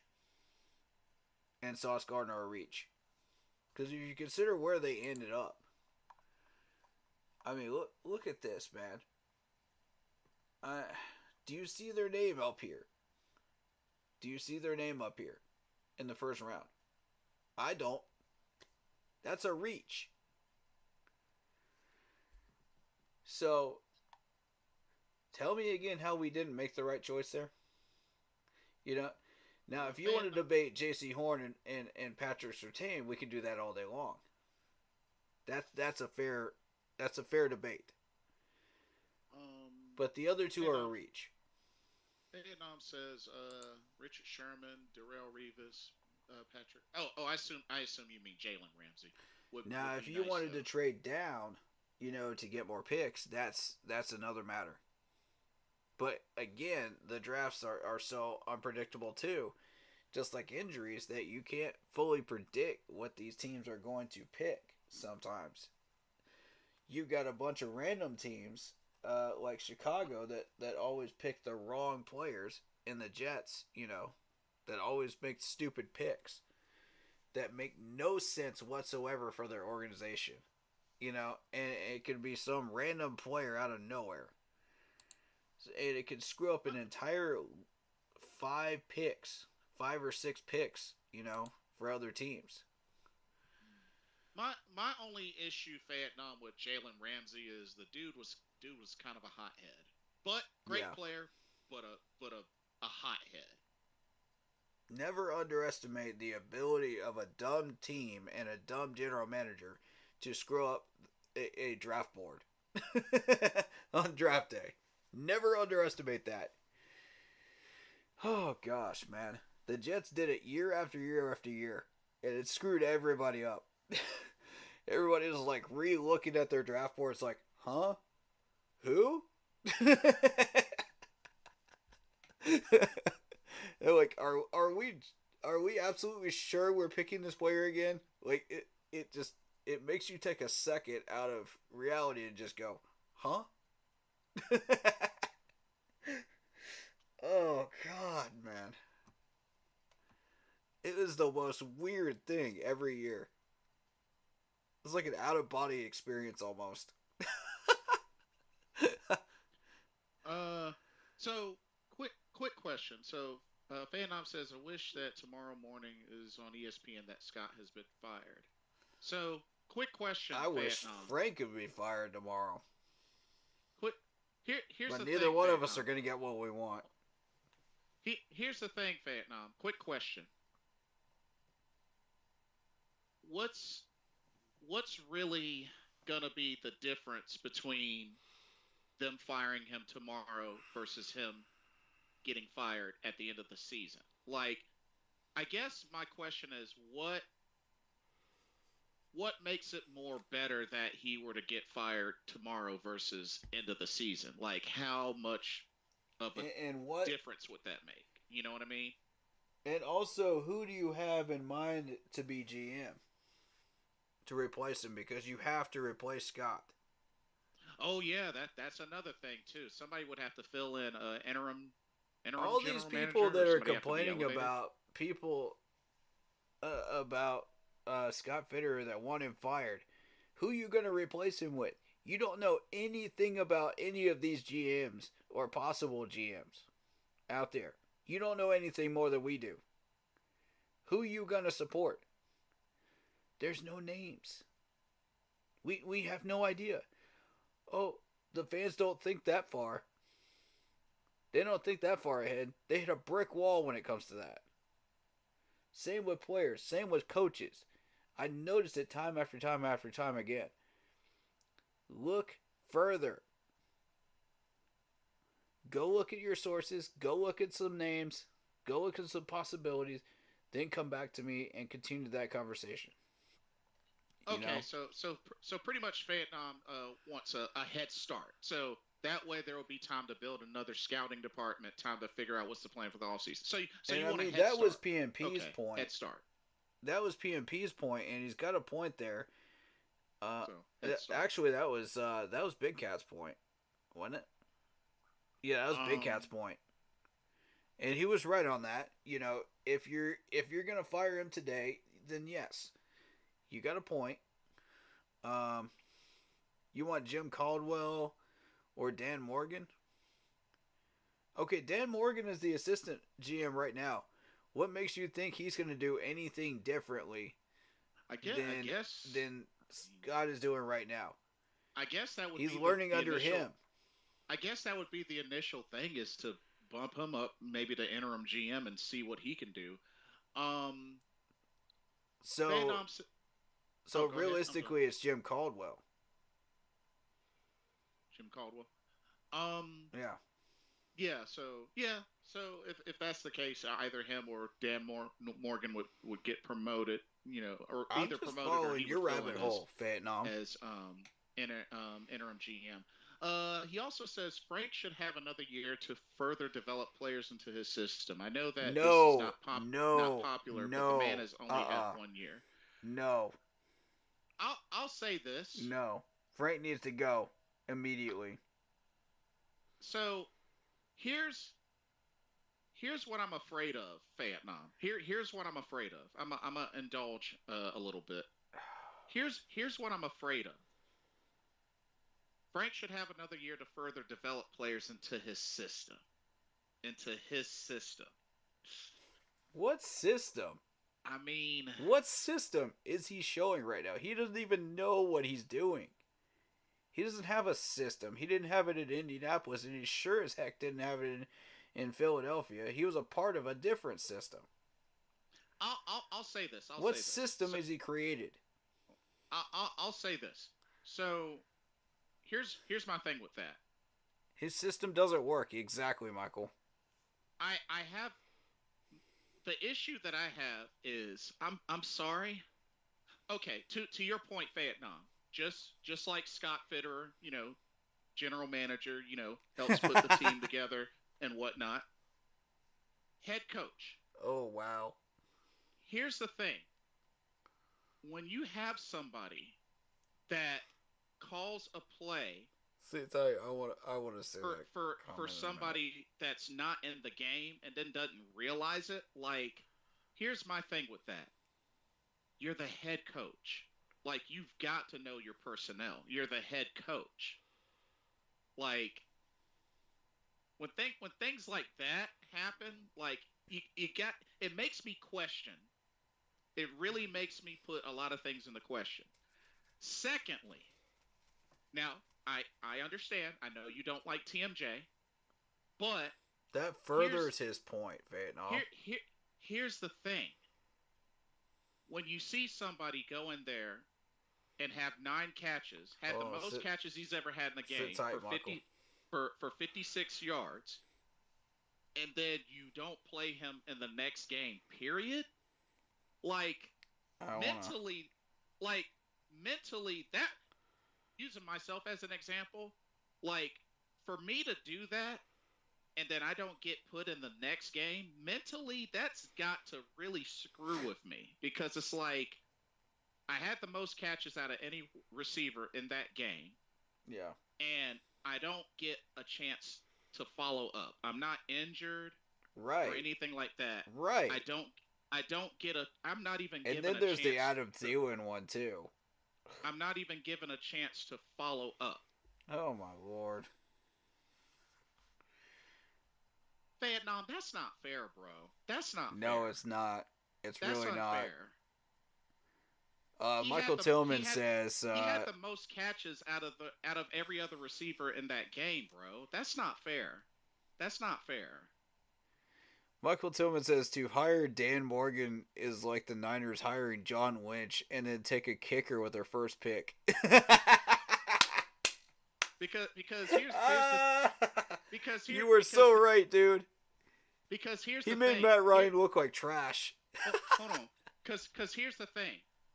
While you may feel that way, there were games where he didn't have anything. Where he didn't have anything going, and others had more than that, and we still lost. You see what I'm saying? Yep. You see what I'm saying? So that's why I'm like, that's like when you feed the hot hand at the time, because it could be anybody. It could be anybody. Ooh. When you've been feeding the hot hand, and then you turn around and you don't put them in the next game. Can I just say this? Matt Ryan was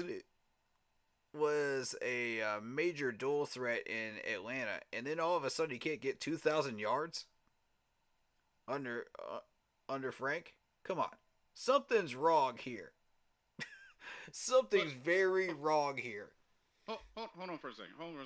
Like, understand my point, Vietnam. Like, put yourself in that position, bro. Like, try to put yourself in that position. You go in. You're racking up catches more than the others. You get targeted more than usual, and you get the catches, you get the targets, and then you don't get put in the game in the next game, bro. How would you feel? Like, seriously, how would you feel? Like, you're not given the opportunity to redeem yourself. Yeah, that's the point. That's the point that I'm making. And to a degree, I can understand where TMJ feels that way. You know, he's not getting put in a proper position to do something. But you got to give it more time, bro. You know, you can't just say, oh, 2 days under the new offensive coordinator's playbook and nothing happens. Be patient. You haven't even put in a game yet, bro. And the thing you're is, not even in a game and you're giving permission to trade. Yeah, exactly, Vietnam. And what makes it worse, Vietnam, is not everybody is pulling their weight. You know, that's, not only him, there's many others. Like you were saying, Miles Sanders, he's not pulling his weight. You know, like you said, I 1,000,000% agree with you, Vietnam. Yes, I would be pissed off like I'm not being trusted to perform. How do we know that's not the same situation as TMJ? That's all I'm saying. Like I said, you can't expect somebody to perform to their best or even have an opportunity to make an effort when they're not consistently put in there. And I'll admit some of that is because TMJ wasn't always healthy. I'll give you that. That's true. He was not always healthy. He kind of had a rocky start. But Steve Smith was never forgotten on the sideline because he's Steve Smith. He's Steve Smith. What do you want? Of course he's not going to get ignored. Come on. Now you're just being goofy. That's my whole thing is just. Oh lordy. We go to Thielen as if he's the only receiver. Why not testing Chark on the deep fly routes? Exactly. That's all Frank. Go talk to Frank. He wasn't giving up the playbook until this week. Well, we brought him in to spread the defense in a deep threat, yet he's running tight end routes. Exactly. Why? For what reason? stupid. And not only that, I mean, heck, Steve Smith. Okay, Steve Smith. That's actually another good example. I mean, what did he do his rookie year? That was one drop, Fayettenam. Kick and punt return. That was one drop. But I will give you that one. Yes, that was wide open, and yes, that was a clear drop. But what about the rest of it? He was catching balls. Yeah, but the thing is, Steve Smith developed into a threat. Because remember, he played his rookie year as kickoff and punt return. He didn't really even get his real shot into his second year because he wasn't even getting proper separation during his rookie year. Because if you remember, his second year, Moose had to coach him up. Yeah, there's that. And, remember, that second year was when he finally got his shot. And the thing is, once he got his shot, which took a year. Oh, and Smitty actually led the league in returns his rookie year, too. Yeah, not only that, that was the same year the team finished 1-15. Yeah. So he eventually developed into the Steve Smith that we've known for so long. Keyword, developed. Keep that in mind. And the crazy thing was, he had his share of, stumps because remember, right after the Super Bowl, had the freak broken leg, and that took him out. Yep. So, I mean, everybody's story's different. I'll say that. Yep. But it's like, yes, TMJ had a drop, especially in that game, in the recent game. Yeah. Thielen, who is a longer time veteran, he had 2 or 3 drops that game. Yeah. Like with 13 targets. They're gonna happen. All I'm saying is we have a history. We have a history of giving up players that may not have thrived here and have gone elsewhere and have thrived. And then you add another to the list of, we could have done something with him if we just would have put him, We haven't even used TMJ. We barely even used TMJ this year. Okay, we've been throwing it to Thielen like he's the only wide receiver we have on our wide receiver core. And meanwhile, Hayden Hurst is on the sideline more than the game. We can't even get Hurst in. And yet, you want to say that TMJ isn't it? Okay. What did he do last year? Tell me again what he did last year. Under a proper offense. Yeah. And and it's just like, like I go back to my Ricky Prohl example. I mean, we're talking about somebody in his long-time career since day one that has never gone over 1,000 yards receiving in his whole career, and he has 2 championships. What do you expect TMJ to do? Like, automatically turn into a freaking Pro Bowler after a year? It doesn't work like that. He can only do what he can do. I mean, some can. I mean, don't get me wrong. I get what Fayettenam is saying is that if they're developed properly. Like some can. That's what I was getting at. Some can, but I mean, some take longer than others. Yeah. But what's the common theme though? They're all developed properly. We don't know how to develop properly. All of the players that we develop, we end up calling a bust after they don't perform. But we didn't develop them. We didn't allow them to blossom. Because our system sucks. I mean, let's call it what it is. It sucks. I mean, and when you think about it, the perfect example that comes to mind of a player that was developed correctly and even got plenty of time and in the right circumstances, the upbringing was Aaron Rodgers. You know, and Prohl actually caught touchdowns. He wasn't a red zone wide receiver. He was more of a third down threat. Exactly. That's what he was known for, being that third down threat. But when you think about it, you look at Aaron Rodgers' development. Because remember, he finally didn't get his shot. Oh, baloney! The coaching staff has had plenty of time to develop these guys. Until they've had 6 games. They've had 6 games to develop somebody. That's more than enough time for us to see at least a little bit of progress. Just a little bit, even. No, we're not even seeing that because guess who's holding us back? Frank Wright. Because we gotta remember, it's not Aaron Scott. Rodgers, Scott's just sitting there picking the players. He's not. He doesn't develop these players. Frank does. 6 weeks is plenty of time to see some sort of progress.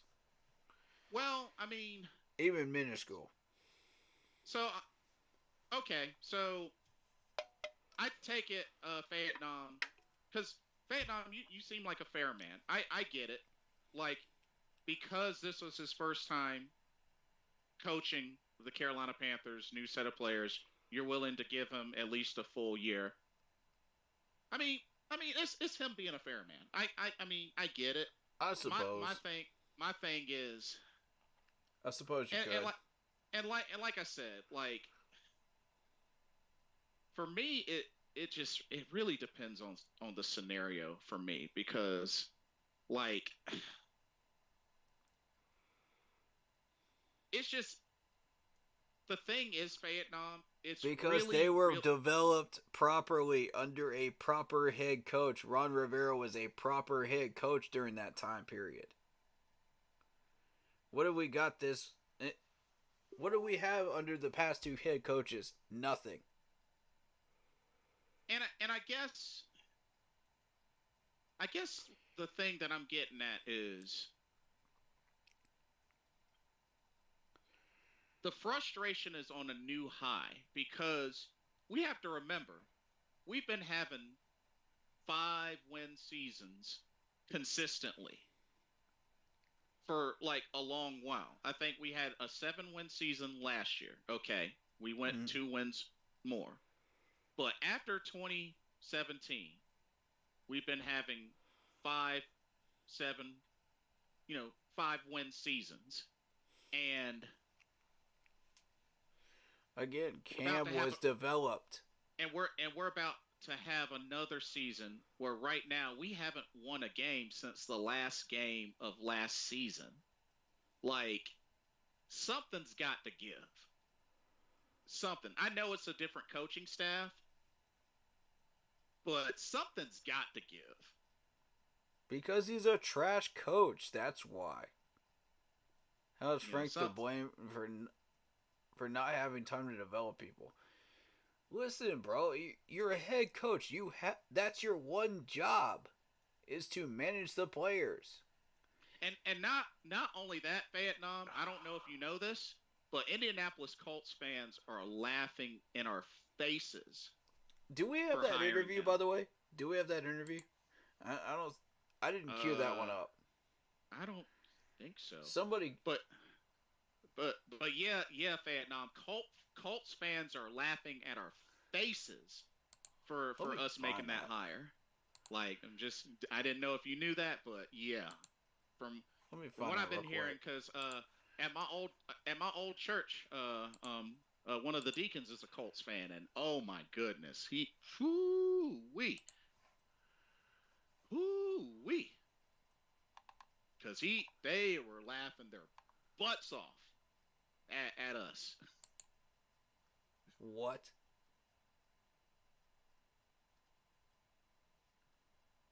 I hope this news isn't what I think it is. What's up? Roger Goodell just signed a 3-year contract extension through 2027. Oh, yeah. Yeah, that was recent. Yeah. Oh, my... We can't get rid of this dude.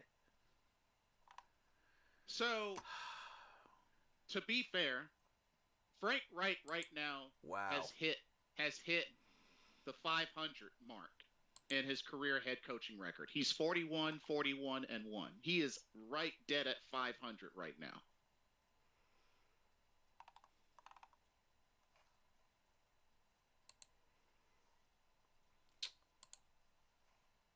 I mean, yeah, Vietnam. They in are one man. off season, yeah. They are laughing their butts off. Yes, like, they are. They are literally like, I don't know why the heck we even made that hire.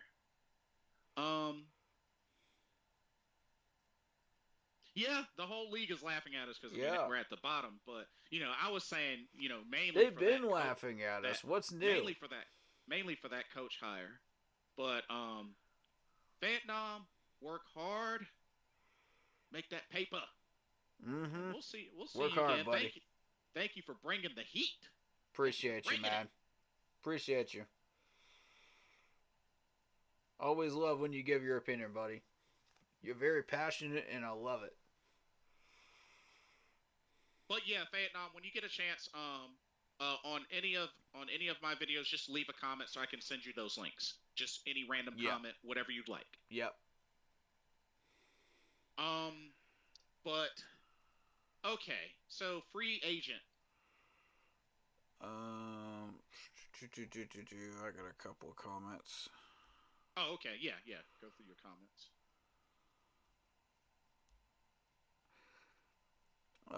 It's over, bro. It'll be more Minnesota miracles. Because he was a former Panther and he was tricked because nobody pulled up his field numbers versus his coaching success. Facts. Well, he sucked as a quarterback, too. You go back and look at his quarterback numbers. He was trash.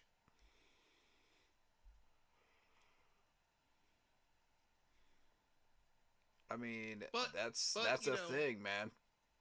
But at least we completely know where Vietnam stands. Yeah. Get rid of the GM. Give the coach one more shot. Oh yeah. One year. So we pretty much know where he stands, and that's good. You laid it out on the line like that. We can appreciate that. Bryce Young will outlast Richardson because they have to teach him how to slide. Ooh, good point. Good point. Right? They didn't look at that yet. He claims to be a quarterback groomer. Yeah. Yet he sucked as a quarterback. Yep. Facts. Big facts, Michael Thomas. How you gonna be a quarterback whisperer if you can't even successfully play on the field yourself back in the day? Dang. Ouch. Matt Ryan was already groomed, so explain the decline in numbers. Facts. Michael Tillman is on fire today. Let's go. Come on with it. Love this. And I want to make a quick comment about Roger Goodell real quick. Because we have the worst commissioner right now. The worst. Oh yeah, I don't. He had Bill Belichick in his back pocket. Yeah. He's got the refs in his back pocket. They care Vietnam. And he's made some of the worst decisions as a commissioner we have ever seen.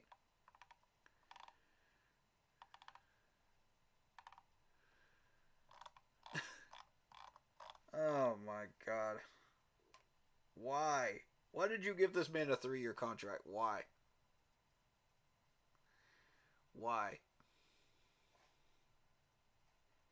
Make it make sense.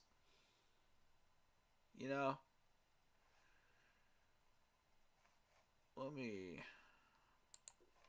go on to the page. Let's see if we can find it. All right. I wonder if somebody posted the Colts interview of the players. I don't think they did.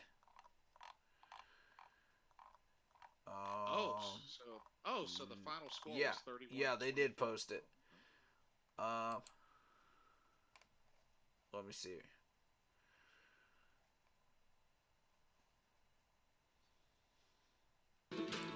I mean, again, my goal wasn't to react to stuff here until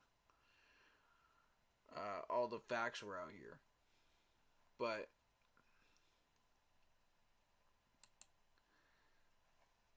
you know, this was the Pat McAfee show. You know, where they were talking about to Colts players, Colts fans. My mistake, Colts fans, and yeah, and they were just sounding off, dude. It was ugly, dude. Yeah, like I'm not surprised. That's why I was thinking.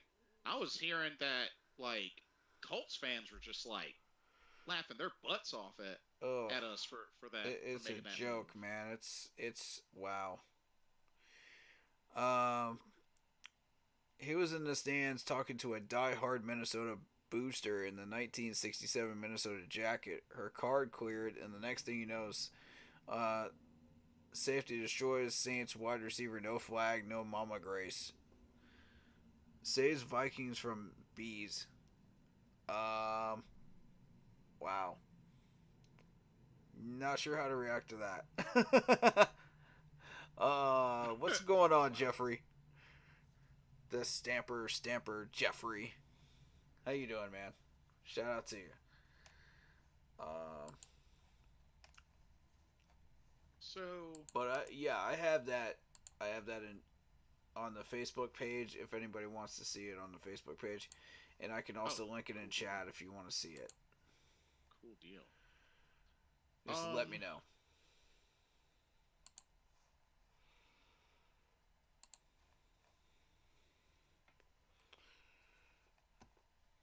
But I have to say though, looking at these free agents, I mean, shoot. I ain't been too happy with the Carolina Panthers, man. They're upset. Yeah, we're upset. All right. They mad. We mad. We've been mad. Let's put it that way. We're over it at this point. We're not mad anymore. We're over it. Really mad. I just don't want us to get to the point where we just don't care anymore. That's what worries me. You know, and there's been a couple of fan bases that have ended up like that, and it's not a great place to be at all. Right. All right, so hit us up with the free agent moves by Scott Fitterer. So, year one. So, offense. So, Amir Abdullah at running back. That was a 1 year, $990,000. Grade B. Cam Newton. Not great. Cam Newton, great pickup right there. Great pickup. But here's the thing. We paid him. Amir is Amir Abdullah B plus. I'm sorry, B plus. We paid Cam Newton $10 million. $6 million. $6 million. Okay, $6 million to mostly ride the bench. What was his purpose there? Just for QB sneaks? Dude, we could have had Sam Darnold or Baker Mayfield do that. Yeah, pretty much. That was a joke. We paid $6 million for what? Yeah. For 6 games. 1 year, $6 million. Grade C. Okay. Cameron Irving, 2 years, $10 million, $8 million of that guaranteed. Trash grade, pickup right there. D plus. Pat F. Line, at guard. 3 years, $13.5 million, six of it guaranteed. Grade D minus. Okay, for defense, Hassan Reddick, for 1 year, $6 million. Grade A. Yep. Frankie Louvu, linebacker, 1 year, $1.1 million. Grade Great A. pickup. Daquan Jones, defensive tackle, 1 year, $4.1 million. Did nothing. Grade A minus. AJ Bouye, cornerback, 2 years, $7 million, 3.5 of it guaranteed. Grade. We needed a corner. He didn't do anything. B plus. Rashawn Melvin, we brought him back on a 1 year, $1.1 million. Trash. Grade, they gave him a B for grade of that. No. Morgan Fox, 2 years, $8.1 million, 5 of it guaranteed. Grade C minus. Who was that last one? Morgan Fox at defensive end. Didn't do anything. Sat on the bench. Next. Overall, B minus. That's just for 2021? Yeah, just for 2021. Oof. All right, let me get to this comment real quick. I heard something about we're going to try to trade Burns for a second round draft pick, 2 of them, and then Jeremy. I haven't heard that offer before. I've heard a first and a third to the Ravens, but I haven't heard that. That's been an official rumor for a while now. For the first and third, which is a fair offer actually, considering Burns isn't producing well right now. Not to the level he was last year. Jeremy's actually hurt for about 6 to 8 weeks, so he's not going to get traded. Right. Bro, I'd love to see the Carolina Panthers pick Judge Judy from the Denver Broncos wide receivers who we need. Jerry Judy. Clever. I like Mr. that. But Mr. no. Mr. Gemini says, I'm really excited to see Bryce with Thomas Brown calling the plays rather than Frank. Hopefully we will see better numbers and results. Me too, buddy. I'm right there with you. I got the second year queued up and ready. Michael Tillman says we should be looking to hire a coach first, then move on to building correctly. Agreed. Yeah, let's get the talent evaluated properly and developing properly. Put these guys on the field correctly, and then we'll see what we have. You know what I mean? Then we can properly tell what we really need from that point on. Yep. Okay. Michael Tillman says trash. Yep, I agree. Load of trash. I'm saying the same thing you are, buddy. Continue. 2022. Oh, okay. So, year 2022. So, Fitterer's second year. Free agent signings. Austin Corbett.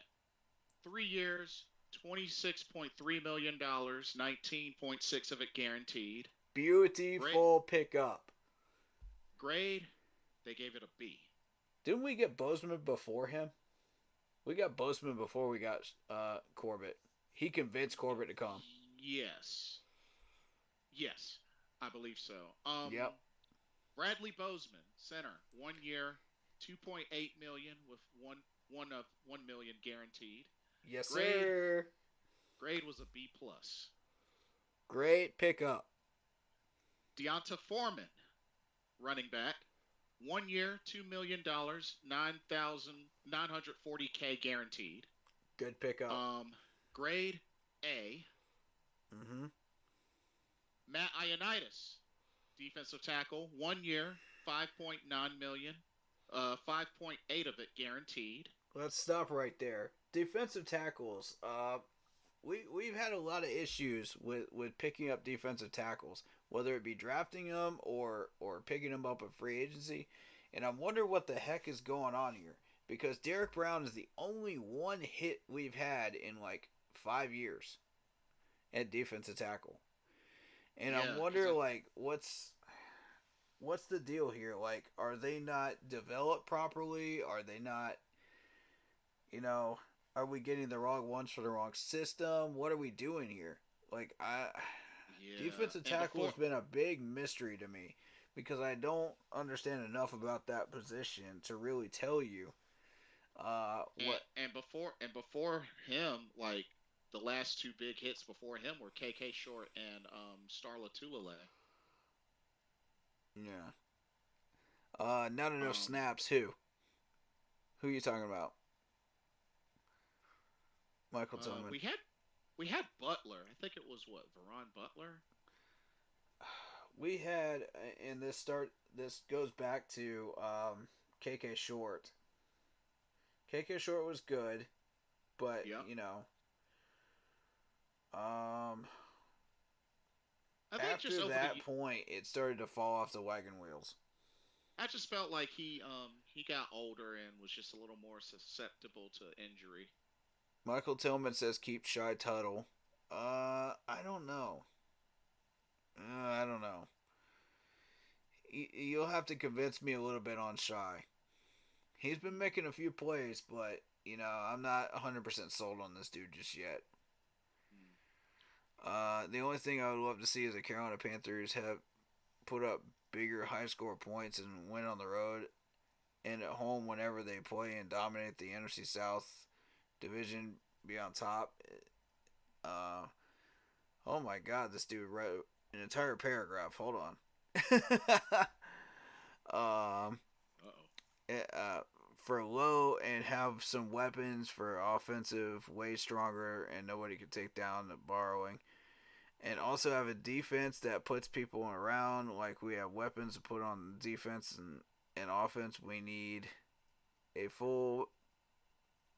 fullback, running back, powerhouse guy that knows what he's doing about running up the end zone. And I would love to see the Carolina Panthers march to a Super Bowl victory and the chance for a lot of and the fled to the stadium to the Marty trophies, and the two had put them together in places. David Tapper needs to be put his heart and soul into our team and make them a better franchise.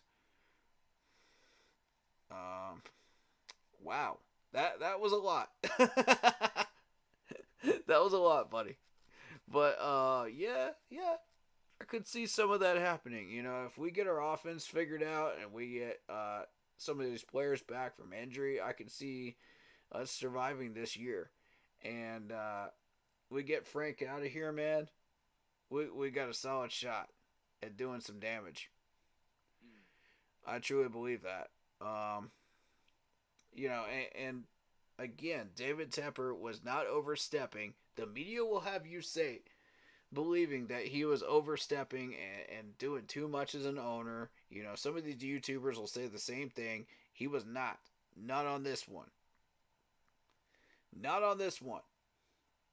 Not when he told Frank, give up those play calling duties or you're out. Point blank, that was the correct decision to make. Because he's as fed up with it as we are. He absolutely is. And I believe he is really starting to understand this fan base and this organization now. You know, he's had his foot in the ground for 3 or 4 years now, and he now understands where we're coming from and why we're so frustrated. You know, but at the same time, you need to exercise patience too, you know, as an owner.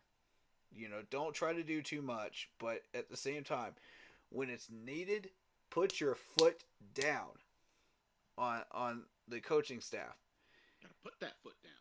and still tell them either get your act together or you're gone. Yeah. And that's exactly what he had to do here. And I don't envy this man's job, man, of having to do that. An owner should not have to do that.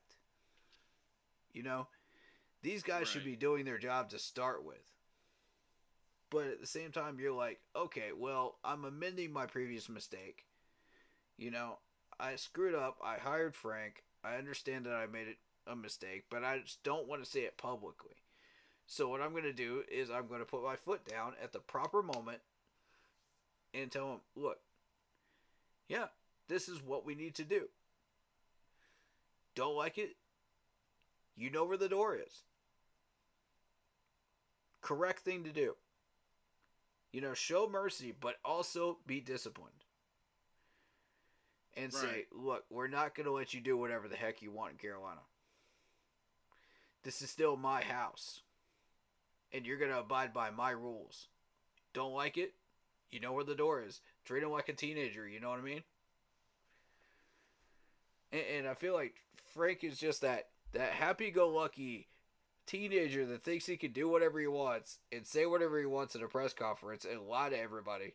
And yet when he gets caught with his hand in a cookie jar, it's like, uh-oh. Uh-oh. Here comes mom and dad. You know? Yeah. And they lay down the law. It's like, oh shoot, I just got grounded. I just got grounded in my room.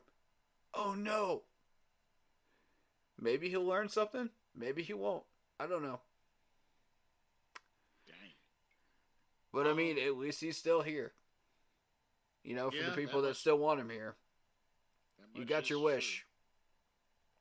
True. So yeah, Ioannidis, that was a C minus. Yeah. For him. Yeah. I agree. He didn't really do anything. We had a Kansas City Chiefs defensive tackle as well, didn't we? I'm almost about to get to him. He was a linebacker, but I'm gonna get to him. He's right after this next one. Yeah. Corey Littleton, linebacker. 1 year, 2.6 million, 1.9 of it guaranteed. His strength was run stopping, but I mean, he didn't do enough of it. Right. B plus. Damian Wilson. 2 years. Damian Wilson. That's the guy I was thinking of. Yes. Yeah. 6.9 million, 3.3 of it guaranteed. B minus. And I mean, this is just yet another defensive tackle that we've rotated through here, you know, from another team, and he hasn't gotten the job done. I mean, I don't understand what's going on here. Yeah. Wrong system, maybe, not being developed, not enough playing time. I don't know. Mm-hmm. Xavier Woods, 3 years, $15 million, 6 million guaranteed. Good pickup. B minus. And then Johnny Hecker, 3 years, excellent pickup. 7.62 million, 4.9 million guaranteed. I met him. Yep. Grade is A minus. Excellent pickup. Yep. So overall free agent signing grade for Scott Fitterer for 2022 was they have a B. I agree with that. Excellent pickups, man. That was a heck of a free agent haul, man. And we weren't even expecting half of that. We had no idea half of that was going to be on the market. We got lucky. For the most part. Yeah. So Tepper's just like, oh shoot. All these names are on this list? Oh, we need to free up some money. We need these people. It's time to go on a rebuild, man.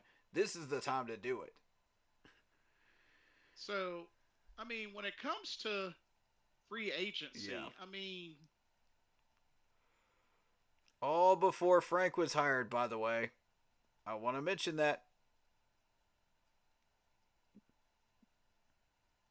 Now, I think where things get really interesting is when we switch gears to trade. Because the thing is, you know, when we do this year, like, we can't really see the full results because, you know, the season's still going. Mm-hmm. But, looking at the trade rankings, So, switching gears to trades. Year one. So, first was the obvious one, trading for Sam Darnold, giving up 3 picks. That was a stupid trade. Now, to refresh everybody's memory, we got Sam Darnold, and we gave a 2021 6th-round pick, 2022 2nd-round pick, 2022 4th-round pick, all to the Jets. Grade for that, F. Dumbass pick trade right there. Absolutely dumbass trade. The Jets got away with a absolute swindling on that one. Yeah. Okay. Trading quarterback Teddy Bridgewater for a 2021 6th-round pick. We traded him to the Broncos. Grade C+.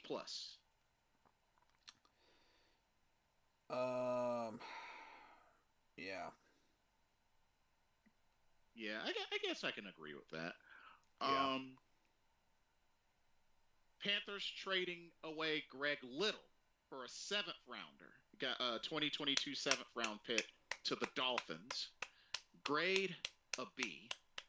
Which, great it worked out trade. For us because, unfortunately, Greg Little did not pan out for us at all. Yeah, he was not it. And we should have gotten rid of Cam Irving while we were doing it. Gotten a 6th out of it, too. Okay. Panthers trade Denzel Perryman and swap late-round picks. So, we received a 2022 6th-round pick. We gave away Denzel Perryman and a 2022 7th-round pick to the Raiders. Basically, we just gave them away for free. Yeah. Idiotic trade. The grade was F. No. I want something for that in return. Don't give me a garbage times 7s for that. Don't give me a garbage times 7s for that. What are you doing? I would have said, nah, heck no, on that trade. Oh, yeah. Let's see. Where was I? Dang it, I just lost. Oh, here we go. So that was an F. Panthers acquired defensive end Daryl Johnson for a 6th-round pick. So we got Daryl Johnson. The Bills got a 2022 6th-round pick. Grade was incomplete because injuries derailed him badly. So we really didn't get to utilize him. Another idiotic pick. Another idiotic trade right there. That we got nothing out of. He only played 20 defensive snaps in 3 games for us. So, yeah. Here we go with this one. Panthers give up real assets for cornerback C.J. Henderson. The details. We gave up tight end Dan Arnold and a 2022 3rd-round pick, and we got C.J. Henderson and a 2022 5th-round pick. Grade D-. I'm actually going to have to say C+ on that one because of the fact that we desperately needed a corner in the position we were in that situation. And at the time, CJ was being misused. So, yeah, I'm not surprised that we got that trade. Dan Arnold was not it. And I thought we, to a degree, had a fair trade value there. But it went downhill when CJ started playing like trash. Yeah. Let's be real. And then the last one, we get Stephon Gilmore. Panthers get Stephon Gilmore. Patriots get a 2023 6th-round pick. Grade A. Yeah, good one there. We wanted to bring Stephon Gilmore back. I'm happy with that one. And we got our money's worth, but for only 1 year. Yeah. even though he really wanted to come back. But yeah. Overall player trade grade, they gave Scott Fitterer for 2021 a D. Yeah. Trash year. I wonder how much of that was Matt Rule's doing too. In influence. Yeah. Quick comments from Mr. Gemini. The national then media I'll get to laughs mine. the national media laughs at us through though when Tepper has weekly meetings like we're a high school franchise, like these are kids. And so, do y'all believe Frank is the reason we are 0-6? I think Absolutely. I think Yes. he's one of the reasons for sure. Definitely one of the reasons for sure. The main reason, but not the entire reason. No. There's a lot of different reasons involved. Injuries included. And I'll let you do your comments, and then I have year 2 for player trades ready. Jeffrey says, yes, please. David Tepper fire Frank. Right. Time to get an offensive coach that wins championships. How to place the Super Bowl ring and trophy in North Carolina and Bank of America Stadium. Blah, blah, blah, blah, blah. You know. He writes an entire paragraph here. I'm not going to read all of that. But yeah, I get your point, man. I read it. That's time for us to stop the other two and get a new GM, Scott, and let him go. Nah, we're not gonna let Scott go, man. We're not gonna let Scott go. That's what I'm wondering.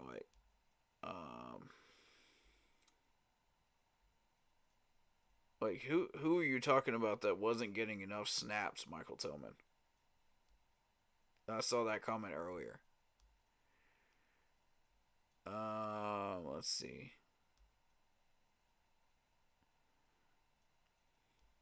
Oh, Indianapolis. Gotcha.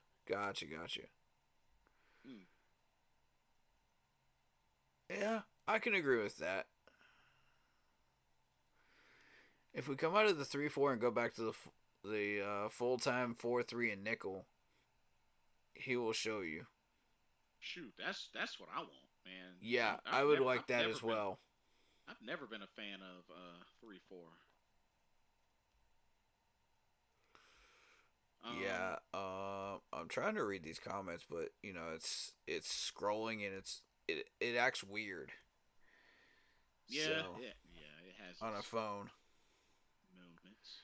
So if I missed your comment in the Facebook chat, I apologize. I'm just gonna read the ones I can. Big mistake right after Arnold trade. Sammy D went straight. Dang it. I was trying to read that. And it went off my screen. Y'all gotta chill out on the comments on Facebook. I can't read all these. They go too fast. And then they just go off the screen and it glitches. So I can't go back and read them. Oh my god, Darnold sold himself out. Yeah, true. Joe Brady fired. Big mistake that year. Perryman and Reddick should still be in Carolina. Facts. Shoot. Come on. Stop being screwy. Yeah, it's gonna keep being screwy. I can't read all these. I apologize, guys.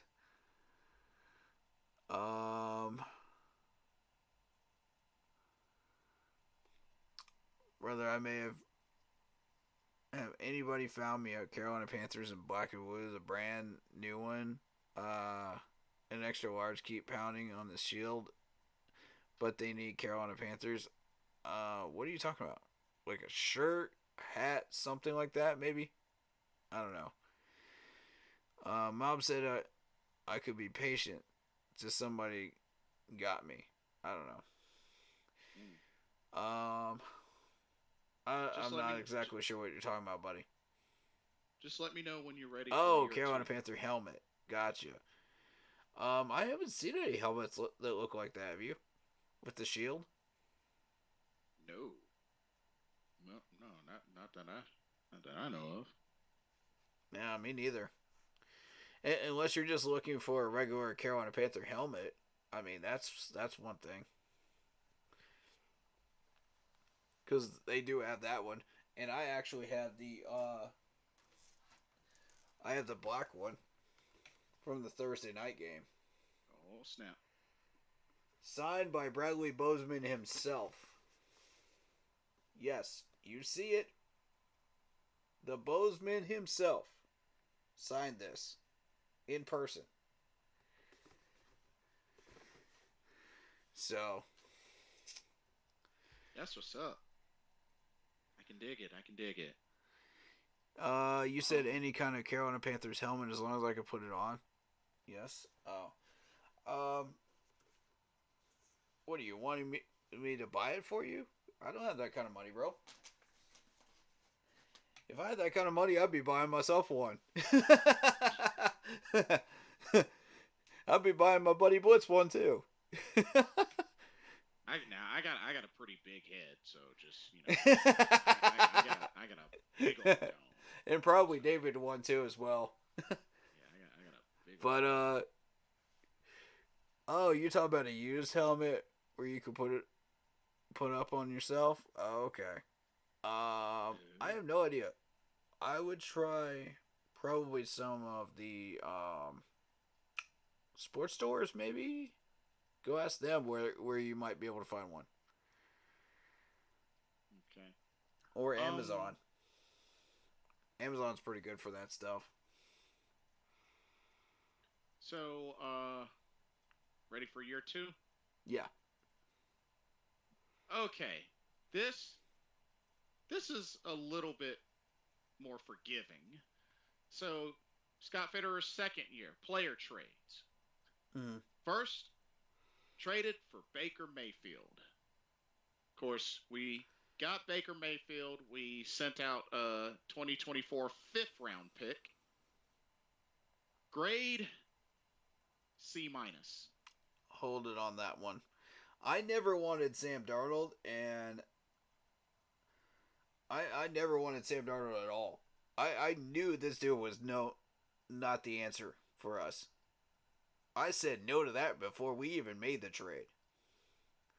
Mm-hmm. I want that on record. That's on VOD. Several times. That's on VOD. As far as Baker Mayfield, I saw what he did in Cleveland, against Pittsburgh. And I said, okay, this dude's got some potential. You just got to get it out of him with the right coaching. Got playoff experience, won a playoff game. Yeah. So, something not even Sam Darnold has done. So. Yeah, and I said, okay, maybe he might be halfway the answer, but we got to do something with him though. That's our problem. Yeah. We don't know how to use these guys.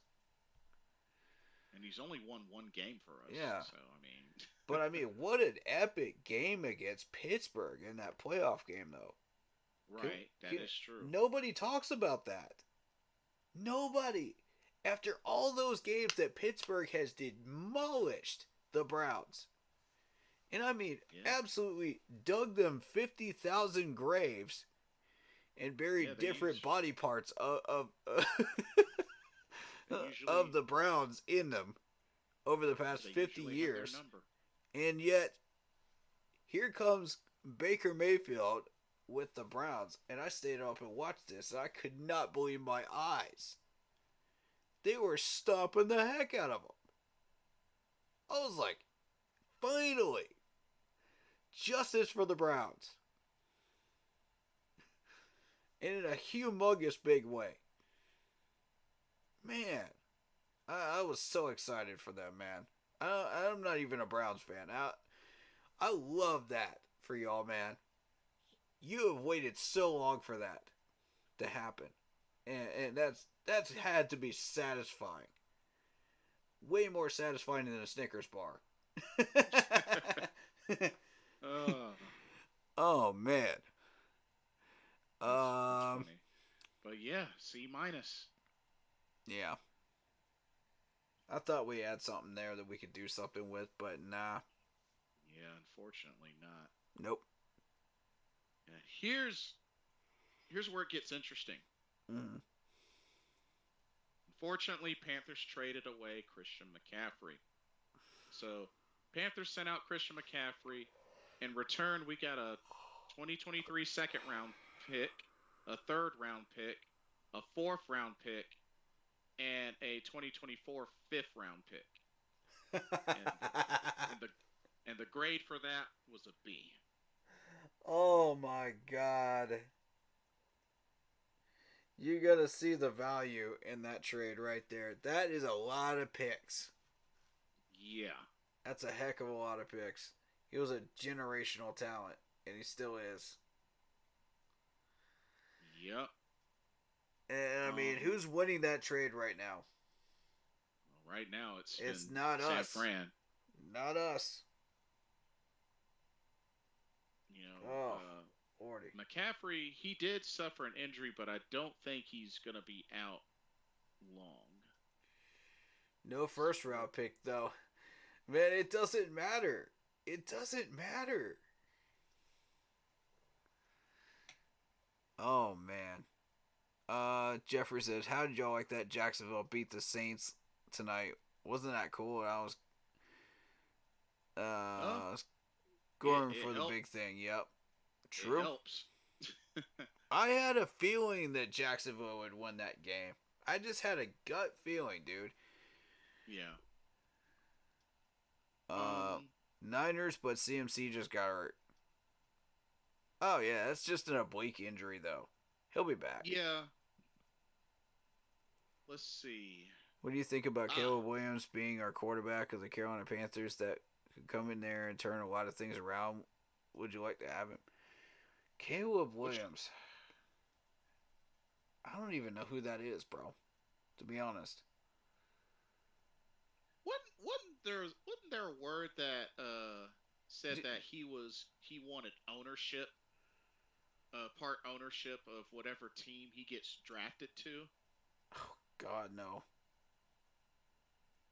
Oh, Trojans quarterback or Gamecocks quarterback? Which one? Wait, aren't you? I think he's talking about the Oklahoma one. Oh yeah, I'm sorry. Yeah, I forgot. He USC. used to be with Oklahoma. Now USC. He's with USC. I forgot. They're both USC though. Which USC? It's Gamecocks or Trojans? Trojans. Got you.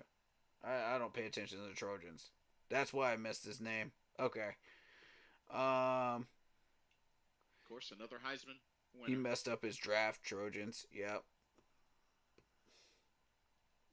Yeah, people are not going to take him seriously now.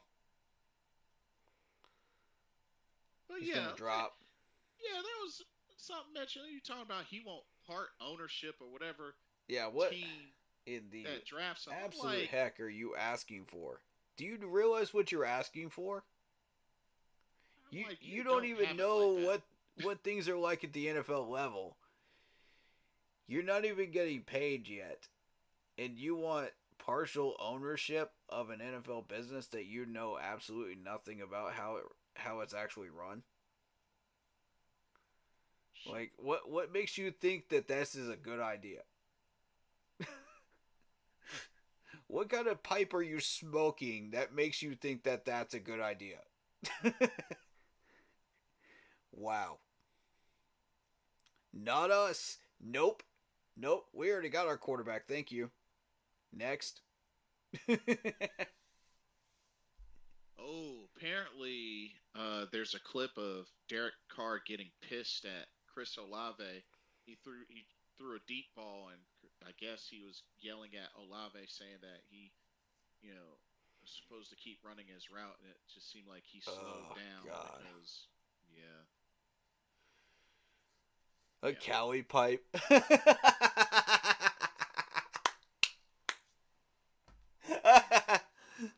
Oh gosh. This is what makes this stream fun. This stuff right here. Thank you for that, Michael Tillman. Thank you. I am so glad I kept this PG. Yeah, fair enough. Oh. Olave can come to Carolina. Yeah. I'm not not against it. I'd rather have T. Higgins, though. As far as Jerry Jeudy, no. Steve Smith already shut that one down. Not happening. I got the Buffalo Bills beating the Tampa Bay Buccaneers. Road I shut down. Yeah. Buffalo. Buffalo's going to beat Tampa Bay. Yep. That's happening. All right. Go ahead for it. Robbie Anderson. Oh, God. Robbie Chosen Anderson. What do we trade for this dude? So we sent out Robbie Anderson. We received a 2024 sixth round pick and a 2025 seventh round pick. Grade B plus. Oh my God! We traded this dude for a ham sandwich and some chips. Yeah. That was about all he was worth. Oh gosh. All right. To me, he's not even worth the Happy Meal at McDonald's. I'm just being real with y'all. He's not even worth a seventh to me. But okay, Yikes. Continue. Laviska Shenault. We traded for Laviska Shenault. Yep. We received Laviska Shenault. We sent out a 2023 seventh round pick and a 2024 sixth round pick, and the grade for that was a B. We need to stop trading. And then the last one was when we traded away tackle Dennis Daly. We sent out a 2024 seventh round pick and Dennis Daly. We received a 2024 fifth round pick. That grade was a B plus. Great trade. Great trade. Overall, B. Great trade on Laviska, actually. I'm happy with that one, and on the last one as well. So for year one, it was a D. For year two, it was a B. I think the first year he had no idea what he was doing. You know, his first year fresh as a GM. You know, and he was trying to keep the ball rolling and afloat, you know, in Carolina and not make a wave. Second time around, it was just like, okay, we need help here, we need help here, we need help here. Let's make a move here. Let's try to get this going. And as far as Robbie is concerned, you ever go to McDonald's, just, you know they have those Pokemon cards at McDonald's now? What? Oh, Lord. Yeah, the Pokemon battle cards. Okay, so you ever go to McDonald's just to get the Happy Meal, just to get the toy? And you, like, give your Happy Meal to somebody else? That's what we did with Robbie Anderson. Oh, man. That's crazy. We just bought the Happy Meal just to get the Pokemon cards. Wow, we traded them just to get the pick.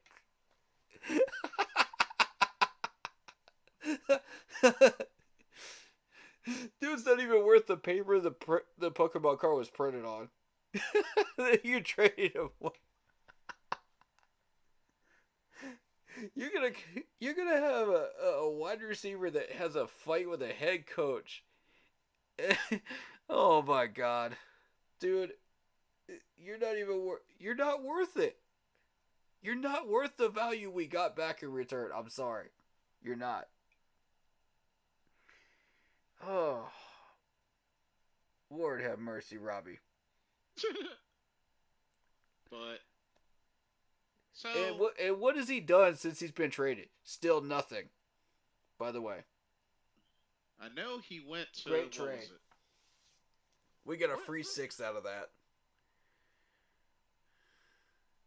We get a free Happy Meal toy out of that.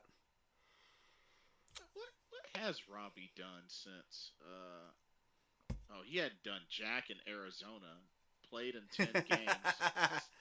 7 catches, 76 yards. Well, he played in 4 games with Miami. 1 catch, 68 yards. Oh, okay. So he had the one deep ball that was for a touchdown. So He's got one touchdown with Miami.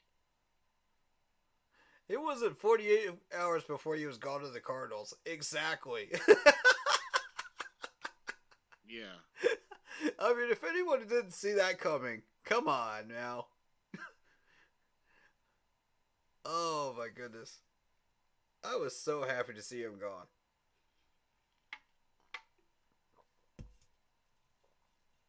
But I mean, overall, shoot. The dude Scott Fitterer, I just really feel like he's done good in some areas and bad in other areas. Yeah. I mean, when you're looking at between the draft, trades, and free agents, yeah.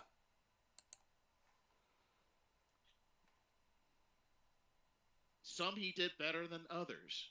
Yeah. You know? Yeah. So that's the only thing with that. But I don't know. Overall, I just really feel like my take, and this is all that I have left to say, and then I'll let you finish off or go from there. The only thing that I can say, my thing with Scott Fitterer is he's just one piece. Number one. Mm-hmm. Number two, I know a lot of people want him fired. Here's the thing. While, and Vietnam presented this idea, the idea of firing him now and that they get a head start to try to piece this thing. But here's the thing. The thing with that is we still have things like, okay, we don't have a first round draft pick, and next week is the trade deadline. Mm-hmm. So the challenge of we let Scott go, and then we got to scramble to get an interim GM or a new GM into position, and then perhaps try to fire a way to get to try to acquire a first round draft pick. But aside from that, when it comes down to it, we just need to win games. We need to start winning games, as many as we can out of this bye week, because the fact of the matter is some folks have mentioned tanking, even though I think tanking is for cowards. It's not going to help us even if we were to intentionally tank because we have no first round draft pick. So exactly. That really, at this point, that really should not be an idea that gets entertained. Period. Yeah, I'm not a fan of it either. But when it comes to Scott, I think a big thing is it's more than just him. It's a lot of different things. Like I said, David Tepper needing to step back and just be an owner, just chill and be an owner. Let Fitterer do GM things. Mm-hmm. And Frank, like I said, this may be Frank's ditch effort to turn the ship around through handing the keys to Thomas Brown. But overall, I have to say I'm pretty down the middle with Scott Fitterer. He's done some things good, he's done some things bad, and it's like I factor in. We have to remember he didn't become a GM until he came to Carolina. Now, that's not to say that we can't take some of the things that he may have gained from his time with the Giants and his time with the Seahawks. Mm-hmm. But being the difficulty that there lies with him having to come through to Carolina and fix the mess that Marty Hurney left behind, because, despite what Marty Hurney may have done, he got fired. And as a matter of fact, twice, because remember, got let go before and they brought him back. Then he eventually got fired again. So there's that. And then just, like I said, him stepping into that GM role. And like I said, trading was pretty weak, but the dude did pretty well with free agent signings and, maybe a few draft picks, maybe not a whole lot, but a few draft picks. But the dude did well with free agent signings overall. And trades, I felt like the trades were the worst.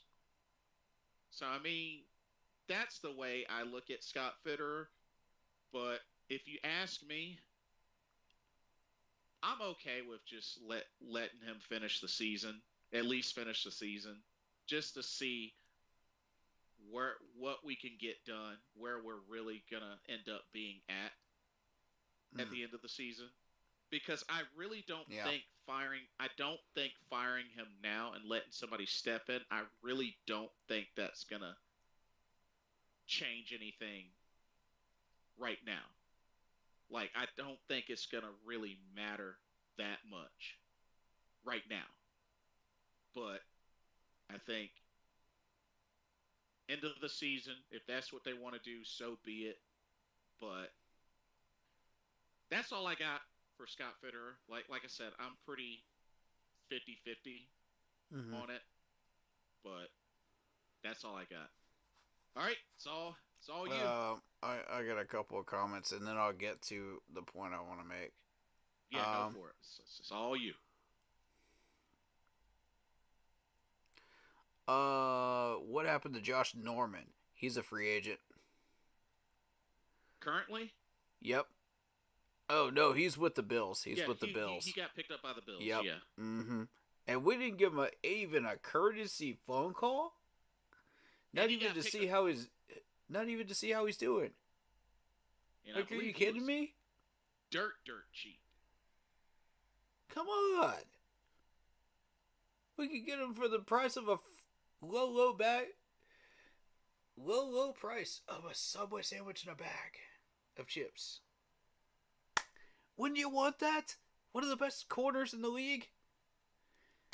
But no, sitting on the free agent couch for 6 weeks, and then the Bills pick him up.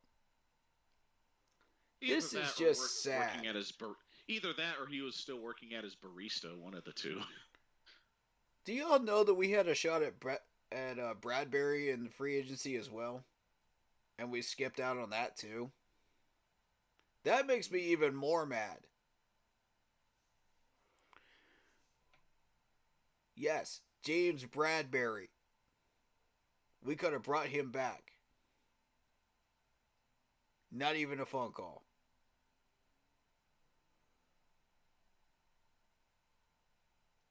Frank. You just keep disappointing us, buddy. Come on, man. We bring your butt in here for a feel-good story. That's the feel-good story of the year. Bring back either Josh Norman or Bradbury. We'd love to have them back for pennies on the dime. Are you kidding me? You skip out on McCole Hardman. He goes to the Jets, gets mismanaged, does nothing in their system, then gets traded right back to the Chiefs for breadcrumbs. You missed your shot. Again. What are you doing? What is this? What is this, amateur hour? Come on, man. Not even a phone call to these people? Sad. Not even a phone call. Oh, man. I got the Falcons losing too. Okay. Yep. I can see that. That was an old comment. Sorry. I would have brought him back and he would be happy. Yep. Oh. Okay. Yeah. You're still trying to figure out where he is. Alright. Alright, to my closing thoughts here. First of all, I've just heard so many people say so many things about Scott. You know, so many negative things. And, you know, some of y'all are flip floppers. Most of you are not. I give you your credit. Most of you are not. But my whole thing is, and I'm going to keep it a buck, Scott did a lot of good things for us. He kept this team afloat during 2 very, very dangerous years of Matt Rule. That could have been disastrous. That we could have been sitting there with 1 or 2 wins if Scott Fitterer had not made those moves. You're welcome. You know, if I'm Scott, I'm saying you're welcome. I care more about this team than Matt Rule ever will on any given day. And the thing is, Steve Wilkes recognized it. And he said, I want this job. I've never seen any coach in this organization push for a job at any point the way Wilkes did. Nobody did. I was like, finally, somebody that actually cares about this team and is willing to put their entire heart and soul into it. That's what I want in a head coach in Carolina. That understands it from the top to the bottom. That's what I want. But no, we get Frank. And Scott has to go, okay.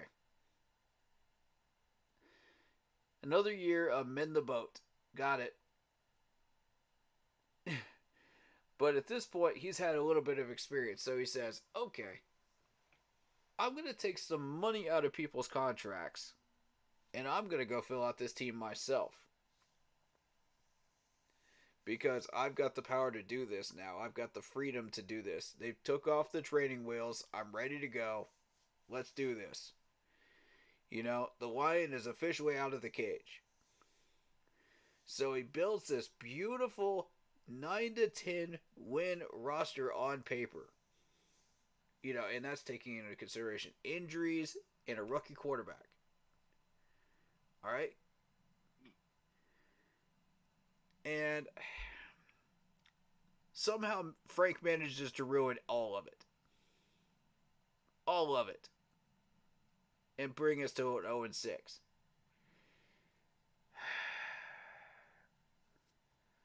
I mean, we got to get Frank out of here.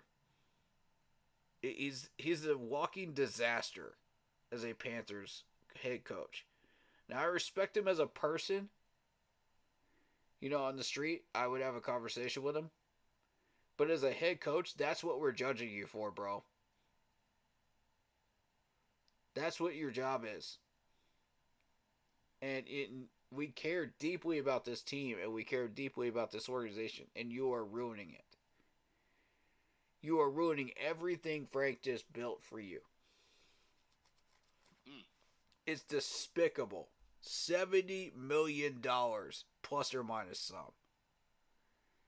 I bet you that number went up a bit. But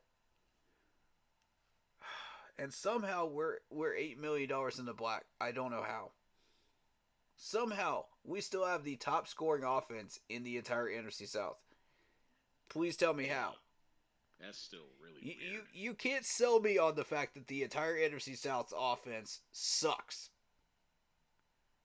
You can't sell me on that. I'm sorry. Now, our numbers are accurate. Theirs are not. So, that'll never stay where it is.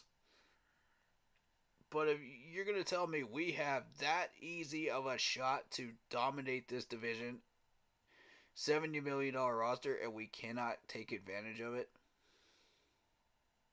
something's very, very, very wrong here. And it's you, Frank. We smell something rotten in this sewer, and it ain't us. You know?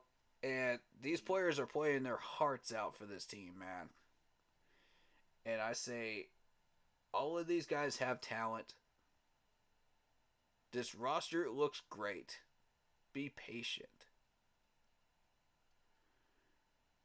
We as Panther fans don't have any patience anymore. We want wins. Have patience with Scott. He will deliver you wins. But he can't do that when he's being held back by Frank. He can't do that when he's being held back and manipulated by Matt Rule. And there's just no other way around it. I can't put that softly. I gotta say what I gotta say on that. He's being held back. People are not gonna like it, and I don't care. It needs to be said because it's the truth. Whether people want to admit it or not with their hard-headedness. And there's so many out there that refuse to admit it. But we are this close to finding the success we've been asking for. All we have to do is wait and execute. Do what we're supposed to do. And I'm not saying that Thomas Brown is going to be the savior of Carolina. I never said that even once. Did I? At all. What I'm saying is, you will start to see results. Positive results once Frank steps out of the way. Because he finally put aside his ego and said, okay, it's time. But only because he was forced to. If anybody believes at any point that man was willing to give up his play calling duties, if Tepper had not gotten into him about it, I got a horse and a pony in my backyard to sell you. Wow. That's all I can tell you. There ain't no way. Ain't nobody buying it. Nobody's buying it. And then he was asked a question. Did anybody watch that presser? Please tell me y'all watched that presser. Because I was actually mildly entertained by it. I got my popcorn ready for that one. Oh, yeah, I remember you telling me I got my popcorn ready for that one, y'all. I'm for real. Because I was ready for it. I was ready for whatever excuses or garbage things that he had to say. And I was just like, oh, this is going to be fun. It's like, let's go. He was asked a question about micromanaging the team. Are you going to micromanage Thomas Brown's offense? He said, no, I'm not going to. That's a lie and you know it. That's a lie and you know it. Uh-oh. Stop it, Frank. Stop it. Just stop it. You know you were full. Oh my God, Frank. What are we going to do with you? What are we going to do with you, bro? You can't just sit there and lie to the public like that and expect people not. You know, we're not buying your car salesman pitch anymore. We're not. Not after an 0-6 season. We've seen through the curtain, bro. And we saw right through it the second you said that. You know, this is a PG stream, so I'm going to go ahead and say this. Go for it. The second he said that, I was like, bullshit. I was like, that's bullshit. And you know it, Frank. Come on, bro. Oh, man. I was like, who's actually buying this now? Who? After an 0-6 season, who do you expect to buy these lives? Whoever has enough money to pay for those lives. Oh my. We've stopped drinking the Kool-Aid, bro. We stopped drinking the Kool-Aid weeks ago. We knew it was tainted. Alright? The second you started coming out with an 0-2 record, we knew it was tainted. That's the moment we stopped buying into it. And then you go come in there, oh, I'm not going to micromanage. Yeah, right. Yeah, right. And I got a leprechaun in my backyard chained up. Just for good luck. Where's my pot of gold? Where's my unicorn?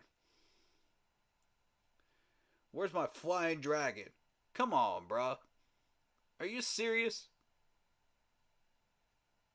Are you serious with that? And I'm trying not to turn this into a Bash Frag stream. I've tried so hard, but I can't do it anymore. I can't do it. Somebody's got to expose it, bro. Somebody's got to. Nobody wants to hear the truth anymore in this fan base, man. I'm telling you. Oh, God. But I'm telling you, I think that... And now I got a comment about bringing Ron Rivera back. Oh, don't even get me started on that. Because here's the thing. Frank made the same stupid mistakes that Ron did in 2019, and Ron got fired for it.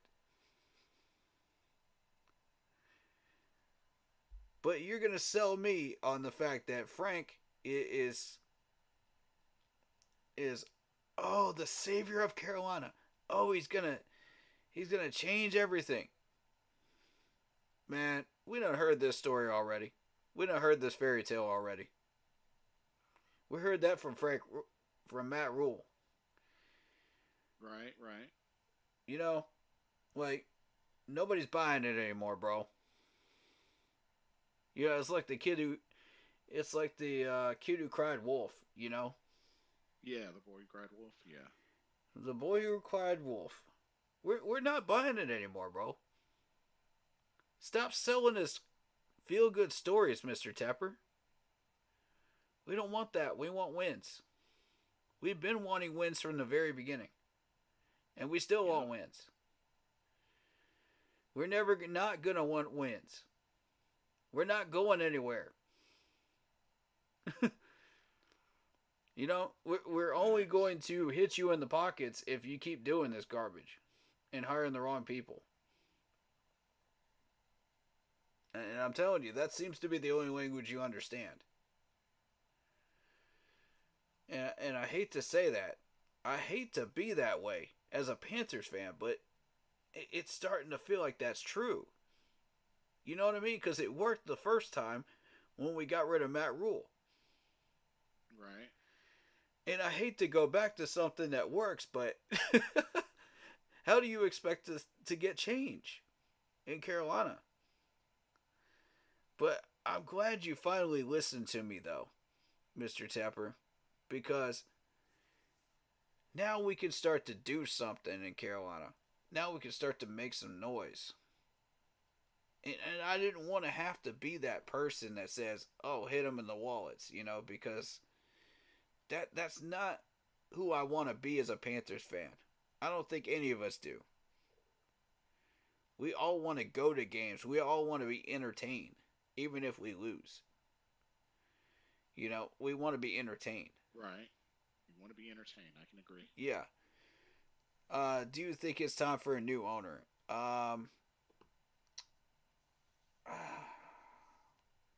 I would say if he fails again with the third head coach, then yes. That's strike 3. I'm sorry, bro. I've given you 3 chances. That's it. I can't back you up anymore. You did that to yourself. You dug your own grave. You know, you refused to take out the turf. You screwed up the training camp area. You know, and now 0 for 3 on head coaches. You got one job as an owner. Just hire the guy and stay out of the way. If you don't know anything about football, stay out of the way. Let these guys do their thing. If they fail, fire them. Point blank, fire them. Yep. You took too long. You waited too long on Matt Rule. Panthers fans got pissed. They hit you in the wallets.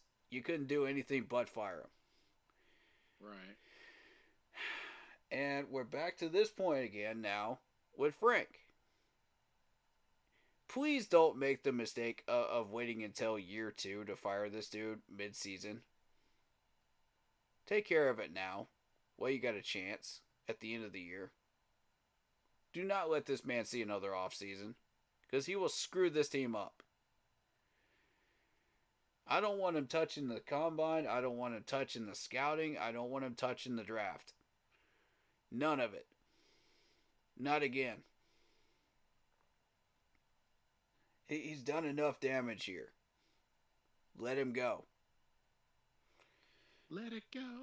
And I'm so tired of hearing this week after week after week of people, oh, let's blame Scott Fitterer when we know who the real problem is. We know where the source of the problem is.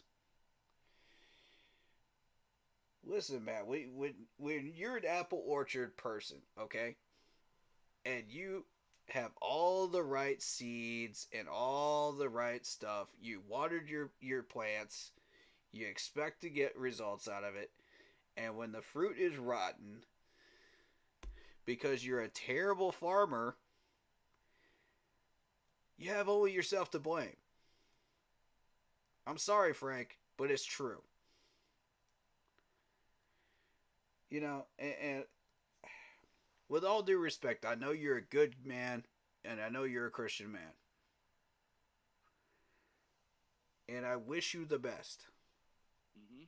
But Carolina is not the right fit for you. I don't even think head coaching is the right fit for you at this point. You need to find a new profession, brother. Because if you keep doing this stuff, it's going to land you at a grocery store job as a clerk, bagging groceries. Oof. And somebody's got to say it. Somebody's got to say it, bro. If it has to be me, it has to be me. And I'm not afraid to be that person. If I got to be the bad guy once in a while, I'll be the bad guy. But you can't come into Carolina expecting to get good results when you keep doing the same crap you did in Indianapolis. With better quarterbacks than we ever had, by the way.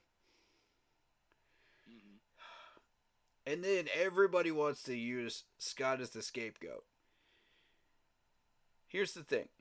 Yeah, Scott has done some stupid things with trades. I give you that. Right.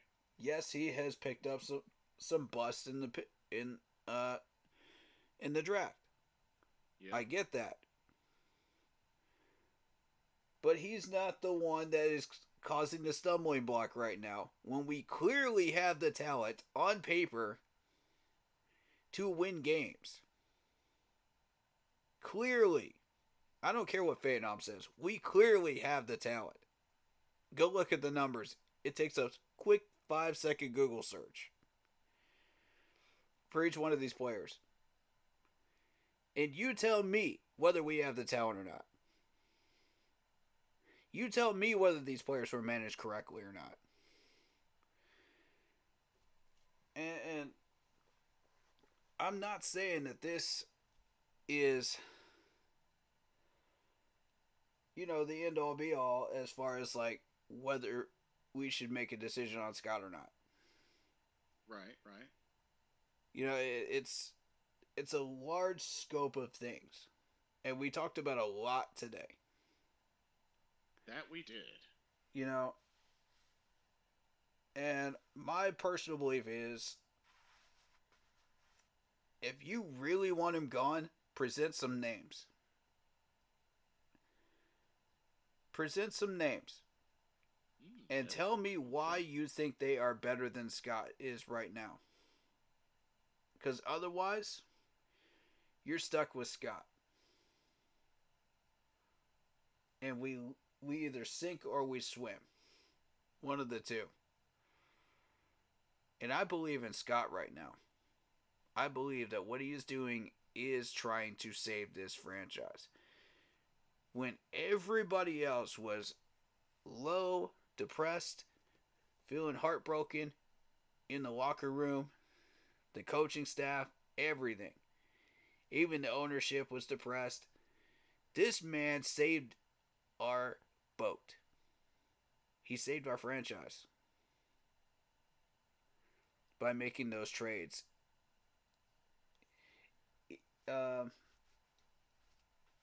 During a time when we desperately needed those players to keep us afloat. Otherwise, we would be sitting at the bottom of the league again with 2 wins. Do y'all want to be where we were when we drafted Cam Newton again? Oof. Year after year after year? That's what would happen if we don't have Scott during that time period. That's even with him being manipulated. You're welcome. On behalf of Scott, you're welcome. That man cares about this franchise. He actually does care. And I'm so tired of people saying that he doesn't. That was the final tipping point that made me do this stream. Is because I was like, okay, I've heard enough. When somebody says that Scott doesn't care about this franchise, my first thought is bullshit. You know that game of bullshit? You know the card game? Yeah. Yeah. Bullshit. Yeah, he cares. I'm calling your bluff. I'm calling your bluff. I know you got that card. I know your mindsets, people. I've been watching y'all, man. I've been watching your comments. I've been watching everything. For the past month, I haven't said a word. Up until now. Y'all keep trying to pull the wool over everybody's eyes and say, oh, Scott Fitterer is the worst part of this team. No, he ain't. No, he ain't, and you know it. Stop lying to yourselves. Folks, just stop lying to yourselves. Stop pulling a Frank Wright or a Matt Rule. Otherwise, we're going to be over here sawing off your nose for firewood for the winter. Goodness gracious. it'd be that way. I mean, this has gone too far. This has gone too far. And we as a fan base love to find our scapegoat. No matter where he is, no matter what he is. You know, and it's just... Here's the thing. If Frank... Let me present 2 scenarios to you. If we somehow start winning games and start taking over this year and getting division back, okay. Here's what's going to happen. Frank is going to keep his job. And he's going to get all the praise. All the praise that should go to Scott Fitterer. Oh. And Thomas Brown. And Ajaro. Even though Ajaro currently holds a top 13 defense. With all of this chaos going on. Right. But nobody wants to hear that. Nobody wants to hear that our defense is actually pretty good. Nobody wants to hear the fact that we actually have pretty good players that don't need to be 'Stop fire sailing our players. Period. I'm done with it. I'm done watching our good players go to some other team to see them win a Super Bowl. I'm done with it. As a Panthers fan, I'm fed up with it. And I'm done watching these players come back to bite us in the ass 15 times over during regular season games. Even a kicker beat us. A kicker, for fuck's sakes. This is stupid. If you're stupid enough to believe it won't happen again, then I got a barrel of monkeys to sell you in the backyard. We cannot break the wheel because we are so stuck in our own egos and our own hard-headedness. As fans, we like to believe everything we see on Twitter, everything we see on X, everything we see out there, any given day, any given tagline. And then we have high expectations, we let ourselves down yet again. Over and over and over, and then we fire sale the players. Oh, yeah. Because that'll solve our problem. Wrong. Oh, God. Like, I can't do this anymore, guys. As a Panthers fan, I can't do this anymore. Y'all just keep frustrating me with this stuff, man. And sometimes I really wonder what our fan base is doing and what we're thinking half the time. Yeah, makes you wonder. There are some people out here that do not deserve a shot at running this team because they will run it into the ground and they will make us more bankrupt than the national government. Oof. I mean, this is ridiculous. Put down your Madden controllers. Stop acting like you're kings of the world. Stop acting like you can come in here and become GMs and run this team. You cannot. You have no idea the first thing about being a GM. First of all, you're being a bunch of clowns. Really, you are. And I'm sick of it. And I know nobody's going to hear this rant because it's a PG stream. I don't care. Mm-hmm. Y'all need to wake up. This team is real. This franchise is real. The money is real that is getting paid to these players. And these are real tax dollars that are coming out of Charlotte people's pay wallets. That's real money. That's dollar bills that you got in your wallet right now. Dollar bills. You are paying these players salaries every time you go to these games.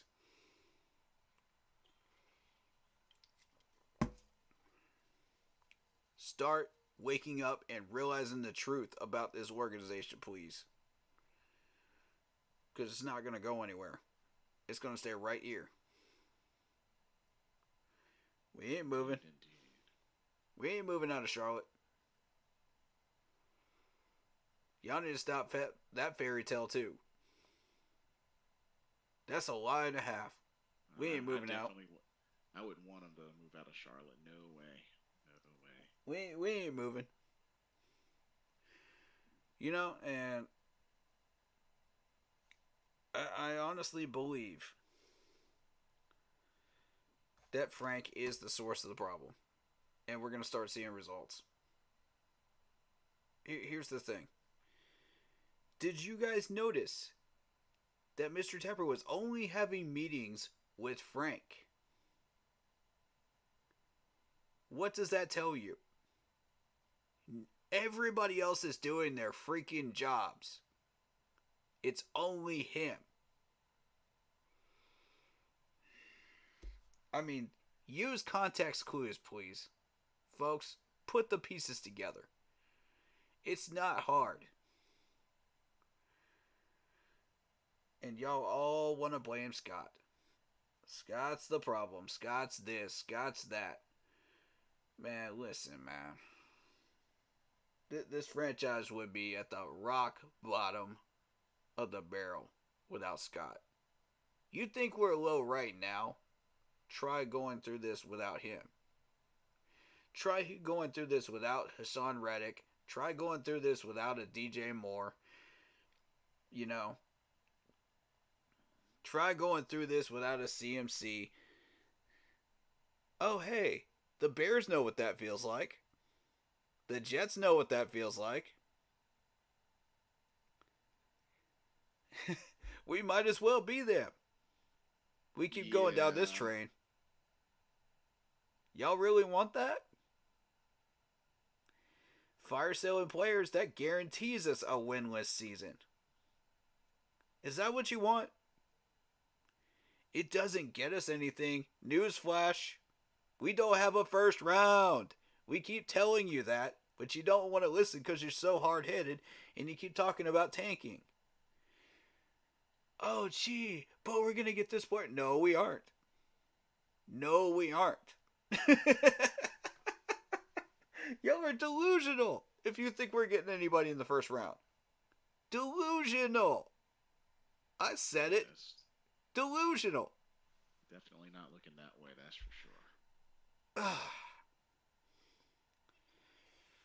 And to be honest, like, my views on tanking, okay? Since you brought this up. And I know this is getting a little long-winded, I'm sorry. But this is stuff that needs to be said. And my voice needs to be heard. Tanking, to me, okay, the system is set up exactly the way it is for a reason. You know, it's set up to help teams that end up at the bottom. This is not the NBA lottery. This is not the Major League Baseball draft. This is the NFL draft. Therefore, until you have a better system that is better equipped to help out teams that are at the bottom, without tanking, find it and send it to me. I'll look it over. I'll be glad to. And I'll tell you exactly what I think of it. Please do. I invite you to come up with something better. I want people to get creative here. Find something better. But until then, stop complaining about it. Stop bitching and moaning about it. And let it be what it is for teams that need that help. You know? And I don't think it's for cowards. I honestly don't. I don't. I think it's for teams that really, really need that help. Like us.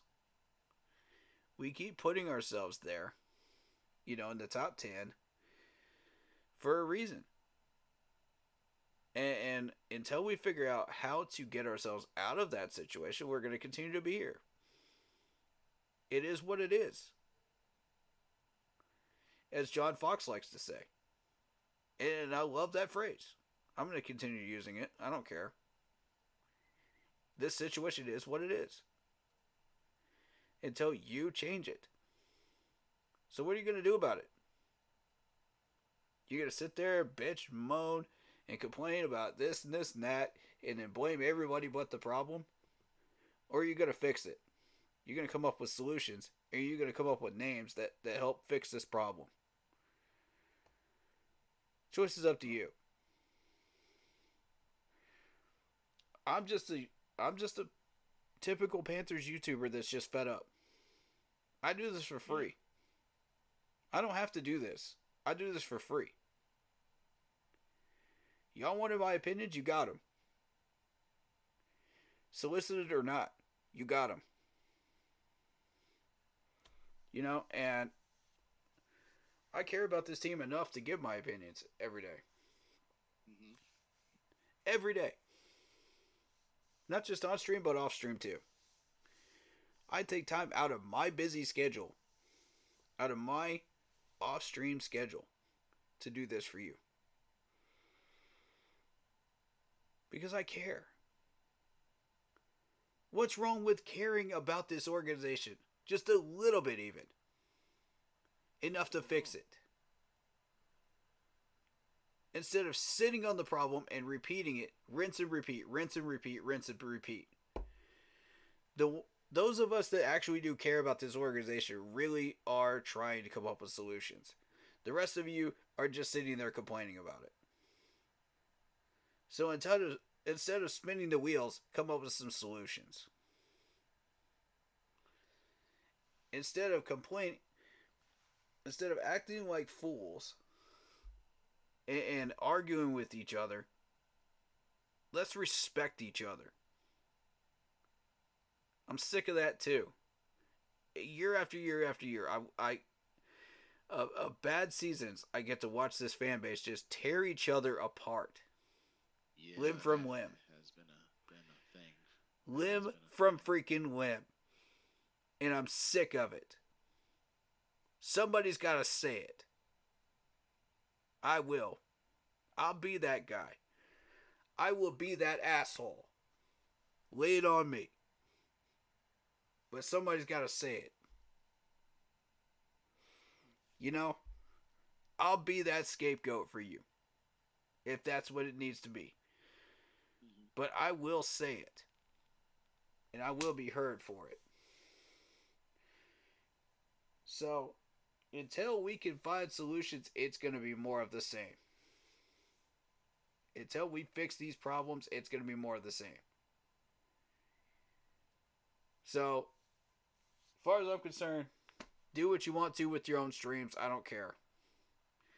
I'm not here to react to your stuff. I'm here to make my points, and that's it. I'm here to listen to my buddy Blitz. I'm here to listen to the chat. I'm here to hear people's voices and give my own. And that's what I did today. People are not going to like what I got to say, and that's that. I really don't care. This team and this organization needs some tough love. Serious tough love. And they also need somebody that cares during these times when we're at our lowest. I'm right here. I'm not going nowhere. I'm here for you. I'm here to listen. I'm here to help if that's what you want. But you gotta listen. You gotta let that ego go, and you gotta stop being hard-headed and be attentive. And you might learn something. Hopefully you learned a lot tonight. If you didn't, it's because you're being stubborn and hard-headed. And I don't need to call out the one person that's being stubborn and hard-headed. I think he knows who he is. And I'm not trying to start a fight. All I'm saying is, me and him just agree to disagree. That's all it is. We get passionate as Panthers fans. We get rowdy. We get angry. You know, for good reason. Because we care. Otherwise, why are we doing this every Sunday?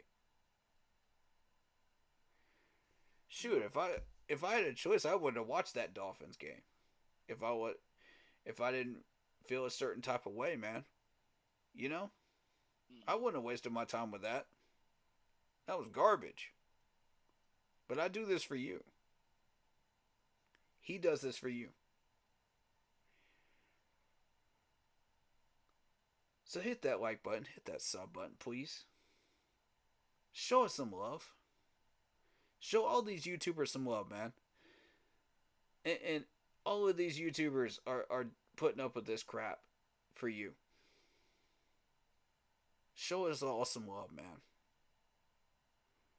We're fighting over this stuff for you. I don't think y'all get that.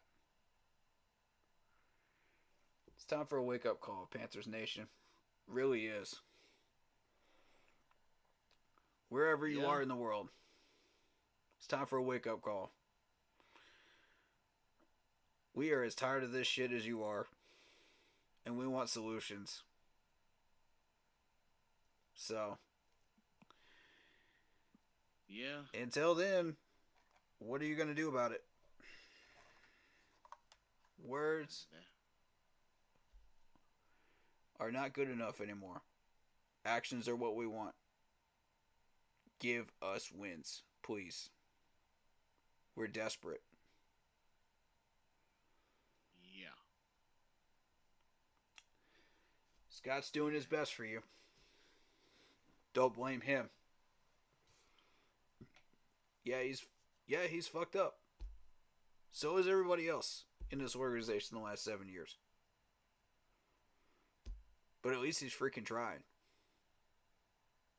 He cleaned up the cap mess. He kept us afloat during the rule years. The least you can do is show him the respect he is due. And not throw him under the bus right now. When we're at our lowest point. Be patient. And you'll get your results. Alright, I'm done.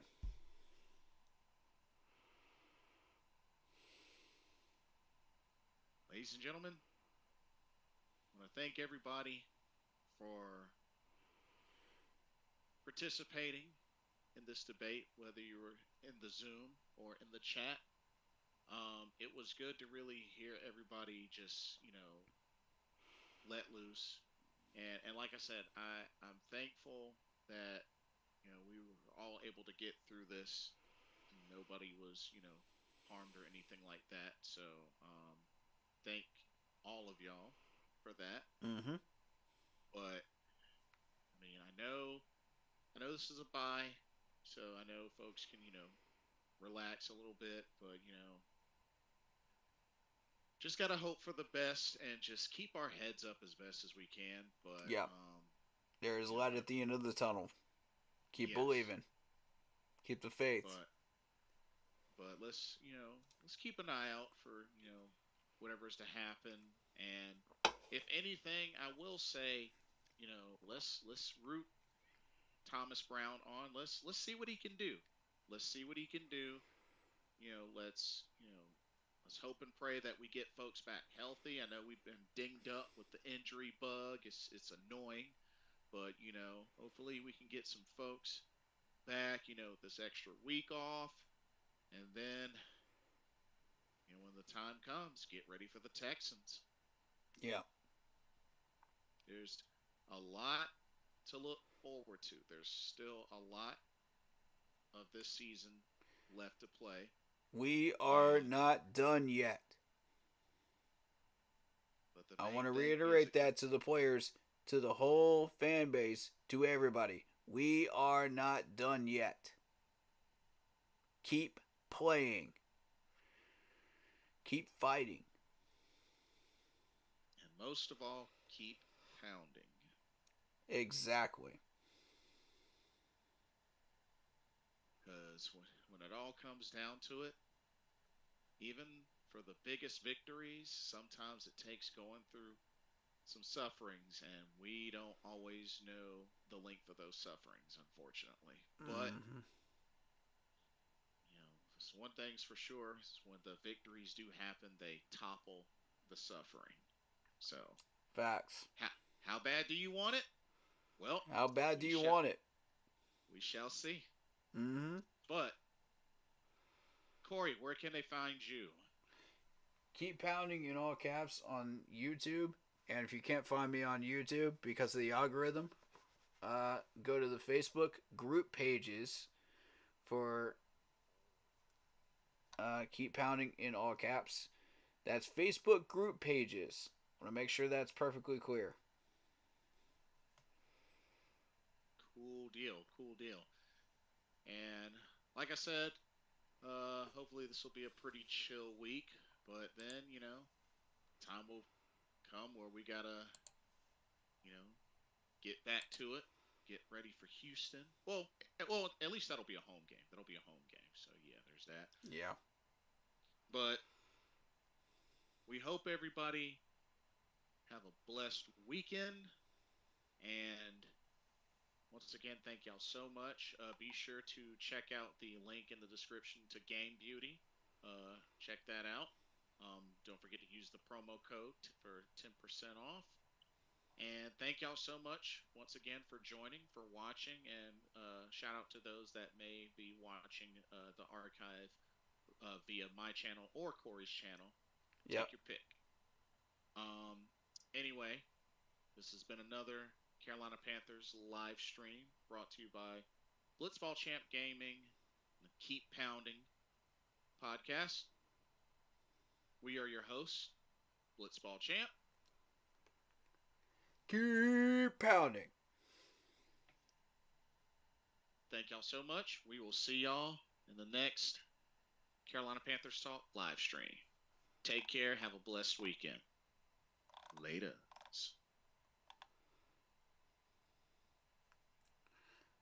Clear on my end. Alright, guys. I'm going to wrap this stream up on my end. Thank you guys so much for watching. Appreciate all of you.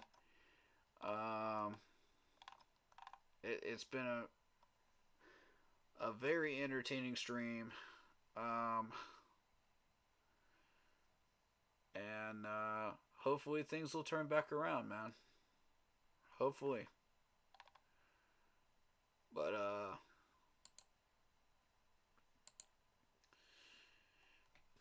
you know, shout out to Jeffrey Stamper, shout out to Michael Tillman. He's been a blast today. I loved it. Who else needs one? Who else needs a shout out? Before we get up out of here. Shout out to Vietnam. Shout out to Cade McDonald. And shout out to Lock Poppy. Appreciate you. As we jump up out of here and have a blessed weekend, like the man said. Blitzball Champ, where can they find you? Y'all can find me at, let's see, we got Facebook, Blitzball Champ Gaming, capital B, capital C, capital G, all spaces between each. You can also find me at Blitzball Champ on YouTube, which is Blitzball Champ, capital B, capital C, no space. You can also find me on X as well, or Twitter, whichever you prefer, at Blitzball_champ, capital B, capital C. Alrighty. And one last minute shout out to David Screws as well. Thank you so much. All the new subs, all the new follows, appreciate all of you. Much love to all of you. Again, we welcome all 32 teams fans. You know this. Proper debates are welcome. Healthy debates are welcome. And we talk about Panthers football here. So if you enjoyed what you heard, hit that sub button. Hit that bell so you know when we go live. We got a lot more content coming this season. And you'll see a lot more of me and Blitz together, and probably Mr. Carolina as well. We're going to be doing post-game streams together quite a bit if we can. You know, Mr. Carolina is not joining us today, but pray for his health, please. And hopefully he'll be back soon to join us for those post-games. But we want to thank everybody that has supported us so far as a group. And if you have any name suggestions for our panel, please drop them in the comment section. We would love to hear from you. Indeed. And we'll take some of those into our loving care and put them into a poll. And we'll see if we can vote on them. And if we don't decide on one ourselves. So, but much love to you guys. Stay happy, healthy, and well. And hopefully, I will see you guys in the next live stream. Stay happy, healthy, and well, guys. Peace out, everyone. And keep pounding.